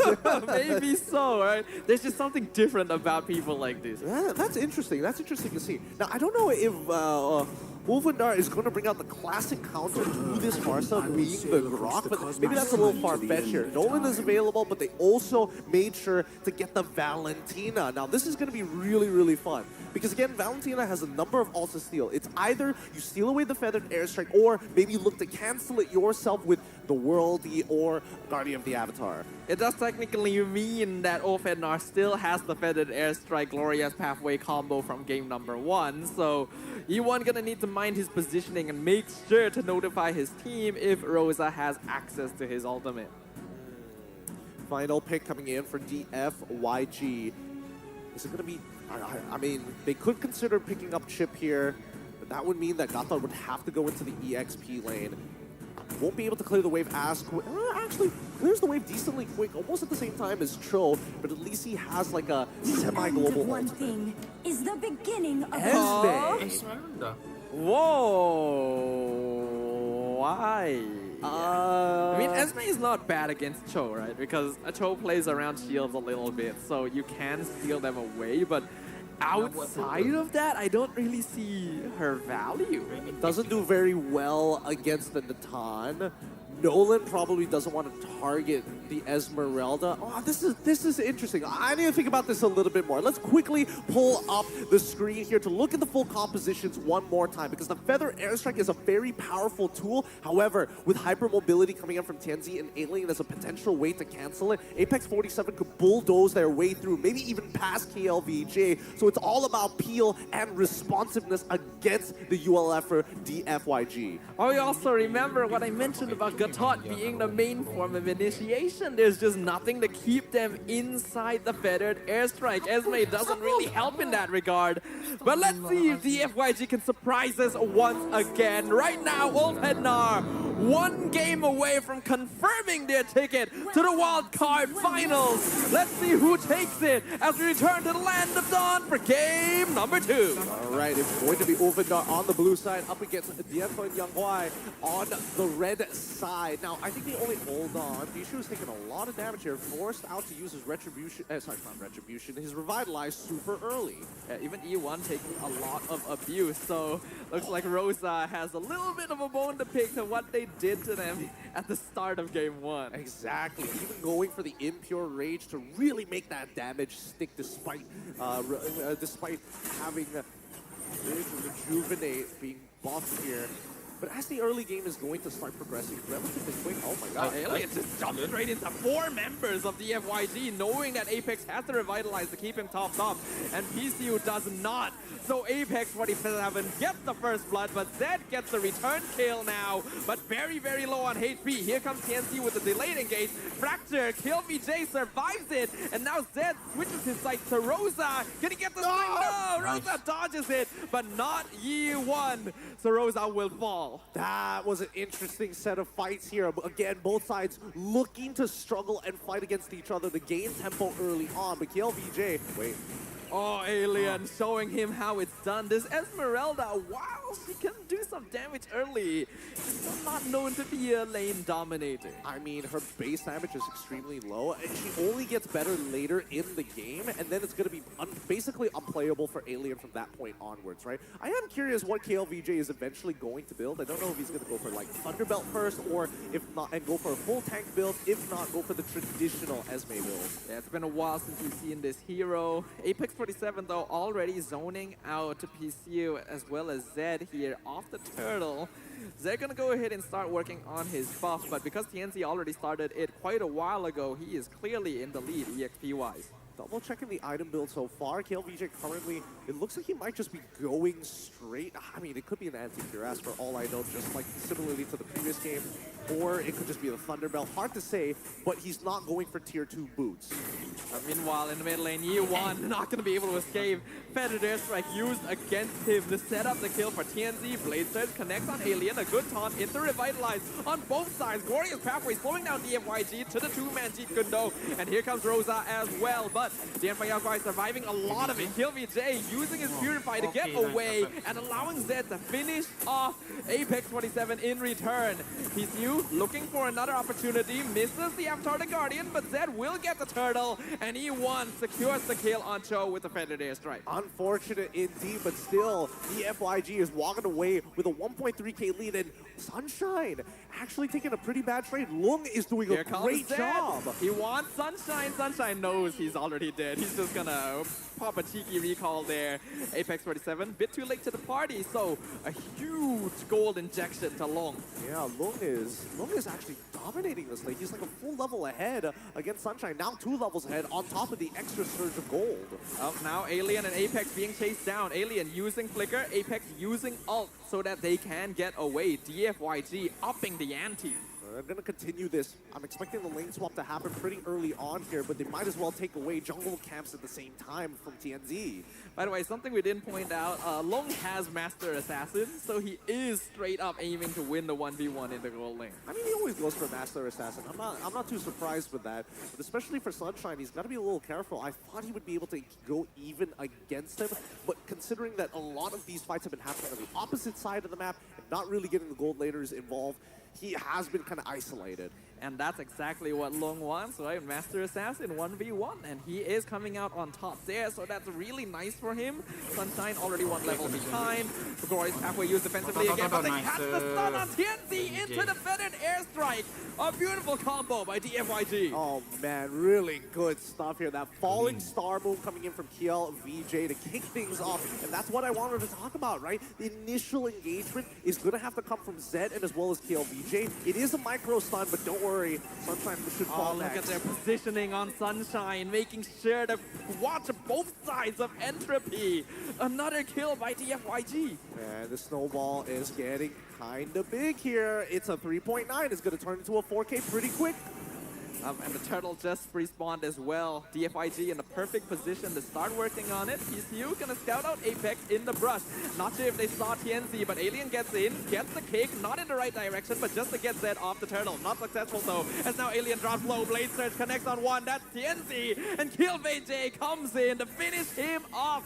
Tianfeng Yao Guai in dominance in the 5th minute. Yep, turtle already in their hands, now turning into a 5K lead. If mid-tier 1 falls, the next 4 minutes is going to be hell for Ulfindar. This is what we talked about, right? Returning to the fundamentals. Tianfeng Yao Guai showing us how it is done and shocking the world. Putting up an amazing early game against the fan favorites. It's not over until it's over just yet there. Ulfindar really need to scale into this game. Like Sunshine especially is going to need more core items. With only one completed item in that Feather of Heaven, it's not going to be enough until he has Starlium Sight as well as the Holy Crystal. Speaking of which, cutting back to KLVJ, it looks like he's already finished his T2 boots and as well as his Thunderbelt. Thunderbelt on the Esmeralda. I'm very curious to see what the rest of his build is going to be, because it's been such a long time since we've seen this hero in the EXP lane. Longto just finishing the Berserkers, near a 2k gold lead on Sunshine. This is going to be a problem for Ulfindar. Yeah, they are currently, they're really, really poor here, and DFYG are not letting their foot off the gas. Feathered Airstrike zoning them away from the mid-tier 2. Alien actually gets stunned midway through his combo and has to just back away. Not able to start the fight. Meanwhile, Zed 1v1 with Sunshine. Blade Surge connects right into the skill 2. Unstoppable streak for Zed on the Suyo. Things are starting to fall apart really quickly for Ulfindar as Tianfeng Yao Guai has continued to make sure that they are punishing them. Walk into the jungle? No. We're taking half your life minimum. Be isolated. We've got a man on the job already. This is a total reversal with Tianfeng Yao Guai controlling the side of the map. Ulfindar not able to safely walk into their own jungle. This Farsa being such a good zoning tool. Falling Star Moon right on top of TNC. AOG connects on Apex. PCU instantly walks away. Glorious Pathway slowing down the FYC, but they no longer have a tower to play around, so they're able to get out just fine. And that's how you utilize their ultimates to get free structures against your opponents. That's what you want to see here. Now, 7.6k lead, last turtle already, and I mean, Tianfeng Yao Guai are getting very close to setting up a checkmate angle against Ulfindar. This is the first time Ulfindar has been in this situation, the entire wildcard group stage, and it is at a very unlikely opponent. China showing us that they are here to play MLBB. Let's see how the response from Turkey is going to be. Ooh, a beautiful dodge! KillVJ perfectly timed to escape the stolen AOG. Okay, I mean, he was looking for an angle here, but an interesting way to potentially try and punish. Not going to have the IMU for this upcoming fight. I almost guarantee this board for free unless TNZ is able to steal it away from Zed despite being 2 levels down. The FYG start things off, taunting Apex, already at half HP. Zed gets them toward just a really clean play right now. Ulfindar just has to settle with allowing Sunshine to push the bottom lane. He's going to be able to do that, no problems whatsoever, right? They're trying to intercept, even sending TNZ to try and slow down KLVJ. And as soon as he's passed, he quickly takes the recall. Long just finished Malefic Gun as well, so this is where Bruno really becomes a problem to have to deal with. You can see how confidently he is able to position right outside the Ulfindar base. Alien gets haunted! Wrong time, wrong place! A free kill for Long! And Feathered Airstrike just to make sure no backup can reach him. Nicely anticipated. Really nice here. Their moment, I'm guessing that Alien's movements were a little readable from the FYG, right? They're coming in extremely prepared, and here we go. AOG comes in, lands on Apex, followed up by the falling Star Moon. Rosa nearly dies, able to flicker away from Long just in time, but that's the battle spell gone. That's the mid inhibitor gone. Lord still alive at 40%. Tianfeng Yao Guai instantly switch over to the top inhibitor. The Fracture does nothing to PCU, and Yuan continuing to zone with the Feathered Airstrike. Tianfeng Yao Guai YGY putting up a masterclass in base siege. This is how you siege a base. They're not even utilizing their ult all at once. They know that they have such a big lead that they can't lose their initial engagers. So throw the Geo away, zone them away from these turrets. We still have the feathered airstrike as a deterrent, and not to forget, if the falling star move connects on anybody, they're almost guaranteed to die if all three of their members are ready to jump at them. I really have to say, I am loving the willingness of Tian Feng Yao Guai of just throwing cooldowns to make something happen every single time their abilities are up, and the timing of which they combo them together. This is a well-oiled machine. I mean, it's looking good for now. Things could easily change. One single mistake could easily turn this 10k lead back down to a 5k lead. We haven't seen Ulfhednar have to come back from a deficit yet, so this is going to be a demonstration here. They get the stun on Zed, not able to continue with the feathered airstrike. Even Apex taking so much damage. Falling Star Moon drops him to 40%. Top inhibitor will fall. Alien not able to get the kick. Stolen feathered airstrike really just tickles Tian Feng Yao Guai. Fracture almost takes out Long, but he's able to survive. And they just walk out. They've achieved what they wanted. Yep. Man, next Lord is going to be so important for Ulfhednar. If they can just drag this out, maybe they have an opportunity. But it's a 10k only 11 minutes into the game. Nobody is strong enough. Oh, Gilbert cuts off Alien in his own jungle. Monster kill for Zed. Level 14, 6-0-4 on the Suyo. This is starting to look really unplayable here. KillVJ completely outscales Alien at this stage of the game, not to mention that he's already 3 levels up on him. Sunshine is the only hope Ulfhednar have, and he's so far behind in farm. He is only level 11. There is nowhere on the map for him to get gold. He does not have a Holy Crystal as well. He's only got a single wand for now. At this point, DFYG just need to keep Ulfhednar in their base, as they just need their jungler as well as gold laner to take this Lord without thinking about it. And now TNC gonna be caught out again. E1 coming over, Falling Star Moon lands, but Alien gets the kick onto the far side, so E1 has to flicker out. In the meantime, PCU is just holding the front line, and Zed picking off Sunshine by himself in the top lane. Blade Surge going to miss. TNC, look at how much damage he takes just from a single ability. Yeah, it's starting to really hurt here, but at this point, the end is nigh. Minion wave pushing in mid. Does Tian Feng Yao Guai want to go for the end right now? There's still one of his standing. Zed almost dies, but a beautiful feather airstrike into the sun. Tianzi almost dies. Legendary streak for Zed. And now, Tian Feng Yao Guai will bring it to a full series as they take game 2 from Ulfhednar. Woo, that was one hell of a game, and they're making this snappy and fast. Great stuff here as the early game fell into the hands of DFYG, and honestly, a very unique draft. We're seeing the Farsa pop up in this series, but also an Esmeralda? I didn't think the Esmeralda would be as effective as it was, but the timing of KillVJ was perfect. I literally said during the draft that you don't have a primary initiator to combo Avatar the Guardian with. Like, Falling Star Moon should be on paper such a short stun that it's not reliable to combo with.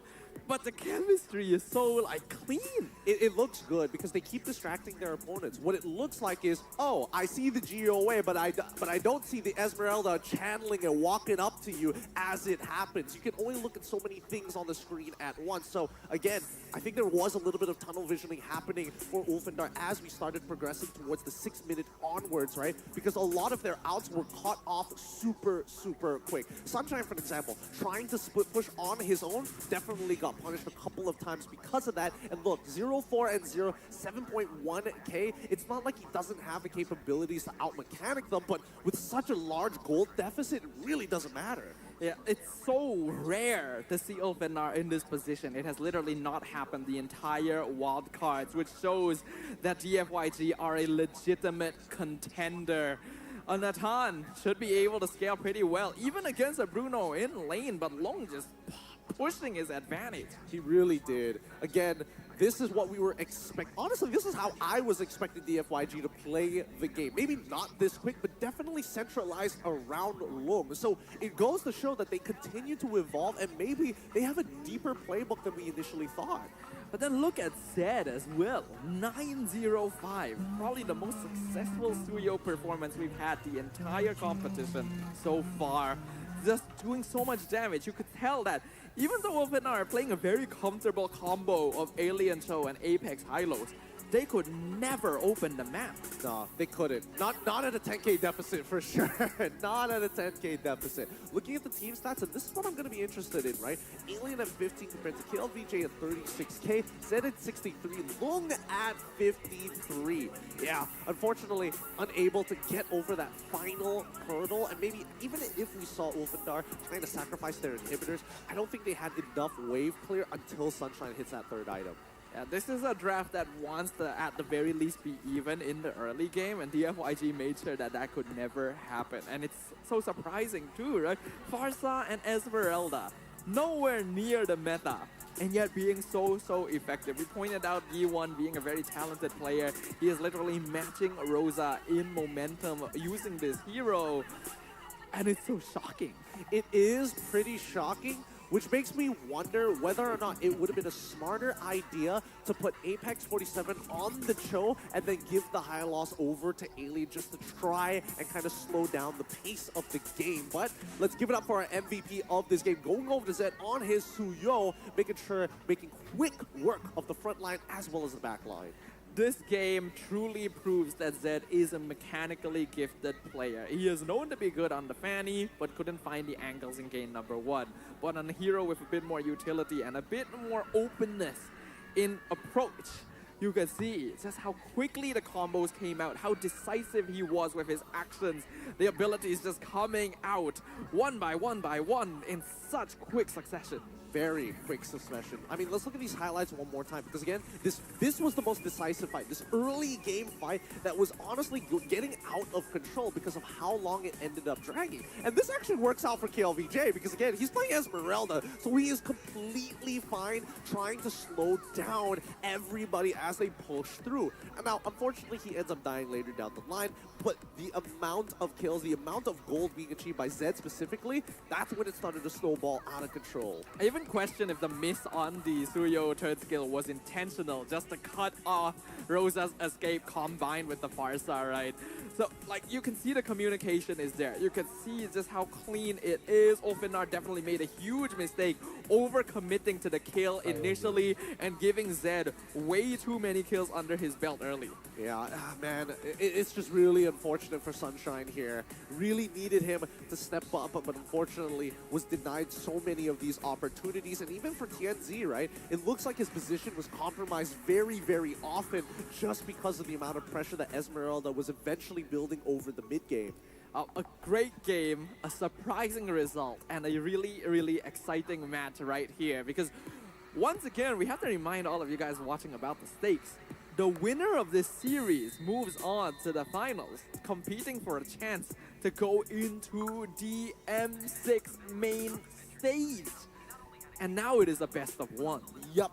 It's pretty crazy how we've kind of ended up in this position, although I will say I'm very happy to see that the quality of games are definitely improving over time. At the same time, what are the adaptations going to be? Because it's clearly a drafting issue, but then you look back at it and you're like, was it really a drafting issue, or was it just that very first mistake because they skirmished for so long? I don't really feel like there was a big issue with the draft. This is a comfort draft for Ulfandar. We've seen them play this exact same composition many times and absolutely destroy their opponents with it. I do think a lot more of the blame lies with that initial fight where they thought that they could pick off KLVJ and finish things off, but the Esmeralda just survived like a stubborn little flea every single time. And it prolonged the fight too much against a Suyo of all things. Yeah, that was pretty sad. Especially against the Suyo. The snowball developed by Zed was pretty ridiculous. I think, unfortunately for anybody who's isolated at that point of time, I think that's when Ulfandar needed to kind of start not really sacrificing their structures, but at the very least isolating one side of the maps just to make sure that Sunshine could get to his power spike. And it just couldn't happen, right? Because DFYG, there is a quality to them. They are not just confident in their team fighting, there is legitimate macro decision making being made with every movement. They are controlling the map so well that even Sunshine, who has so far always been able to find space for himself despite the situation, could not exist on the map. Well, for this upcoming game, is it worth banning out the Farsa? We've seen it 2 times on both of these teams, both having stellar performances. I think that Rosa definitely had a lot more impact when it comes down to the Feathered Airstrike, but E1, the zoning potential, just his presence alone definitely makes Ulf double, triple second. They just gotta keep on thinking, is it going to come out now or later? Honestly, if there was a statistic that I wish we could track, it was how often Feathered Airstrike was on cooldown. Because it felt like it was being popped every single time it was available. It really did. It really did in both of these games. And hopefully, I don't know, I do think that some of the classic support picks need to come out. If you see Farsa, you whip out that Grok. Oh, Feathered Airstrike? Nature's Barrier and cancel it. That's the way that people used to do it. Yeah, if we're gonna be bringing back classics, right? We got Farsa, we got Esmeralda. Let's bring up even more, right? Let's just have some good old fun. It's fun for us, but I imagine there's also a lot of pressure on the players right now. A best of 1 to determine if you move on to have a chance of competing for the main stage. It'll be interesting to see. Although, man, I gotta figure out this Esmeralda. I really do. I'm not 100% sure. I'm not 100% sure whether it's one of those things that is situational, or is it where the meta is heading to, similarly to Farsa. Yeah, I think it's something we still have to be convinced by. Now that we've seen it in action, you can definitely see the potential, right? And I feel like the FYG did end up locking it in because they felt confident that Ulfenar's early burst wouldn't be enough to take her down most of the time. But if things had gone differently, then Esmeralda is also a hero that really doesn't offer much if you're playing from behind. Yeah, it really doesn't, right? I think a lot of it just comes down to where the damage dealers are, right? If you are going to play, if Alien is going to play that show one more time, he does have higher earlier damage, but not the same level of sustainability as the Esmeralda, which is the big give and take here. But then we start looking at everybody else. I would have imagined that Rosa probably would have done pretty well against the Esmeralda, as, you know, Valentina does well against all melee heroes. But it is also true that Valentina doesn't actually have that much damage early on. So maybe the FYG already considered that. Either way, it is officially the draft for game number 3. Wildcard day 3. Game 3 every single series. It's a good way to close off the group stage. It really is. It goes to show that everybody here is desperate and everybody is eager to try and qualify for the Swiss rounds. Now, it's going to be the Zushin man coming in from the side of the ULF. The FYG already getting rid of the Gatotten as well as the Yi, wasting no time whatsoever. And a fast response for the Hilda. Yeah, I really like how fast these teams are banning. They know what they want. And that is good to see. Gatot and Eve make a lot of sense. Stefani as well, actually being banned on the blue side by Tian Feng Yao Guai. Kind of interesting. Why ban out the Fanny? I mean, there was an opportunity for Fanny to get utilized, but, well, I think that's totally okay here. Chip going to be the follow-up ban. All right, looks pretty similar to our Game 1 draft picks and bans. Slight differences, though. Let's see what the first pick is going to be for DFYG now that Fanny has been banned out. They want to take the Cho. Ooh, DFYG are the ones that take the Cho first this time. I guess it's fair. It's very unlikely Ulfhednar are going to pull out the Esmeralda themselves to try and do the same thing. And so far, PCU's Cho is at 100% win rate in this wild card. Yeah, he's been.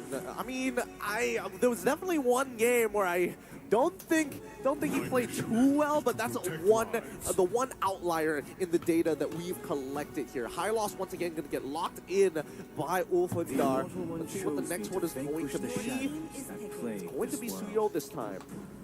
Okay. Make sure that Zed doesn't get to replicate his success, let's say, in game number 1. But there are still other junglers that are perfectly viable. The Alpha especially is still on the table. They go for Alpha, and then do they go for a Blind Pig Mage once more? Blind Pig Mage. I mean, they can go for Farsa again. I don't know. That's the scary part. I feel like the FYG previously in game number 1, they blind picked the Vexana, didn't expect the Farsa on the opposite end. But now, I think there's a very good argument for Farsa to actually come into play here now that they already have the choke. So, what's it gonna be? Nolan? As well as Bruno.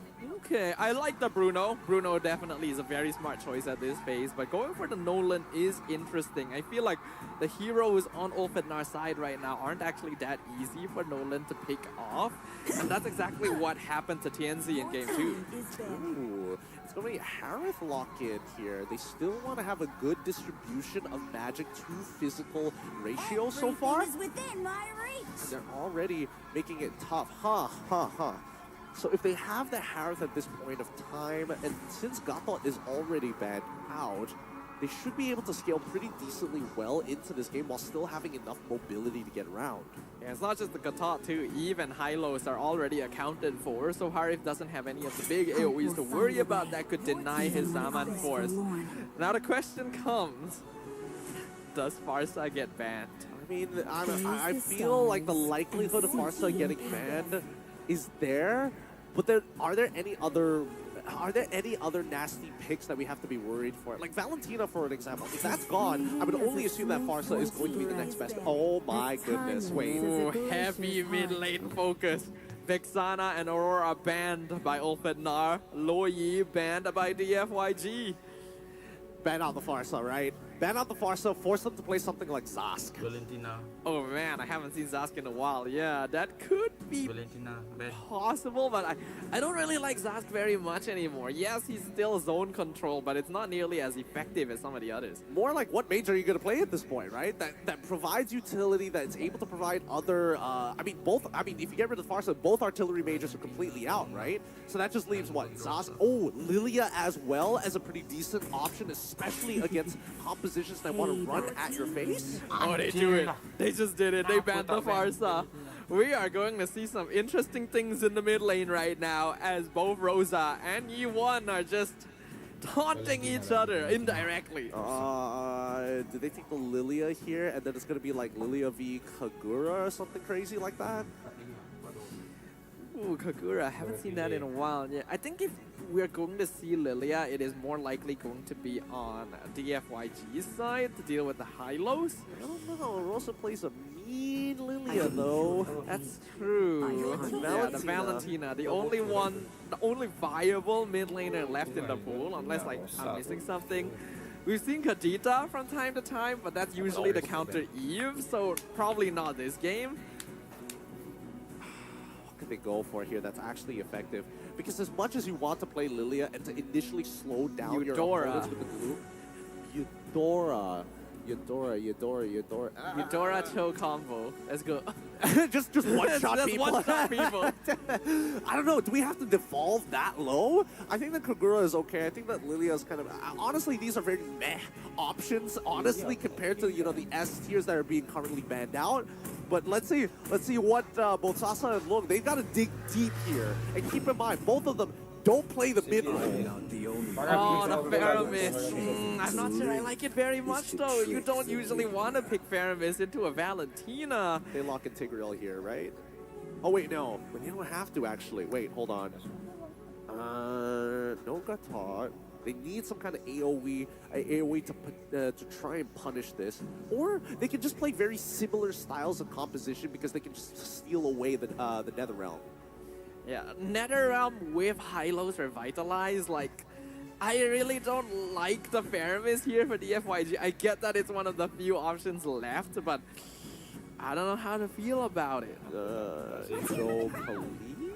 I was wondering if they'd go CC just to like match the Phobias in lane. It's not gonna contribute AoE against the Netherrealm, but EXP lane priority seems to be what they're looking for. Yeah, I think worst comes to worst. I mean, maybe even like you would like to have like the counter matchup of Blue, but with Faramis available, I think that DFYG really great work with the draft here. Honestly, really great work from both sides. A lot of mind games being played, but let's recap the entirety of the composition. It's clear that from DFYG's position, they're gonna have to play for team fights, but they want to initiate like a skirmisher style of composition. Zed or even Lung being the main damage dealers. From the side of Ulfhendar, they need to have a traditional front to back. Now Rosa has a really difficult job at peeling away for a majority of the team while still sustaining them with a stolen Nether Realm. But it is going to be a challenge either way because the pressure is bearing down upon both these teams in the Land of Dawn.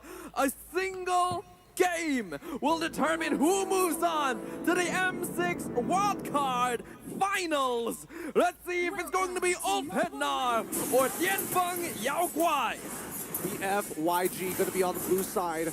ULF on the red side. It's all or nothing in this very last game here. A best of one to prove who will move on to that wild card finals to qualify for a chance at the Swiss stage. Now, early rotations already being made here towards the gold side of the map. It's really important here. We saw Sunshine get blasted the last time in the Natan versus Bruno. Hopefully, it doesn't happen again. Purify forced out in the first minute by a very early PCU rotation. There is a reason his Cho has a 100% win rate so far. More so the way that they rotated, because you can see that even for Ulfhendar, they saw the Cho initially, it disappeared off of the map and they thought maybe he was going to rotate on backwards. So a good fake coming in from PCU to get a sneaky little gang to get the initial advantage in a lane. And he is consistently scouting out Apex as well. Will provide information that TNZ is nearing the top side. This allows Zed to try and go for Alien, but Alien will jump away, so he'll settle for the crab. They're going to be real careful here, right? Any lane advantage could be blue. PCU and E1 actually very far out in lane right now. Gonna take a good amount of poke, but the same can be said for Rosa, actually. This mid lane duel has been surprisingly close. Yeah, it's gonna be tough. It's a game of mechanics here. Zed goes in, goes for a fracture. Ulfhendar decides, okay, we can't engage here anymore, but goes for a cheeky snipe. Zed didn't get the initial cancel there. First turtle is going to spawn up pretty quickly here, but with the information of the missing high loss, they're going to burst this down. Alien gets pulled back. PCU doesn't have kick since he's only level 3, but will do the damage needed to zone him off of the turtle and make sure that Zed gets it very easily. Yep. I mean, this is what you want to do as Nolan, right? You want to outpace the Suyo in this game. Alpha has a more rigid style of, oh, I steal away camps, I use my base damage to make sure that I stay on top of you. Nolan, I'm just way quicker in the economic game and clear speed. But I do like that TNC is going for the vertical invade right now. Seeing that Tianfeng Yaoguai, we did a very big rotation up towards the top side, has gone ahead and stolen orange buff and one more camp away from Zed, so that's gonna really mess with his timing. Yeah, they didn't spot him out as well. I mean, Pichu, he did it. Wait, hold on. KLBJ in trouble. Blade Surge did connect. Curtain Call comes out. Can he survive long enough? Zed is here. He actually does so much damage to Alien. KLBJ flickers forward, and the Nether Realm connects. He's gonna survive and trade for both Alien and TNT. What a save! KLBJ does what he does best, and now this swings the game instantly to Tianfeng Yaoguai. At this point, they need something back, and they're looking towards long. They're gonna dive. You gotta get some vengeance here. Purify comes out, Glorious Pathway, and Zaman Force use Long trying his best, but this is 1v3. PCU a bit too late, so Ulfhendar finds a little bit in return. But they don't get a turret. They got a kill, but not a turret, which is where we're seeing this 1.1k lead coming in from DFYG. Now, what is going to be the next move? They're going to lane swap at this point of time, and they need to hold out on this wave for as long as possible. Aliens on the wrong side of the lane again, gets pulled in by E1. Zed goes in, Curtain Call locks them down, but they're still close enough to get the fracture. Another one going to Tianfeng Yaoguai. They got to keep wrapping this up. These are very small moments, these small skirmishes that Tianfeng Yaoguai are getting really, really good at, because Ulfhendar, they want their structure back. And I really like that PCU stayed in lane to hold the wave for long as well, to make sure he didn't fall behind in EXP. These are very small interactions that is keeping the net worth in favor of the Chinese team. Ulfhendar, though, not too far behind. Now gonna start working on the turtle. DFYG going in, Glorious Pathway slows him down. KLBJ instantly goes in. So much damage with the infinite pursuit on 3 members. Alien is already down. NetherRealm comes out. Turtle secured by Zed. And KLBJ crushes Apex beneath his wheel. Make that another. Sunshine is gone. Double kill. KLBJ. Beautiful ball. and Yi1 secures another one. 4 members down from Ulfhednar. God damn, these guys are not letting anybody go. Flickers being expended to guarantee these kills and the initial pull from the Shadow Stampede. They are making the impossible happen here, Gideon. 3.5k goal lead in 5 minutes against one of the strongest teams in the M6 Wildcards. A 7-kill score to 1. I wasn't expecting this type of outcome here. I made predictions already that Ulfhednar was supposed to move on to that very next stage, but Yalva and Yaguai are making one hell of a statement here today if they can just keep up this momentum. Honestly, this should have been the finals. I feel like it's a disservice that they're in the same group, but sometimes that's just how fate goes. Ulfhednar can still come back from this. Their late game scaling is not bad at all, but they gotta stop the bleeding. In the mid lane, TNC gets pulled back. Look at Zed's damage already. It's starting to ramp up really, really quick. At this point, even for Alien, he's pretty much out of the game, right? He's 2 levels down on KLVJ, who's 3-0-3. It's basically impossible to 1v1 him. He was unable to jump over the wall. I don't think he needed to use NetherRealm, but that's a win for Ulfhednar. Yeah, that's a pretty big win for them. They're not going to have it just yet. They should, technically they should have it by the next upcoming turtle if they just drag it out a little bit more. But I think for the Yaguai, it doesn't matter. The turtle doesn't matter. They want structures. And speaking of Long getting so much tower gold this game, actually, is Bruno gonna be terrifying soon? KLVJ, 1v3, actually taking a lot of damage there, down to 60%. All right, let's quickly have a look. What is their current items? Rosa hasn't completed his first item just yet in comparison to Yi1, who's already got that glowing wand, and it's coming into great use, denying these shields and also reducing that health. Oh, KLVJ finds Apex curtain call on him and Yi1. Zed comes in from the flank, nearly takes out Alien, but the NetherRealm stolen away by Rosa keeps him alive for now. PCU has to flicker away to safety as well to keep himself alive, but the turtle was reset. Ulfhednar not able to maintain control of it for now. Long getting sniped down to 40%, able to heal up from the jungle creep, but not too much yet. Sunshine gets pulled back, Purify used, PCU gonna be baited out in time, and the NetherRealm a bit too late to save him. Ulfhednar evening things up. Good response here. Again, this is a war of attrition. Ulfhednar understand that this turtle, they want to threaten it. They want DFYG to walk up further and further and look for these big pokes. Now they're changing their approach to the game. Because so far, I'm pretty sure Lung hasn't completed... Yeah, he hasn't completed his Berserker's Fury and has not completed the Malefic Gun as well. Yeah, I think this is a very smart choice by Ulfhednar. They know that DFYG has a really strong burst potential. So if they're able to prolong the fight against them and consistently poke them out with their superior range, it makes it more difficult for the FYG to try and contest them for neutral objectives. I'm not sure about in terms of what TNC is maxing out right now. It looks like he's still maxing out to the Soul Sever. Glorious Pathway, Zed, purple buff gonna be stolen away by TNC, so Ulfhednar starting to fight back against their opponent. Yeah, I mean, they found the timing initially, but the next item, Power Spike from DFYG, is gonna be coming up real soon, and I think they're gonna have to play around that as Alien finally finishes the War Axe 8 minutes into the game. Very late timing, but better late than never at this point. This CC needs to be a presence on the battlefield. We notice as well, he's not actually using Vengeance, that is Purify on the CC, so a bit harder for him to hold the front line. I think it's a better option, right? Because there is a lot of opportunities for them to get punished. Oh, the NetherRealm barely saves Rosa from Zed, but look at how much burst damage he has. Way of the Dragon kicks TNC away. Alien walking a bit too far forward, and the Ghost Bursters will finally finish him off. Here comes Long from the flank. TNC punishes Zed for standing just too far in front without NetherRealm. So does the Nolan finally get punished. Glorious Pathway catching out multiple here, but Apex too low, gets pulled over the wall by the Shadow Stampede, while KLVJ continues distracting, actually flickers away, and Long gets the double kill! I don't know how Hylos was able to walk away like he did. It doesn't make sense. It doesn't make sense. He had so little life.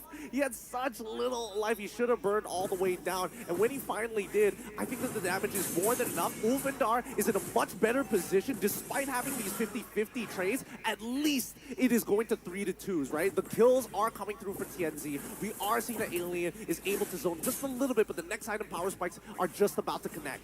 Lord down to 20%. PCU cannot really stop Alien from getting close, but they still secure it. Nice, The Rosa mati. onto Rosa, kill VJ with the mega kill. PCU, he's making sure that he's holding his own. Previously wasn't able to get to the way of the dragon in time, but with that flicker is able to guarantee the hit. Remember, Rosa does not have the Purify in this game. We'll have to purely rely on your instincts to not get caught. Oh, careful there, Tianzi. Dashed in, but found 3 members of Tianfeng Yao Guai.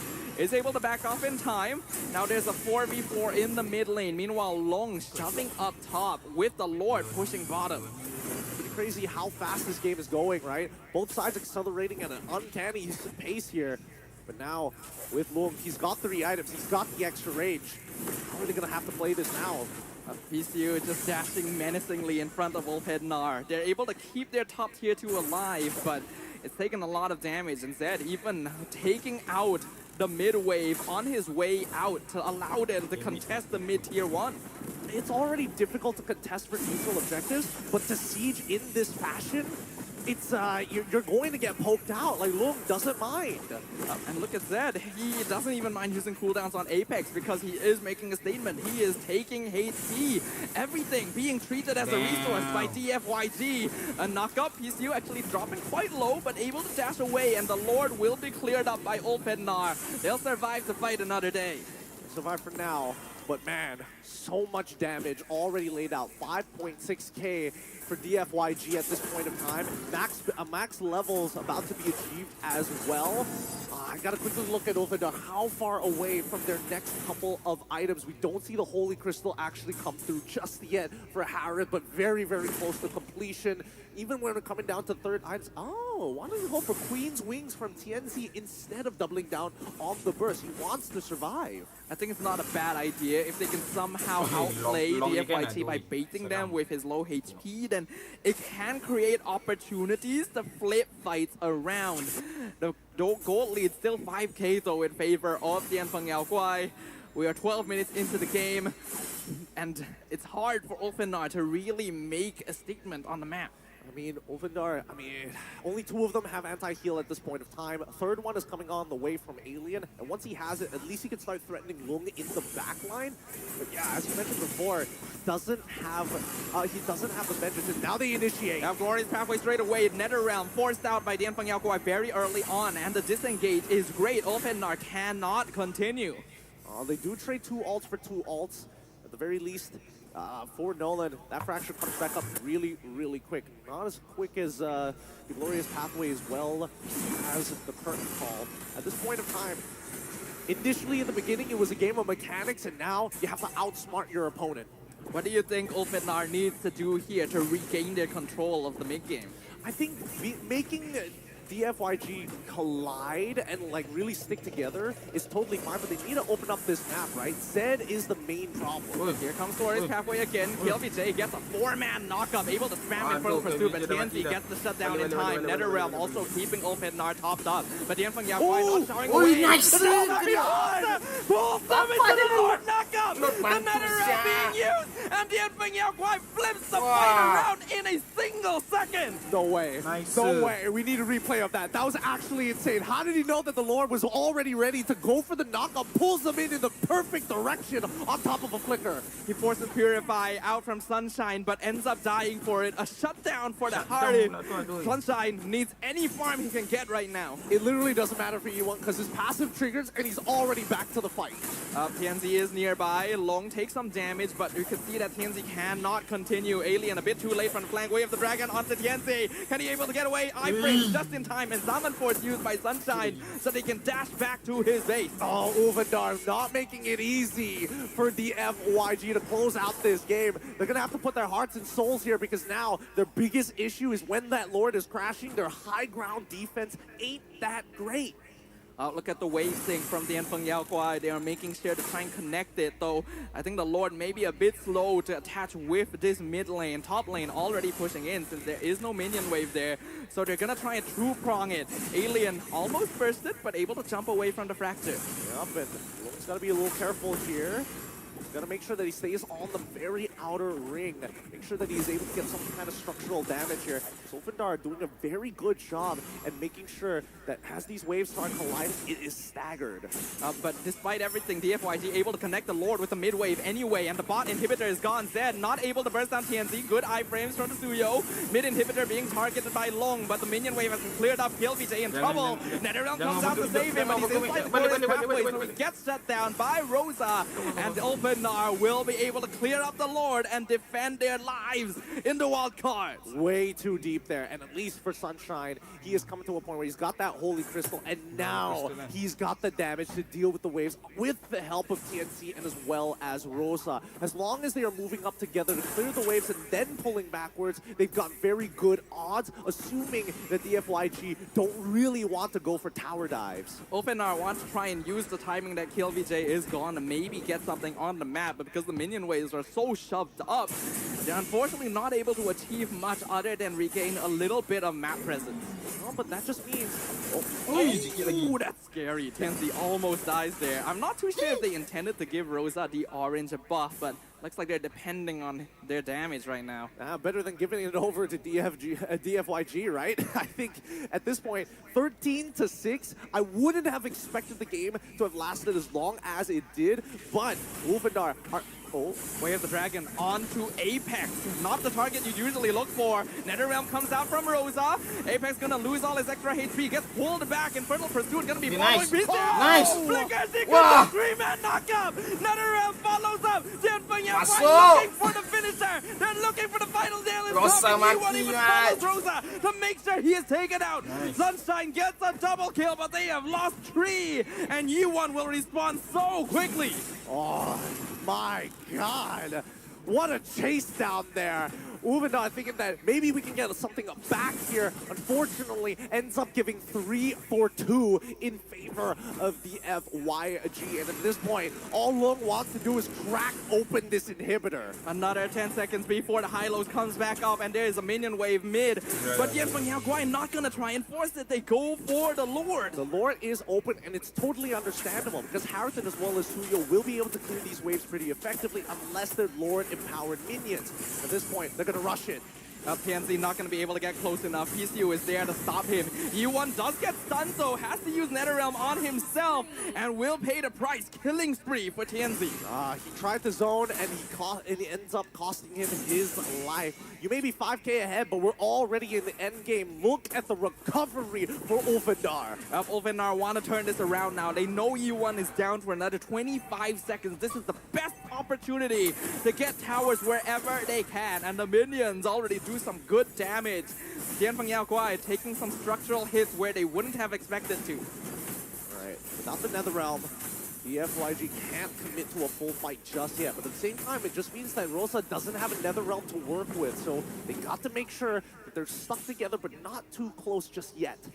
The game actually still pretty even. We are approaching the 18-minute mark, which means that the 4.5k lead the Tianfeng Yaoguai have actually don't mean all that much.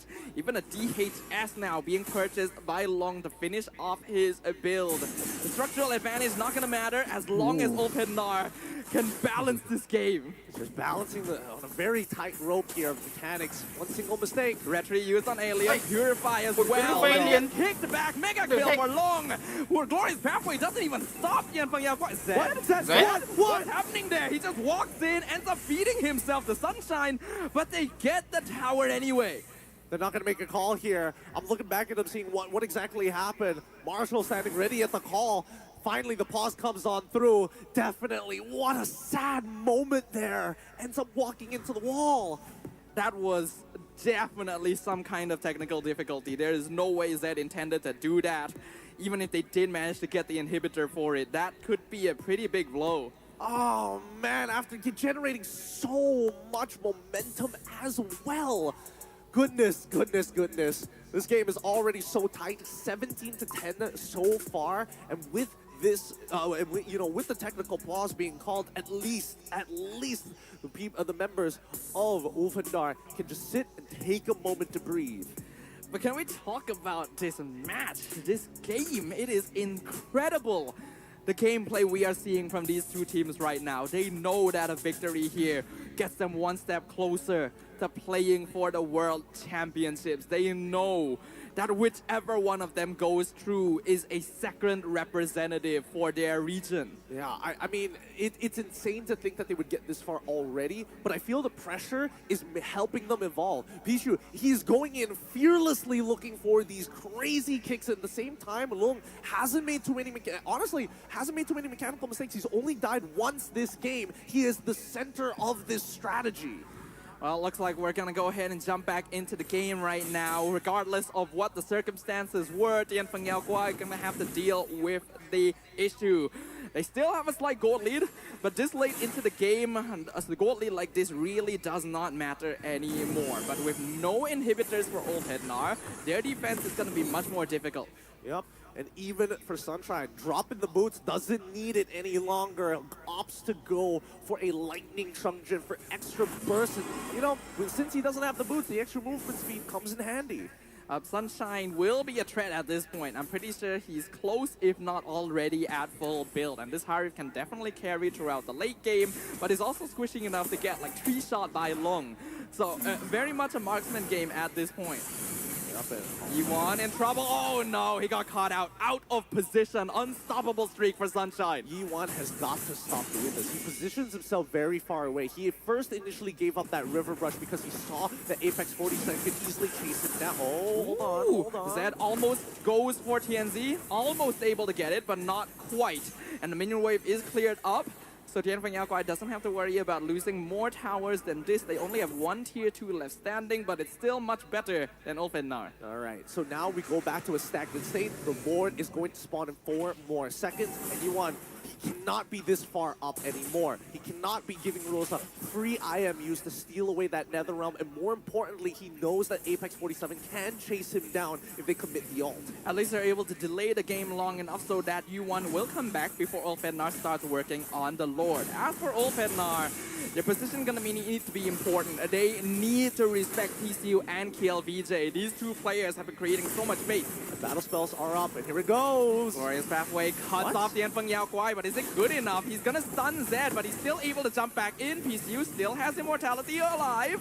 Zaman Force used Nether Realm as well. No! TNC gets the Lord, and Sunshine picks up the monster kill on Zed, but the Tianfeng Yaoguai still insisting on continuing the battle because Long is around. Unfortunately, this means that PCU drops double kill over the Sunshine while Rosa continues to delay their recall. Huge plays come in here. They will manage to stun Zed up as he is about to engage before he's even able to buffer the animation for the fracture. Good stuff coming out for Ulfennar. However, it's not over just yet. YG, they've got to slow down. They've got to slow down this pushing Lord because the death timers is 26 seconds. Zed's coming back in 17. I don't think they have got the time. Oh, Ulfennar could turn this game around on its head right now. It's a 5v3. Yi1 gonna need to flicker away. Glorious Pathway catches out Long as well as Kill VJ, but Kill VJ in the back line. Nether Realm keeping him alive, and he's still continuing in front of pursuit. Pops the immortality on TNC. TNC chases him down, gets the mega kill. Another 5 seconds before PCU comes back, but they're able to clear the minion wave in time. Another wave comes down mid, but will they risk it? Sunshine loses immortality, but Zed gets stunned. He's able to dash away. No one final hit finishes him off. One still alive. Shut down on Sunshine. Double kill for Zed. PCU chasing Rosa down. Winter Crown. Long gets the final hit.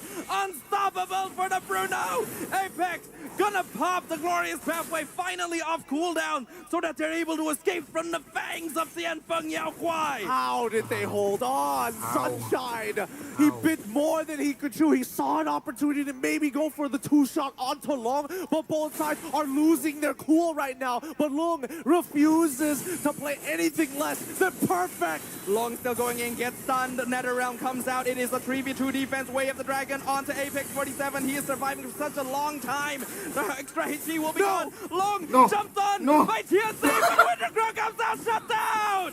Monster kill for Long! Tianfeng Yaoguai continues the assault! The brawl, it's nasty. Tianzi may be down. Alien and Sunshine are coming back up. It's probably going to be a full reset at this point of time as we move into the 22nd minute of this game. Oh my goodness, ladies and gentlemen, we are witnessing a finale, the likes of which we could have never predicted. Dianfeng Yaoguai and Open are neither willing to give an inch, neither knowing what is on the line. They got to keep themselves under control right now. Dianfeng Yaoguai, yes, they're great at chasing down their opponents, but here comes the conceal. Conceal play, E1 dropping the half HP, still has immortality, still has NetherRealm. Glorious Pathway comes out, cutting Dianfeng Yaoguai from the escape route. PCU with the knockup! NetherRealm used by Rosa as well. PCU flickers out, E1 gonna lose immortality. Rosa gonna make sure that is finished up. E1 somehow able to flicker out in time. Somehow, no death in this engagement. It did cost them 2 battle spells though.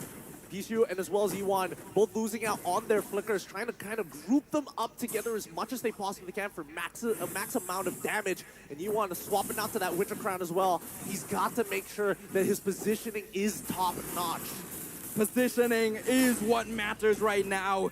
Dianfeng Yaoguai have all 5 members on the Lord. They have their waves set to push. Olfednar, though, can slow this down to see if they can out-macro their opponents. They will finally spot Sunshine in the mid lane, so they immediately try to go on Alien, but he's able to jump away. They are just responding. The push and pull is beautiful between both of these teams. Top-level plays. However, the desperation. Blade Surge forces Purify from Long, and Yi1 is gone. Caught in the mid lane, cut off by Olfednar. He can't respond into time. The burst from Sunshine is just way too much to handle before he can even get off the NetherRealm. At this point, they have to drag this out. Dianfeng Yaoguai, what's going for them is that there are 3 missing inhibitors from the side of Ulfendar. So it's really difficult to commit on a super strong Lord. 67,000 health, 24 minutes into this game. Yeah, despite the kill Ulfednar got, they're not actually able to start contesting the Lord because the waves are all pushing out for Dianfeng Yaoguai.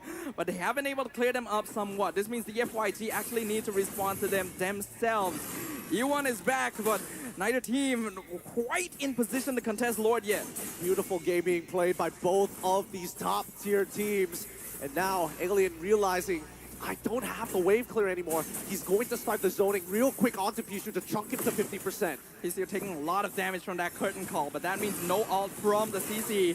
We can see the Nolan in the back line, but Long is gone! Apex found him! That's the shutdown on the Bruno! Zed throwing for the pickoff on Rosa, but he has NetherRealm to keep him alive! E1 has to flicker out. PCU gonna lose his life as well, and now Zed caught out by himself. Olfednar gonna chase him down. He still has immortality, but it is not quite enough. He's gonna try and delay as long as possible, but that is 3 members of Dianfeng Yaoguai down for the count for 1 minute. KLVJ and E1, the only ones left to hold the game.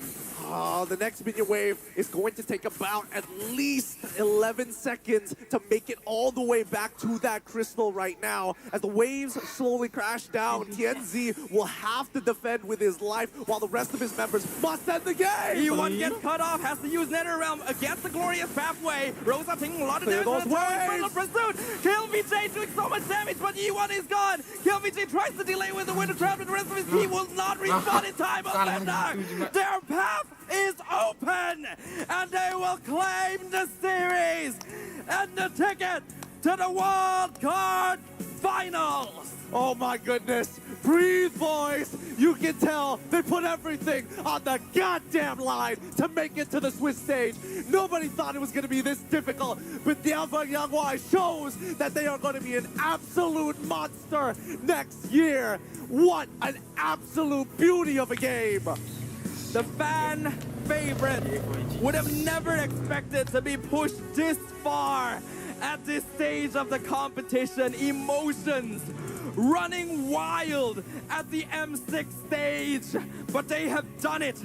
They will be facing off against Incilio in the finals tomorrow for the one final slot to become the 16th M6 team. Oh my goodness, and it ends just like that. Sheer frustration, all because of one fight. Lung was playing a near perfect game. You can see that this took everything out of both squads. Everything on the line, and it is not even the finals yet. Congratulations to Olfednar. And truly, our heart breaks for Dianfeng Yaoguai. They put everything on the line. The game could have been theirs at any moment, but there was just one tiny step missing. But this is a team with infinite potential. This is a team that will continue to shake up the world of MLBB. Dude, I'm about to throw up. After that game, I'm about to throw up as well. Holy cow, we still gotta break down that game. 26 minutes with the final score, 21-21. It is a true disservice that this was not the final matchup. Oh, it really was. This could have been that, a best of 5. We know that there can only be one team regardless, so the results don't really matter as much. But it would have been amazing to have witnessed this matchup in a best of 5 series. I did not expect to see this level of gameplay at the Wildcards, especially seeing what happened last year. It just shows how much the ecosystem of MLBB has grown. Hey man, we're nominated at the Game Awards for Competitive Game of the Year, man, for good reason as well. These teams put their hearts out here. You can see the passion coming in from both sides. We respect the game that was shown. What a beautiful display as we go into the post game, because let's break it down here. All end game items. Boots don't need them anymore. If you're a core, you better have more damage. Oh, I don't even feel like there's anything in particular we can really point out at this point. These players did so well. Lost fights were not due to mistakes. It was due to better enemy positioning. It was just a push and pull and outplay at every corner. Well, I mean, that's why, oh man, I hate having to be the color here. Unfortunately, for DFYG, the biggest issue that I saw towards the latter half of the game was the fact that Yuan keeps on forgetting that the Netherrealm has a little bit of a buffer time. You have to preemptively use it before you die because there is a bit of a channel period. He positions himself way too far forward, and despite having Flicker, he will get run down by Apex 47 when he lays down the glorious pathway. Yeah, I get the feeling that DFYG started getting a little bit too excited towards the end there. They saw the end in sight. They thought they could topple the system and do something no one would have expected them to do. But Yuan was no longer as tanky or as slippery as he was earlier on in the game with the amount of damage coming in from Ulfednar. Yeah, man, it really, I mean, this is one of those moments where you're probably looking towards the emblems and wishing that you had well, it's not coming to me right now, Weapons Master available to have that little bit of extra damage to start taking down the big dogs. But goodness, let's look at the post-game stats here. Have a double look at how much oh my goodness, 186,000 damage compared to Sunshine at 123. He literally doubles the damage of everybody. Oh my goodness, that is insane. And it really shows just how powerful Bruno is in this meta. His positioning is so good. His hero pool is excellent. This is a player that honestly didn't seem to perform that well during MSC. And this is a completely different evolution. Look, I mean, I think that his mechanics is very suited to be playing marksman, especially in the gold lane. I mean, you should just look at his auto positionings, right? His spacing is near perfect. He's never too far away. He's never too close to his opponents. And the only time we see him die is because he is willing to throw his body to bait out a fight in terms of finding an opportunity to crack open an inhibitor. And DFYG, they had all the right elements there. But unfortunately, when push comes to shove, Sunshine, despite having a really rough early to mid, finally scales at the very end, and he was still desperate to try and make a name for himself in the middle of these fights. Sunshine was not able to play the game the way he wanted to in game number 2. Bullied and disrupted and not permitted to exist in the land of Dawn throughout the entire game. And he came into game 3 with at vengeance, with a desire to prove to the world that that is not his true capability. A full build on Harif at the end with Enchanted Talisman and Lightning Trunkion. He is hitting you like a nuke. Oh, he really is. He's just one-tapping people everywhere. let's look at the MVP highlights here, because again, there's so many. There are so many moments which could have easily swung into their favor. Now, the early game, very, very scary here, because as DFYG continue to start snowballing out of control at a very steadily pace, Ulfindar are waiting for item power spikes. Whenever they hit their first one, they have to make a play happen, and they force it upon themselves to deal it against DFYG. However, with the lead that DFYG was able to accumulate and able to rush on over once the ultimates were down, that's when you see them really shine. When they're forcing their opponents away, and of course, KLVJ with that Infernal Pursuit making a lot of good work out of Ulfindar.